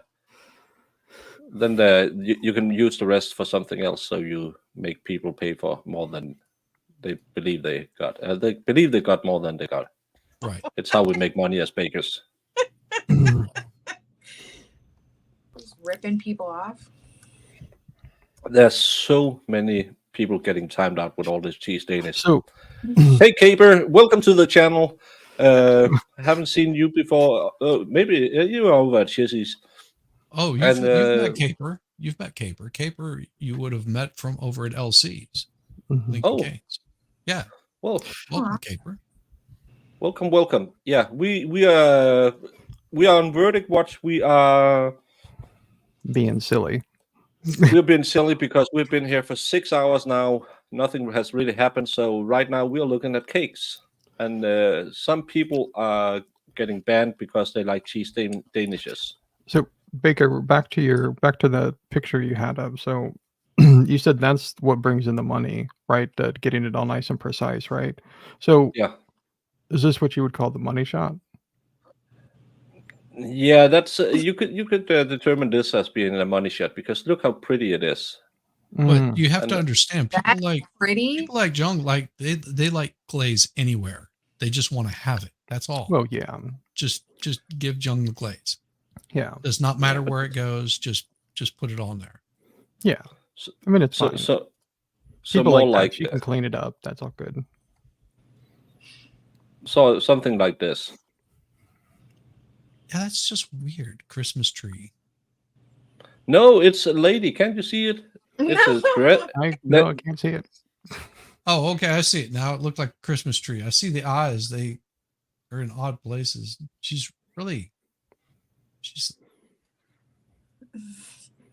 Here's her dress. Her breastages are a little off, though. Yeah. Well, sometimes, as Halle Berry said, I mean, when they're natural, they can be like that. Yeah, they are a little lopsided, which is okay. I mean, it's fine. Yeah, you can't taste that. And Indigo said she would like to lick her fingers afterwards. Yeah. Me too. Oh, hey, Stephanie Bland. Yeah, you missed a lot of shenanigans. I think we are a bit too tired to be sitting here because we are getting kind of silly. But if everything goes right in 50 minutes, we'll be off and I can go to bed and regret everything I ever done. Yep. Is that what you call that now? Is regret? Yeah. Well, haven't you seen Total Recall? Yeah. That was one with 3 breasticles. Yep. So what do you do there? I mean, that's like never mind. Yeah. You have 2 hands on the mouth. I understand one is always bigger than the other, but like the nip, those little nips that they had on there were just off center, like really bad. Yeah. Yep. But again, find the clip with Halle Berry where she says, when they're natural, they can be like that. Well, yeah. But yeah, they can. They come in different colors. Even the little nips you were saying, even those are different colors. Yeah. We we go up in viewers, and then we talk about Cake, and we drop like 10 people instantly. I don't know why. Why? But Because when we were we talking talk about like cake. this, Yeah, that they people are have to watch. cake haters. Oh man, I'm sorry. I have to stop talking about cake. Yeah. Especially about Young eating glaze right out of the tube and getting every last drop of it. Gosh. MLS, stop it. You don't like the new Total Recall. One thing is you don't hate with a passion the new Star Wars, but if you like the bad reboot of Total Recall, there might be drama. There is another version of Total Recall. There's the real one with Schwarzenegger, and then you have the one with Kate Beckinsale is in it. That automatically raises it a couple of points. But you have Colin Farrell. Colin Firth, I think, is no, I think the it's Irish, Colin Farrell. the Irish guy. Yeah, it's Farrell. Yeah, it's a shitty one where they drop through the center of the earth and work on a mine, and then stuff happens. It's really a bad movie. Oh, but Kate Beckinsale is in it, and that again, it raises it from a 2 to a 6 or 7. Yeah, it's amazing. She just gets older and her body gets younger. Mm-hmm. Yeah. I mean, Underworld was great. All of them. She's a pretty lady, and how old she must be in her 50s now. Yeah, I believe so. And Second one different? Was the remake different than the first one? I never seen the yeah, second one. they don't go to Mars. Oh, so MLS is actually saying that Schwarzenegger is the only acceptable Total Recall movie. Yes. Oh yeah, thank you. I misunderstood. No drama then. No drama then. Yeah. Yeah, but the problem is when you've seen the Schwarzenegger one, you're sitting there thinking, when is his head gonna blow up? Yeah. I like the one, but yeah. Oh, and if you pause on that spot where his eyes are like bugging out of his head, oh, it looks so cool. I really like the one. Right. I like. No, I don't agree with that. If you watch Judge Dredd, the new one is way better than the Stallone one. It's much darker. Yeah, it's a way better movie, and that Carl Urban never takes his helmet off really makes it true to form. Oh yeah, because Armor Law isn't quite as good as the Carl Urban one.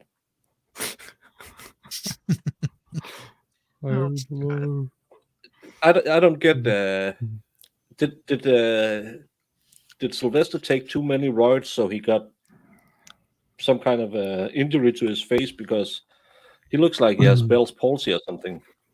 No, just plastic surgery. Yeah, yeah. Lots of it. He just talks like he always has balls in his mouth. You just think that her and Laura Flynn, well, that wasn't the only thing she effed up. I mean, her body sort of went little wonky too. No, Dave, but I don't know if you were here Friday. Just as we ended Friday, the judge were passed a note, and he said, we'll deal with this on Monday. And today they started the day with a motion from the state to reread the jury instructions. Yesterday. Yesterday, the judge started with talking to every juror individually. 2 were excused and 1 alternate was excused.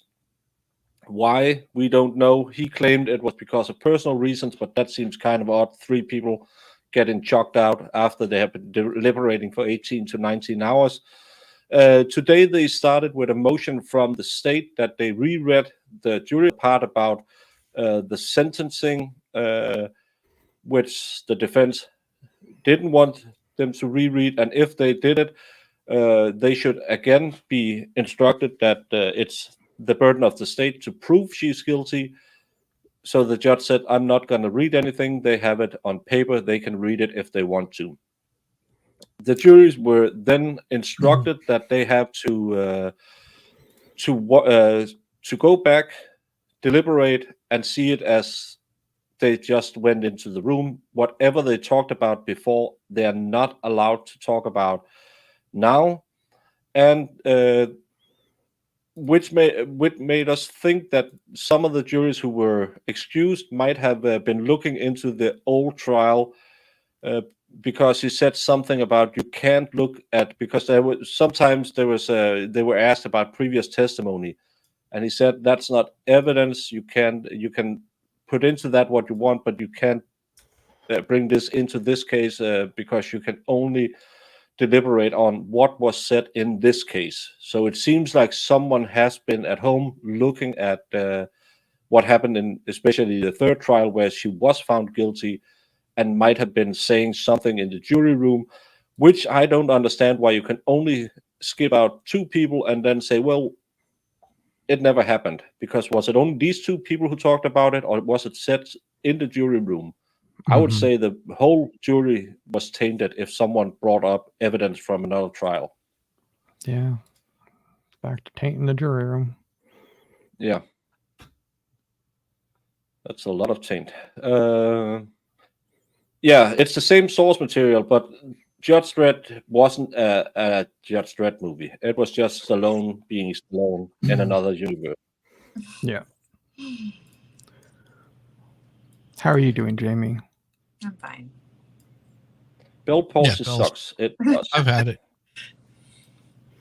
I've had Bell's palsy. John, don't make us go down that rabbit hole again. We got new viewers.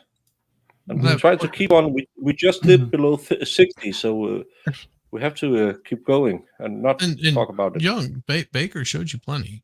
Yeah. I do have a question, Baker, actually, because I know you don't like cream cheese and stuff. How do you feel about jam? Jam's great. That has nothing to do with cream cheese. It's because I don't like cream cheese. Okay. So jam is What don't okay. you like about cream cheese? The texture and the acidic taste.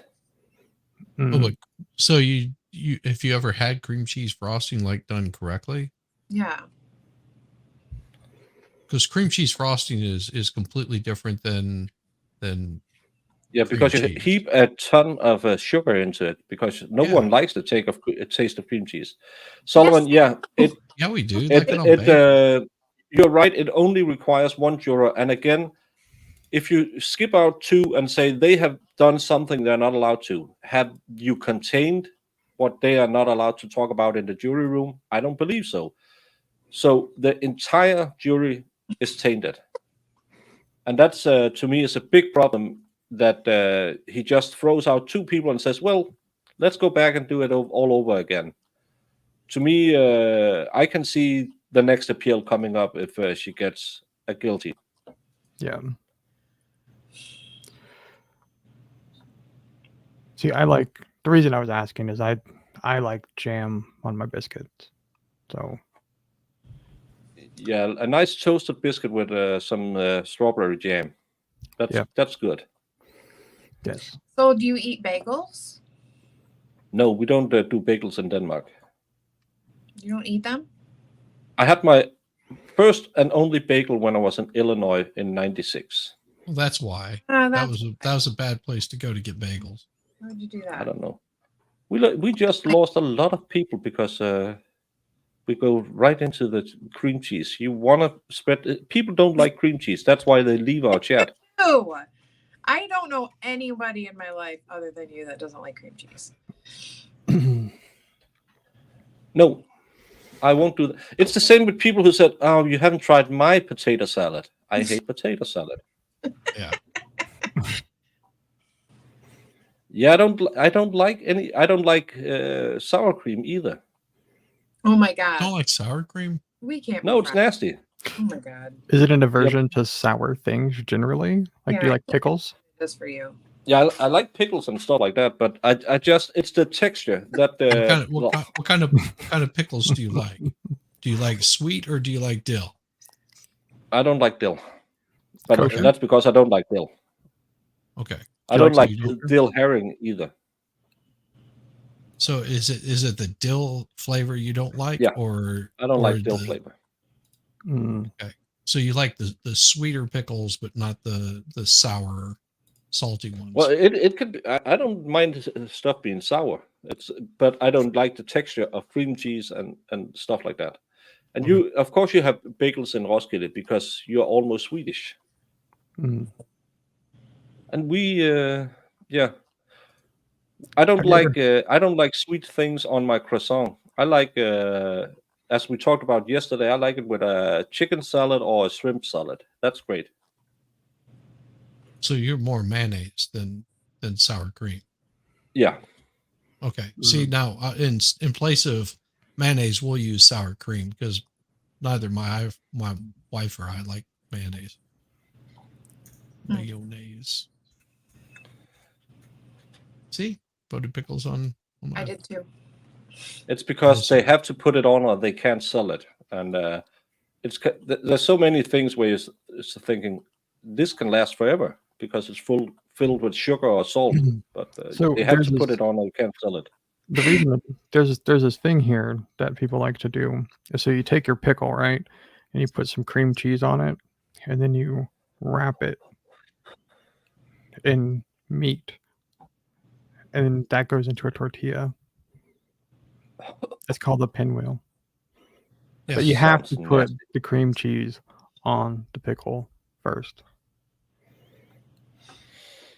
Sounds nasty. Yeah, the tragedy is when they come back. That's what they did on the third trial. They came back and it was overturned 5 years later. So she spent 5 years in jail after they found her guilty. And if they come back again with a new hung jury, in theory they could give her another try next year. Well, it's ridiculous. Yeah.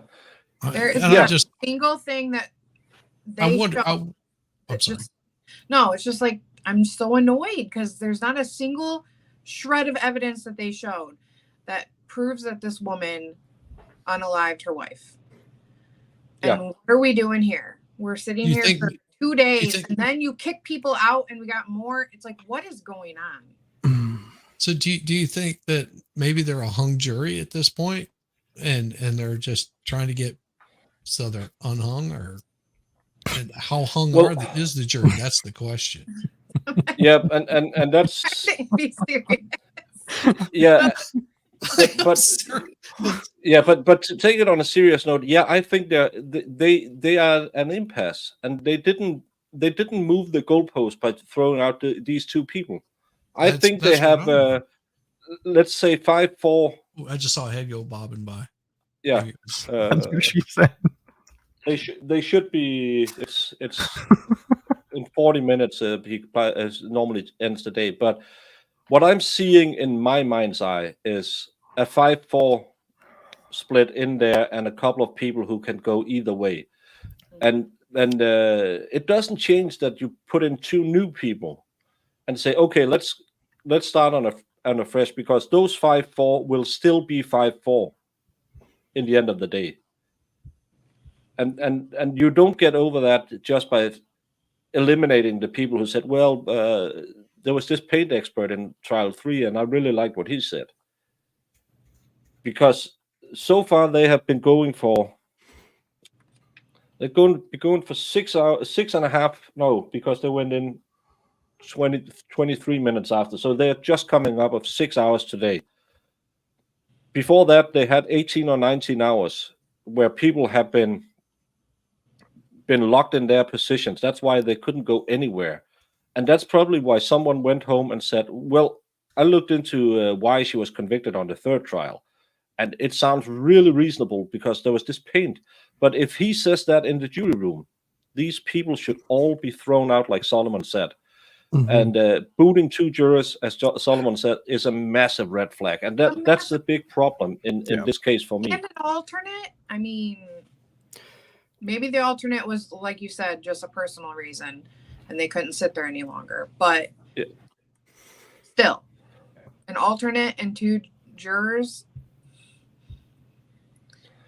Yeah. And that's what I'm afraid of. I'm afraid that we have either it is just a hung jury and they're sitting in there and they're just at a deadlock and they can't decide, or I'm just afraid, like we've seen in all these cases we've watched, that people are being swayed and then they're looking at like, okay, well, we'll find her guilty so that we can get the F out of here.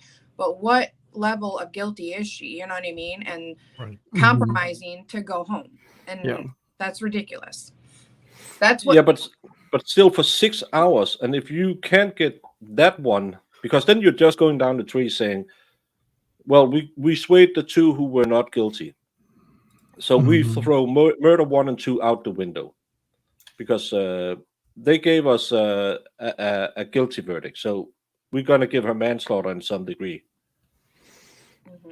Yeah. Well, I think the judge is very hesitant about giving any curative instruction, and that's, and I would say because he doesn't want to have another hung jury or another case thrown back out and sent back. Because I think that they call it just he gave them an admonition, I think is what they call it before they send them back or whatever. And it's like it doesn't work. It's like once you burst that bubble, like there's no taking it back. I mean, no, and please forget the last 19 hours you've been in the room. Yeah. Okay. You could just slap them over the head with a hammer. There's a bigger chance that they get amnesia and forget it than they would do it. And Chloe, I know that they went out at 3:23, so it's 6 hours and 1 minute now. 3:23 my time. So it's 6 hours and 1 minute they have been deliberating right now. There's only one count, so it's well, if you think it's not that bad. She's guilty. Why do you think she's guilty? I think we've asked you that before, and I don't think you answered us. I'm curious. No, yeah, yeah, but again, and let's say that I don't know if either way, if it was guilty or not guilty, they were working for the two who was yeeted. Would it change much when you put two new people in there and you have to argue all the same way again? It's people are locked in their position when they've been there for 19 hours. And I know it took them 27 hours at the third trial where she was convicted. So again, but now we're close to 24 hours of deliberating. I believe they had 18 hours before. 24 hours with if you include the prior jury, but if they're starting you can't again, you can't take the prior deliberations out of it because well, the first one did they have any issues like that? Hello, hey, hello. Ross. What's up? Hey. Hey. I am good afternoon. Good afternoon. I am just working on the porch and listening to you guys' conversation. I did not watch this trial much. I know the case because I know it was a retrial. I remember watching it the first go around, or I should say the third go around. But I have a question for Jamie. What? Okay, so you're not a lawyer, but this is what lawyers are trained to do. Yes. And I want you to start thinking like a lawyer. And I remember your comment from earlier where you said, if you think she's guilty, tell me why. And you're not inviting an argument. You just want a discussion. So I'm going to ask you, though, you have to convince me that she's guilty. Based off of the evidence that you've heard, what are you going to tell me? Guilty? Yeah, you are going to convince me that she's guilty. Based off the evidence that you heard, convince me that she's guilty. But I don't think she's guilty, so It doesn't matter. You're an attorney now. You have to represent the party that you're representing. See, this is why I would be bad at this. I think it's a good exercise. It is. Whenever you're having a conversation with anyone about anything, is being able to put yourself in their shoes. I guess more and less it's like, what evidence did what evidence did you see? I guess it wouldn't be like, why do you think they're guilty? I didn't see any evidence because I didn't watch the trial. So that's why I was asking you to tell me what evidence is out there that points to guilt. She was at the house. You can determine that she must have been at the house. If you take the defense or the state's rigor mortis window, that will be between 11 and 3 o'clock. She says she leaves the house between 2:30 and 3:30. So based on the rigor from both experts, she would have been at the house for most of the time where the murder could have happened. She Okay. drives a long way around. Why did she do that? Why didn't she just go down to the shops? We were never told why she took that long way around. It's clearly to establish a motive. Oh, you mean an They alibi? Yeah, an alibi. Yeah, and they are just trying to throw this Mark guy under the bus because they are desperate to cover up that she did it. It's clear they had this lovers' quarrel for a long time. She was annoyed that Anne-Marie got upset that she had Mike over the night before. They got into a tussle at the top of the stairs. She throws her, accidentally pushes her down the stairs. When she's down there, she thinks, this is going to end up badly. I'm just going to unalive her. That would be my spiel. Well, and okay, so I understand your point there. So your point is that yes, you would have pushed her down the stairs, but also you're talking about someone that's for one bigger than you. So is it an accident that she got pushed down the stairs? Well, that's why you put manslaughter into it. Mhm. It was an accident. Okay. You pushed her DJV, down the that's how stairs. you do it. Yeah, he went to town. I mean, that's what I was. It's just really like, obviously, she lived there. Well, I know it puts you on the spot a little bit, but Yeah. She lived there. She found the body. She found the was body, she lived was there covering it up. Had time to cover it up. She was aware that the body was there because that's why she sent the daughter to the neighbors and had them call so she could make sure that all her tracks were covered at the very last minute, make sure that the body was deceased. And weren't they having marital problems too? So there's your motive.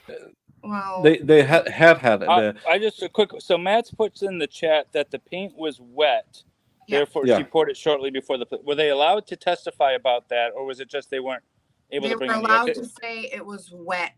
They weren't and poured, right? They weren't allowed to like say fresh. They weren't allowed to say fresh and poured. So how do we square, if we're defense, how do we square the idea that the paint is wet, right? We're conceding that the paint is wet, or no? Is the defense saying it was dry? No, they were. They never The conceded defense anything didn't on go that. into that. They said that she stumbled down the stairs, and when they didn't really go into the paint. But I'm just wondering how you square the wet paint with the timeline. Because given the fact that there's paint was rigor. very irrelevant to it. The paint in this case was there was even the prosecution was very short to not accuse of her trying to cover it up by pouring paint or that the paint was wet. They were not even describing it that there was just paint there because I think they were so afraid of getting that paint in there a second time and having an expert come in, a paint drying expert, because that's what got kicked out in the first place, that they just glossed over it on both sides.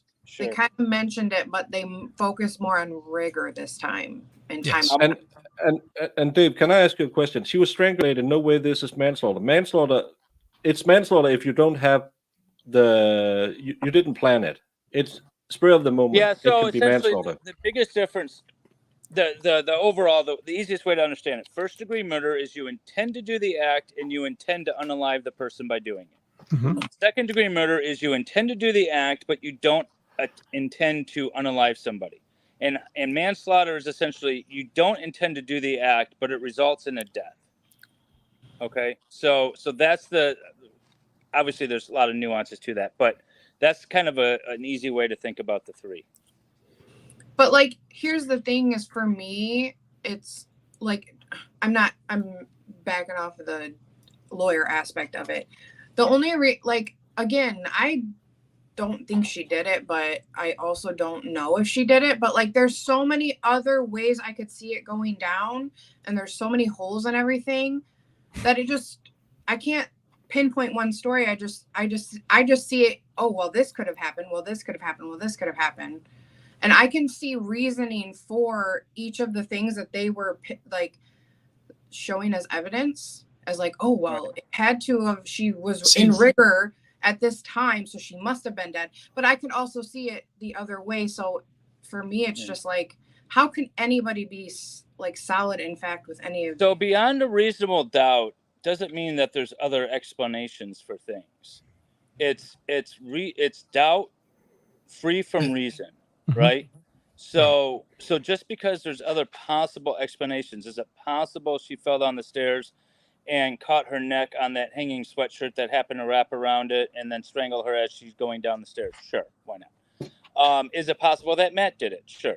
But that doesn't mean that her conviction beyond a reasonable doubt would be a wrong conviction.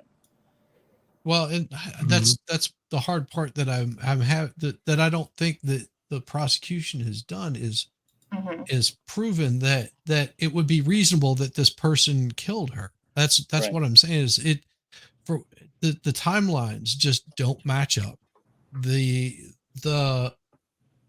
There's just I The great sit there and, success is saying nobody would have had reason other than her partner. Possibly, Yeah. but people kill for a lot less. right. You know, I watched I was watching that chapter last night, and there was a case about, I think, an Oklahoma congresswoman that was found murdered, and they thought it was her estranged husband. They were going through a divorce. He was a judge that had just been outed by the divorce case and lost his job. And then it turned out it was her longtime bestest of friend who murdered her just to get some money or something. There was some sort of deal they had.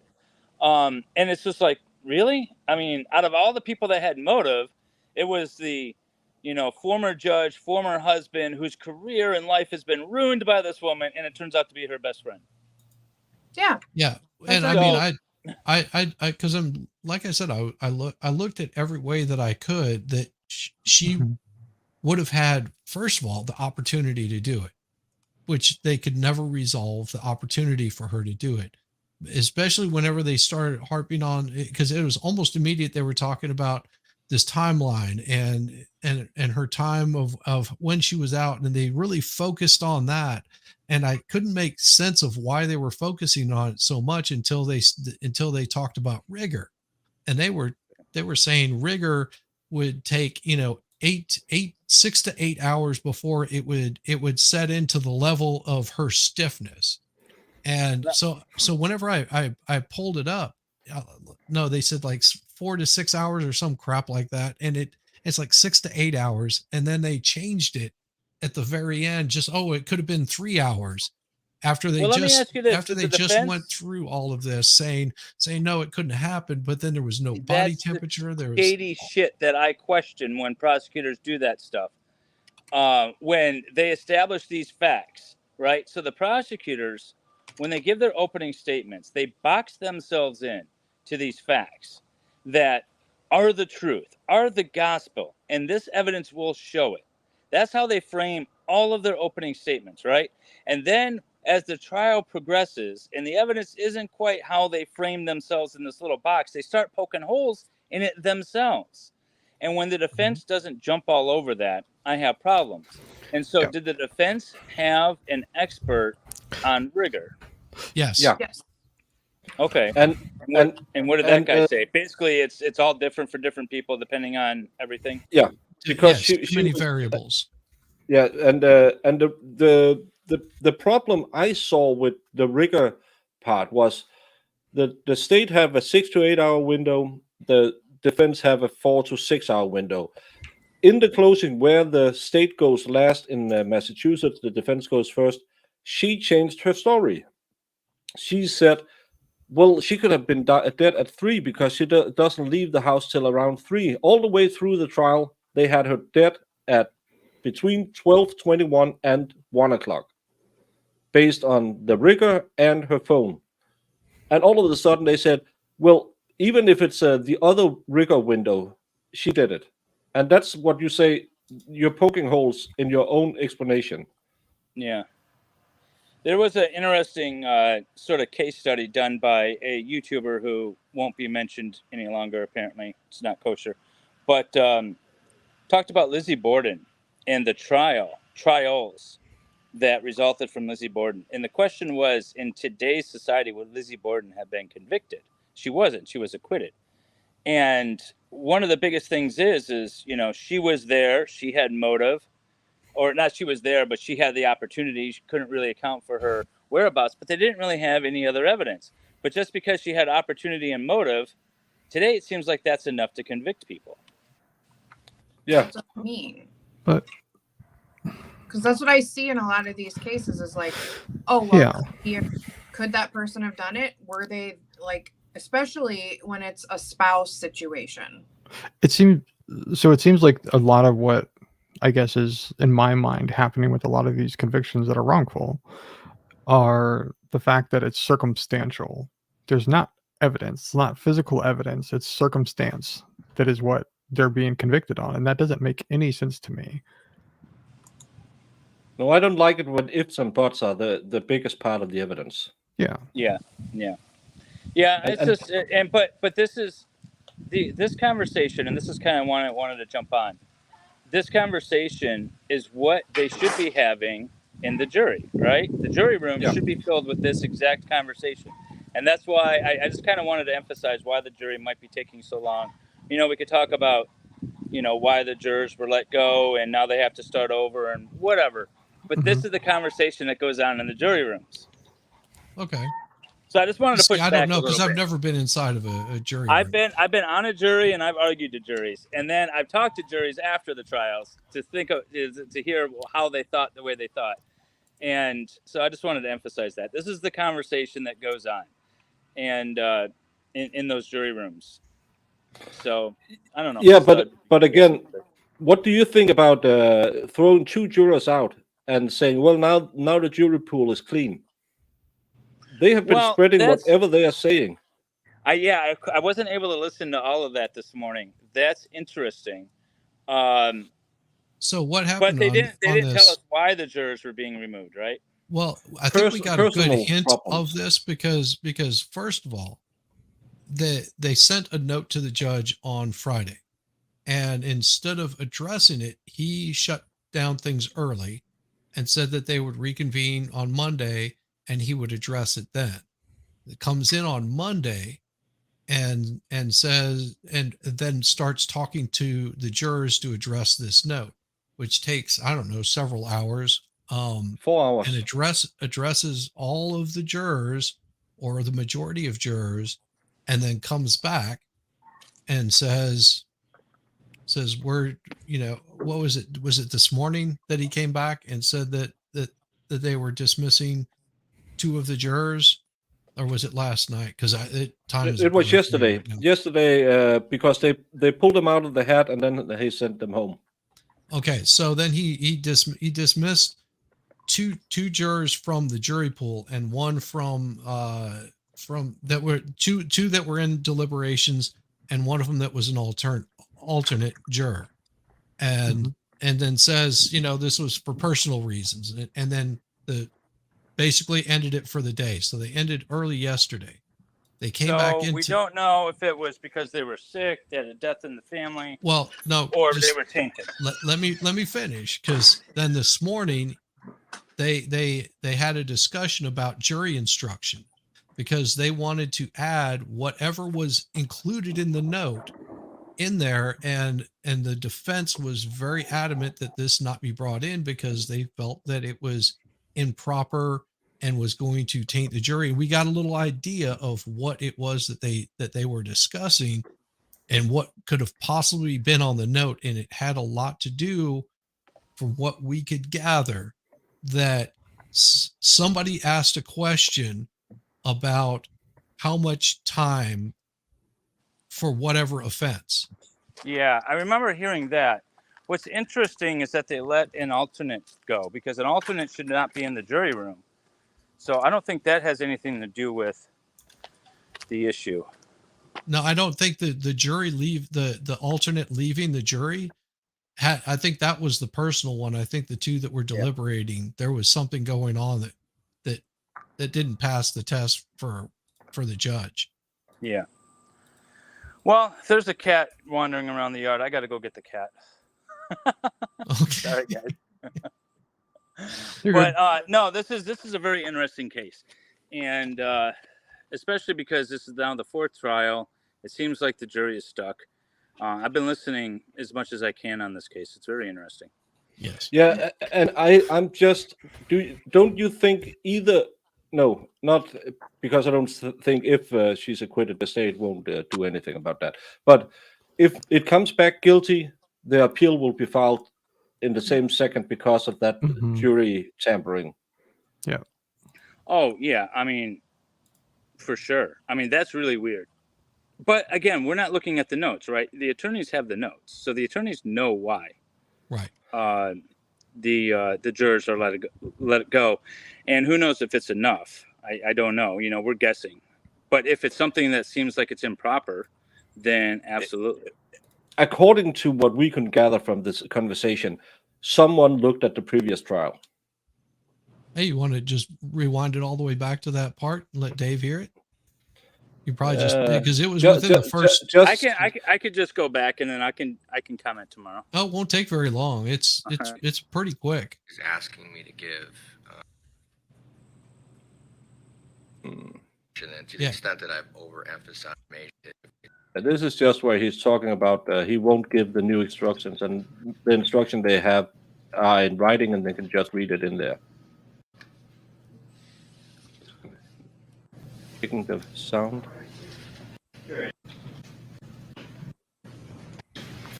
No, this is not him reading the jury. What he was talking about with the attorneys before the reading. Yeah, he wanted the attorney part. Yeah, the discussion between the attorneys about what they were going to include. This is him reading the jury instructions. Yeah, but he's not going to include that anyway. What I think you should listen to is what he says about the. It's only what's presented in this trial you're allowed to listen to, because he says we're not going to talk. Based on the nature of the note yesterday, and I think we mentioned this yesterday at sidebar, what the Commonwealth is requesting is actually two things. One, that you repeat the instruction that you already gave in the final entitled prior proceedings, specifically in regards to entitled prior proceedings. Okay. Or entire prior proceedings. There's something about the prior proceedings. That not affecting their deliberations in general. And then can you go back real quick? Specifically, yeah, I can go back like really 15 quick. seconds. I mentioned this yesterday at sidebar. What the Commonwealth is requesting is actually two things. One, that you repeat the instruction that you already gave in the final entitled prior proceedings, specifically in regards to that not affecting their deliberations in general. And then addressing specifically the potential consequences of their verdict. If you remember when we mentioned this yesterday at sidebar. Yeah, so they're talking about. We believe they're clearly talking about the prior proceedings and possible penalties, neither of which they're supposed to be considering. Right. Yeah. And then that's what made us suspect that it was that somebody on that jury knows what the prior convictions were or knew a lot about the case, whether they're for the defense or the prosecutor. Well, they could even just know, like, hey, she was tried. This is her fourth trial. She was convicted on her third, and she was sentenced to whatever. I mean, even if they just know that little bit of amount, that's kind of bad. Yes, and I think that there were questions that people asked that made the judge pull the jury, like, how much do you actually know about this prior case? Or is it possible? Because again, I used my mom as a reference earlier. My mom always says that she'd acquit every defendant on the stand because there's no way she could ever send anyone to jail. And is it possible that you have someone on the jury that's thinking, I don't want to send this person away to jail. I don't think there's enough to send this person away to jail. Do we know how much time she would get? Can we send a note to the judge? Let's just send a note and say, hey, how much is she in jail right now, waiting for a verdict, and how many days has she spent, and how much time will she get if we convict her? It could be something as innocent as that, not even knowing that there was a prior trial, right? I kind of think that is a valid way of looking at it. Like, I kind of think maybe that's what was going on, to be honest with you. Now that Dave's saying it loud, it's like, I kind of think that might be what's going on. But I just know how my mom thinks, and that's I'm just referencing it on that. But I'm still thinking that you have 2-3 holdouts are not guilty, and they're saying, well, if you can get it to involuntary manslaughter, and she already did 5 years, and she'll probably get 10 years, so she'll be out real soon. Yeah, I mean, so that could be absolutely what they're thinking. I'm just wondering why the jury note and why the jury's, 2 jurors being removed and all of that. I'm just trying to think of, out loud what the issue could actually be. Yeah. And whether or not it's like actual jury misconduct of I some mean- sort, or if it's something completely innocent. I don't. So in the days prior, I remember them giving the admonition. The only thing that I don't recall from the admonition was something that they said specifically, which was, and all the other previous cases or trials. And so that indicates to me, at least, that somebody either went over the weekend, looked up information about the previous trials, or they already knew, and they brought that information when they came in Monday morning or whatever day it is. And they started bringing up information that was not in this trial. I see Matt's comment. No, so my mom would think I wasn't there. I didn't see it. I might have an idea of what happened, but I cannot know for sure, and I'm not going to send someone to prison not knowing for sure. That's how my mom would think. So, yes, it's a horrible thing that may have happened to this person, but it might not have been the defendant, and I wasn't there. I don't know. I think that's how, just in my conversations with my mom. I mean, that's kind of how I am with things. Like, I have to see some really hard evidence. Right. To just take I guarantee if the jury away. was made up of this panel for every criminal case, there wouldn't be a prison overcrowding. That's for sure. Yeah. Hang Yeah, on. like it was funny, like when OJ was going on back in 94, 95, I was young, we'll say. And I followed that case pretty closely for no apparent reason other than it put me to sleep at night. And I thought then he wasn't guilty. They didn't prove anything. And I didn't even have a full understanding of the concepts of, beyond a reasonable doubt and all that.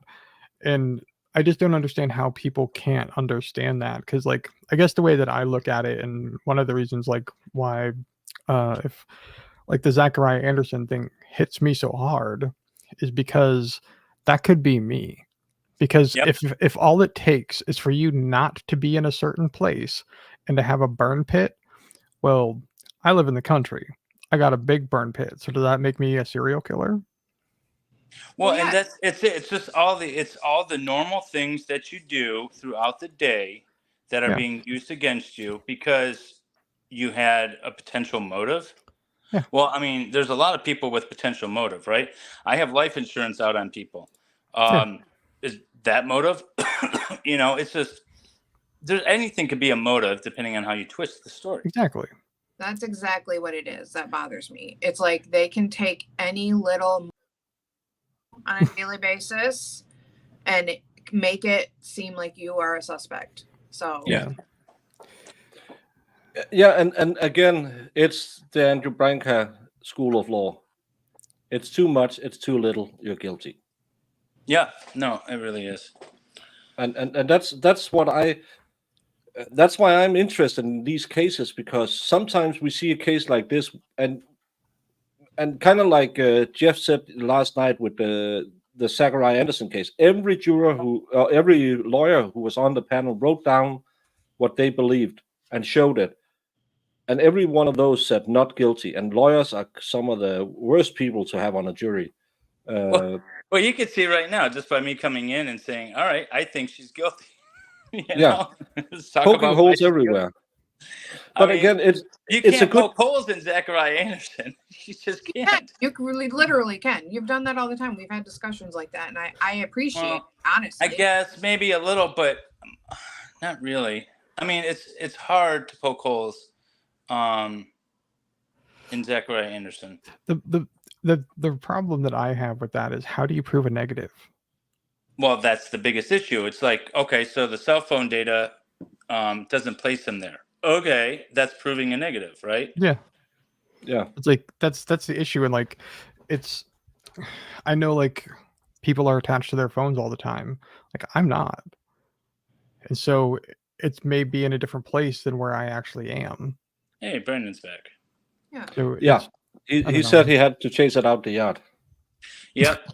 And now I have gone from chasing to luring because I'm a better lurer. I can entice it. I can entice it better than I can chase it. Oh my god. I probably could. There's a panel van joke in there somewhere, but that's wildly inappropriate. But yeah, I appreciate that, Dave, because it is good to talk all sides of it too, you know? Yeah. Well, and that's what my natural instinct is always to be the contrarian. Jeez. Well, Shizzy was doing it when he first came on panel.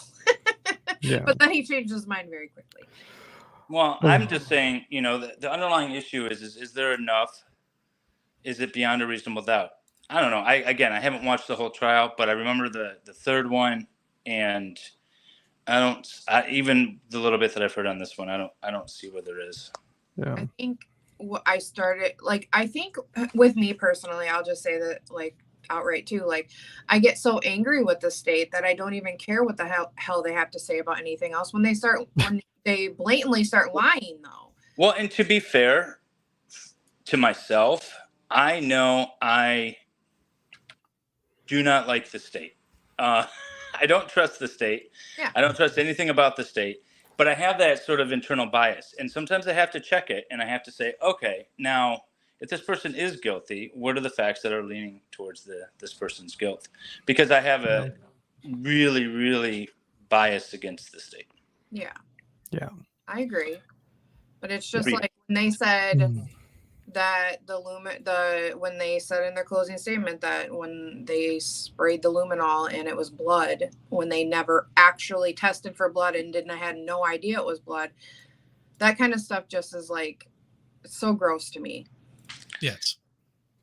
So. Free candy painted on the side. I had a friend in high school that had like one of those graper vans. And let's get our channels needed. he painted candy on the side just for that, and it was awesome. He'd drive it around to school and stuff, and the candy on the side. Yeah. Well, Expert actually said something. I'm a little concerned about him. He said he's having a little bit of problems with his tip.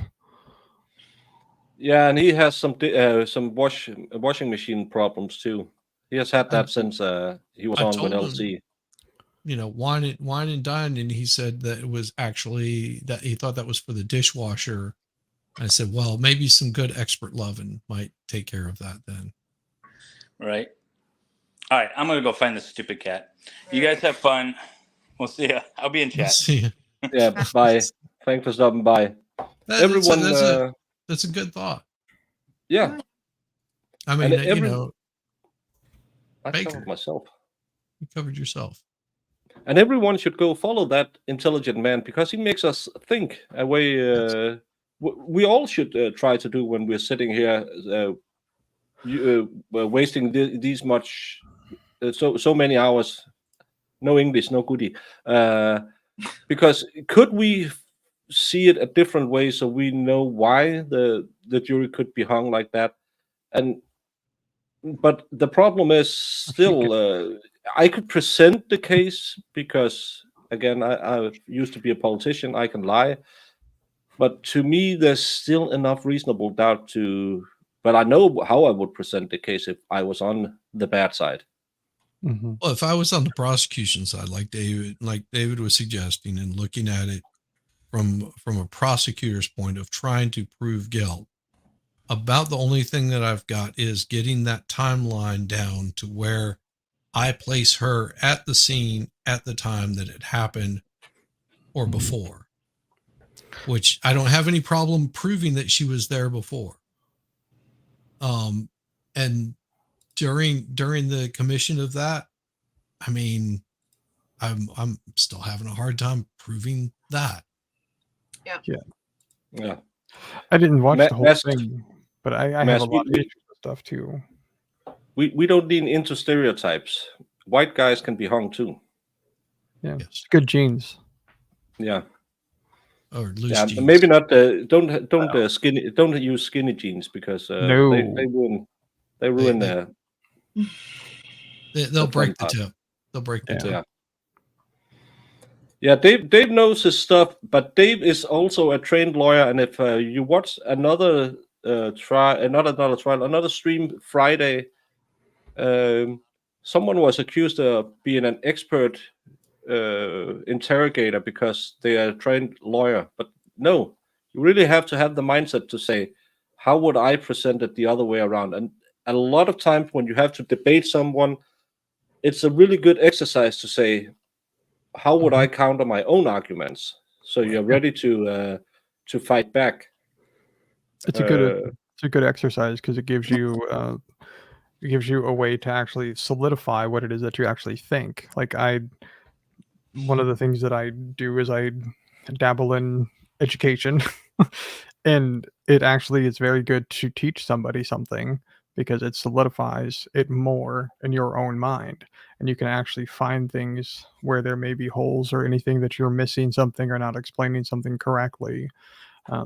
It's a really, really good way to do that, is to try to tell somebody or teach somebody else about whatever topic it is that you're on. Yeah, and not that we should ever mention the people who dressed up in Hugo Boss uniforms, but they had a guy who was really, really good at using the media, and he had a tactic, and that tactic was always speak to the stupidest guy you know, because then the smartest guy will understand it. If you do it the other way around, they can't do it. And that's really good when you try to, and it's in everything. If you're in politics, if you're a teacher, if you're a lawyer, don't try to sound smart, because people generally aren't that smart. Think about the average intelligent person you know, and 50% are stupider than he is. So that's a really good exercise too. That works for me, because I always talk to people like they're stupid, or something like that. Yeah. Yeah. Well, it's a mistrial if you have a hung jury. That's what happened in the two first attempts at this trial. You just have a hung jury, and then it's up to the state, say, do we do it again? She's not cleared, but they just couldn't reach a conviction. And a satisfied galley. Yeah. Well, working at the office. Oh, fun. Working at the office. Me too, sort of. Well, Solomon, you just you sound smart then, and we just sound stupid. That's what it is. He's actually smart. He talks to me like I'm stupid. Yeah, which I am. So we're good there. Yeah, and manipulating others is a human thing. And again, if you being a lawyer is kind of like being a salesman. You have to sell them your side of the story. It's the same thing when you go in to buy a new car. They will tell you that you need the engine upgrade because those 2 times a year you drive more than 5 miles. It's really important to have the 50 extra horsepower. Mm-hmm. And that, being a politician, being a lawyer, being a salesman, it's all the same. You have to make people believe they need what you're selling. Mm-hmm. And that's why it's a really good exercise to say, how would I counter my own arguments? And I think that makes everyone a bit. We had when I did civics, we had to do a presentation of a party, and we had to draw a party. Only 2 guys weren't allowed to draw, and that was me and a guy from our ultra left-wing party, because we were given the assignments to swap it. So I was right-wing and he was left-wing, and we had to sell each other's parties. And I went home, I gave it everything, and I didn't believe one word of it was a universal basic income and all this crap. And I had people say, oh, that sounds, I'm thinking about voting for them. And I thought, oh my God, I might be able to sell sand in Sahara. Mm-hmm. I know that you ice cubes are in high demand in Sahara. Thank you.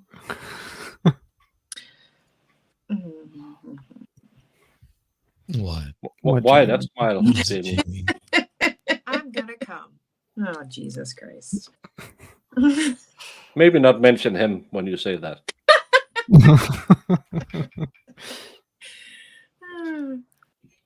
Oh. Oh, she had to get under me.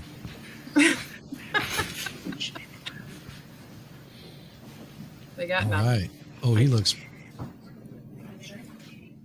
Back before the court is Hampshire County Indictment 1180 CR 0128 Commonwealth versus Cara Rintala.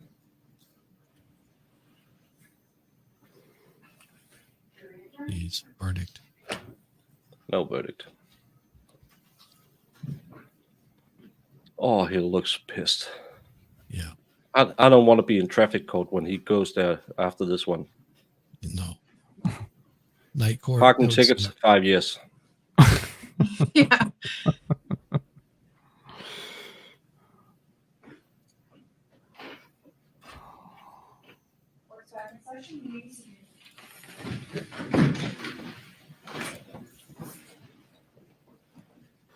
Hateful. Okay. Members of the jury, I'm going to release you for the day. Once again, I will instruct you not to discuss this case with anyone, including each other, now that your deliberations have ended for the day. Not to conduct any form of outside research or investigation concerning this case or anything related to this case, to avoid contact with all of the participants in this matter, and to avoid any media accounts concerning this case. Have a good evening, and we'll see you back here at 9 o'clock tomorrow. See, I see everybody over here in the chat going, "Oh, the judge is all hot and all this." Dude looks stoned out of his mind to me. He looks like he's contemplating. Oh, that 38 back in the house. I might smoke that tonight. Suck start it. Yeah, just one simple. Yeah, he lost it. He's afraid of trial number 5. All right. Yeah. Good morning. Okay. Oh, they got more? Nothing else. See you tomorrow. Okay. No, I didn't give up on Jamie's lash fund. We have been talking about, not talking about. We have been showing the link all day. We could do a little lash branding, even though some people say it's not the lashes, it's the eyebrows, maybe.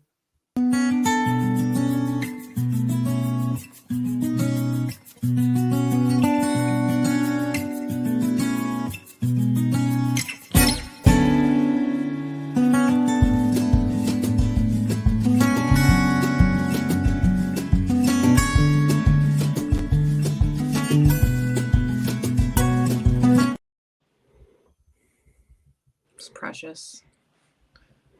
Don't come. Yeah, everyone, we don't ask for much, but if you could spare a single little thingy bob to help with Jamie's lashes, it's what keeps this channel going, because I've been sitting here for 7 hours today. Without those lashes, I would be going crazy. Whenever Shizzy talks about knobs and buns and I get a little hot under the collar, I just look at those lashes and I think, that's where my tranquility lies. Is under Jamie's lashes. Yeah. The umbrella saved the day. Oh, so much better to have Jamie's lashes on screen. He has been mentioning the news media all through the trial. And I'm angry because they could watch my channel. I need to rewatch. Who wouldn't be watching me? 62 people right now. We've been fluctuating all day because this has been boring. Was it boring earlier? No. Well, it wasn't. The trial was boring, but the company was entertaining. Yes. But we lost a lot of viewers when we talked about that. So Maybe they didn't get it.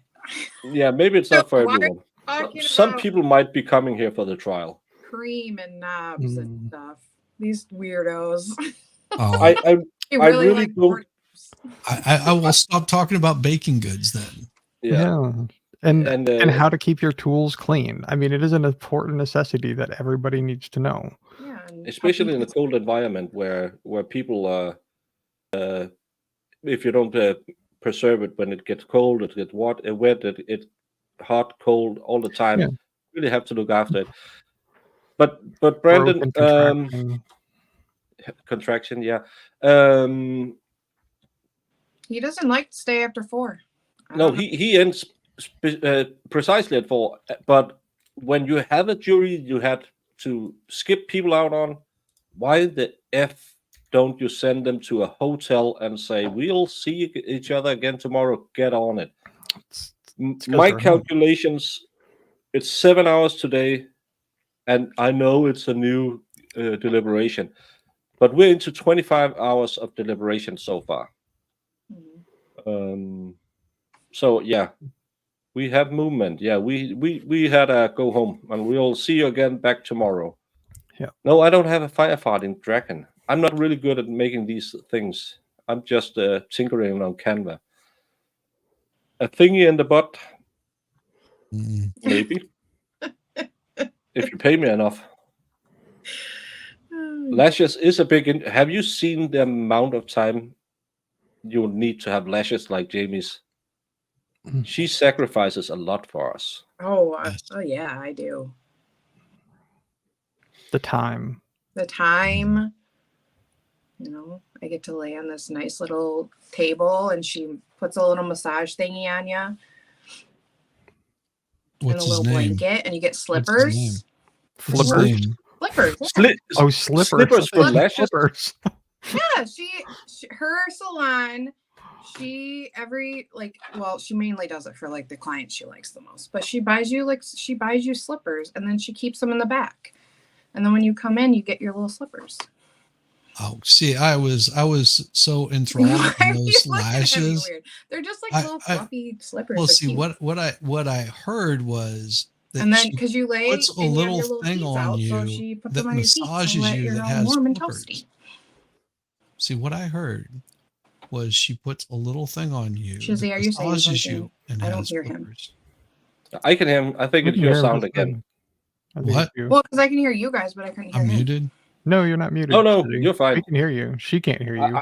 I think she has a mental block after you talked about her puppies. Guys, stop it. I can okay. hear you. Why can't I hear him? I don't know. I'm talking. Du ved godt, at det går galt for mig nogle gange. Altså, hvor svært kan det være? Possibly. Yeah, what he said. It's just because sometimes I slip into a bit of Danish when I make this up. I'm tired. So. Yeah. Let's shut this thing down. Yeah. Everyone. Yeah, you should. That would make for an interesting stream. Yeah. No, I'm not pulling that up, Lefty. You know how many people other than Jimmy are wearing those slippers every day? Are you trying? I knew you little dorks would say that. Yes, they're mine. Yeah, no one gets into those slippers. Oh. No, I just answered a Dane who said I slipped into Danglish. But everyone, yeah, I should do that, but because stupid people on Marketplace, I have written about getting lighting and a microphone and stuff for my baking part of the kitchen, haven't answered me, so I can't do any baking. And that's really annoying because I was hoping that I would have it up and running by this week. And I was hoping that I didn't have to sit here and do another week of trial streaming, so I could work on it. But everyone, let's do the YouTube thingy back and say, grift thyself. Oh Jesus. I do audio thingies. I had the Zachariah Anderson video that was done with Solomon, Nick, Legal Vices, Ozzy, and Chandler last night. You can go see that on my channel. And make sure you lick everybody's buttons and subscribe to them. I have got absolutely nothing to grift right now, except I'm let me sad I grift can't for. hear Shizzy. See, can anybody else hear me? Yeah, can you're hear you, fine. Shizzy. Okay. I just think that you don't want to hear you. That's probably it. So yeah, I don't really have anything to grift, but I will say that, you know, I will grift for the expert. He does Taco Tuesdays. Go check that out. It's There's trivia quiz tonight. over on the experts. It's well worth There we seeing. Other than that, I have got absolutely nothing to grift until tomorrow, and then I'll grift more. I'm spent. Thank you, Greedy, the first word you said, that's P in Danish. So, P broken baker. Yeah, I'm gonna pee in just a second when I shut down the stream. That's. How did you know? Yeah, you better call the White Rabbit and said, do you know we have a quiz tonight? So, yeah. But the most important person on the internet, the best co-host you can have, if you can steal her away from me. Hi. Mm-hmm. Get me off the screen. That's right. Mm-hmm. Hi, Jamie. Don't come. Don't hide. We want to see those lashes. No. Okay. I don't really have any. Yeah, I don't like women.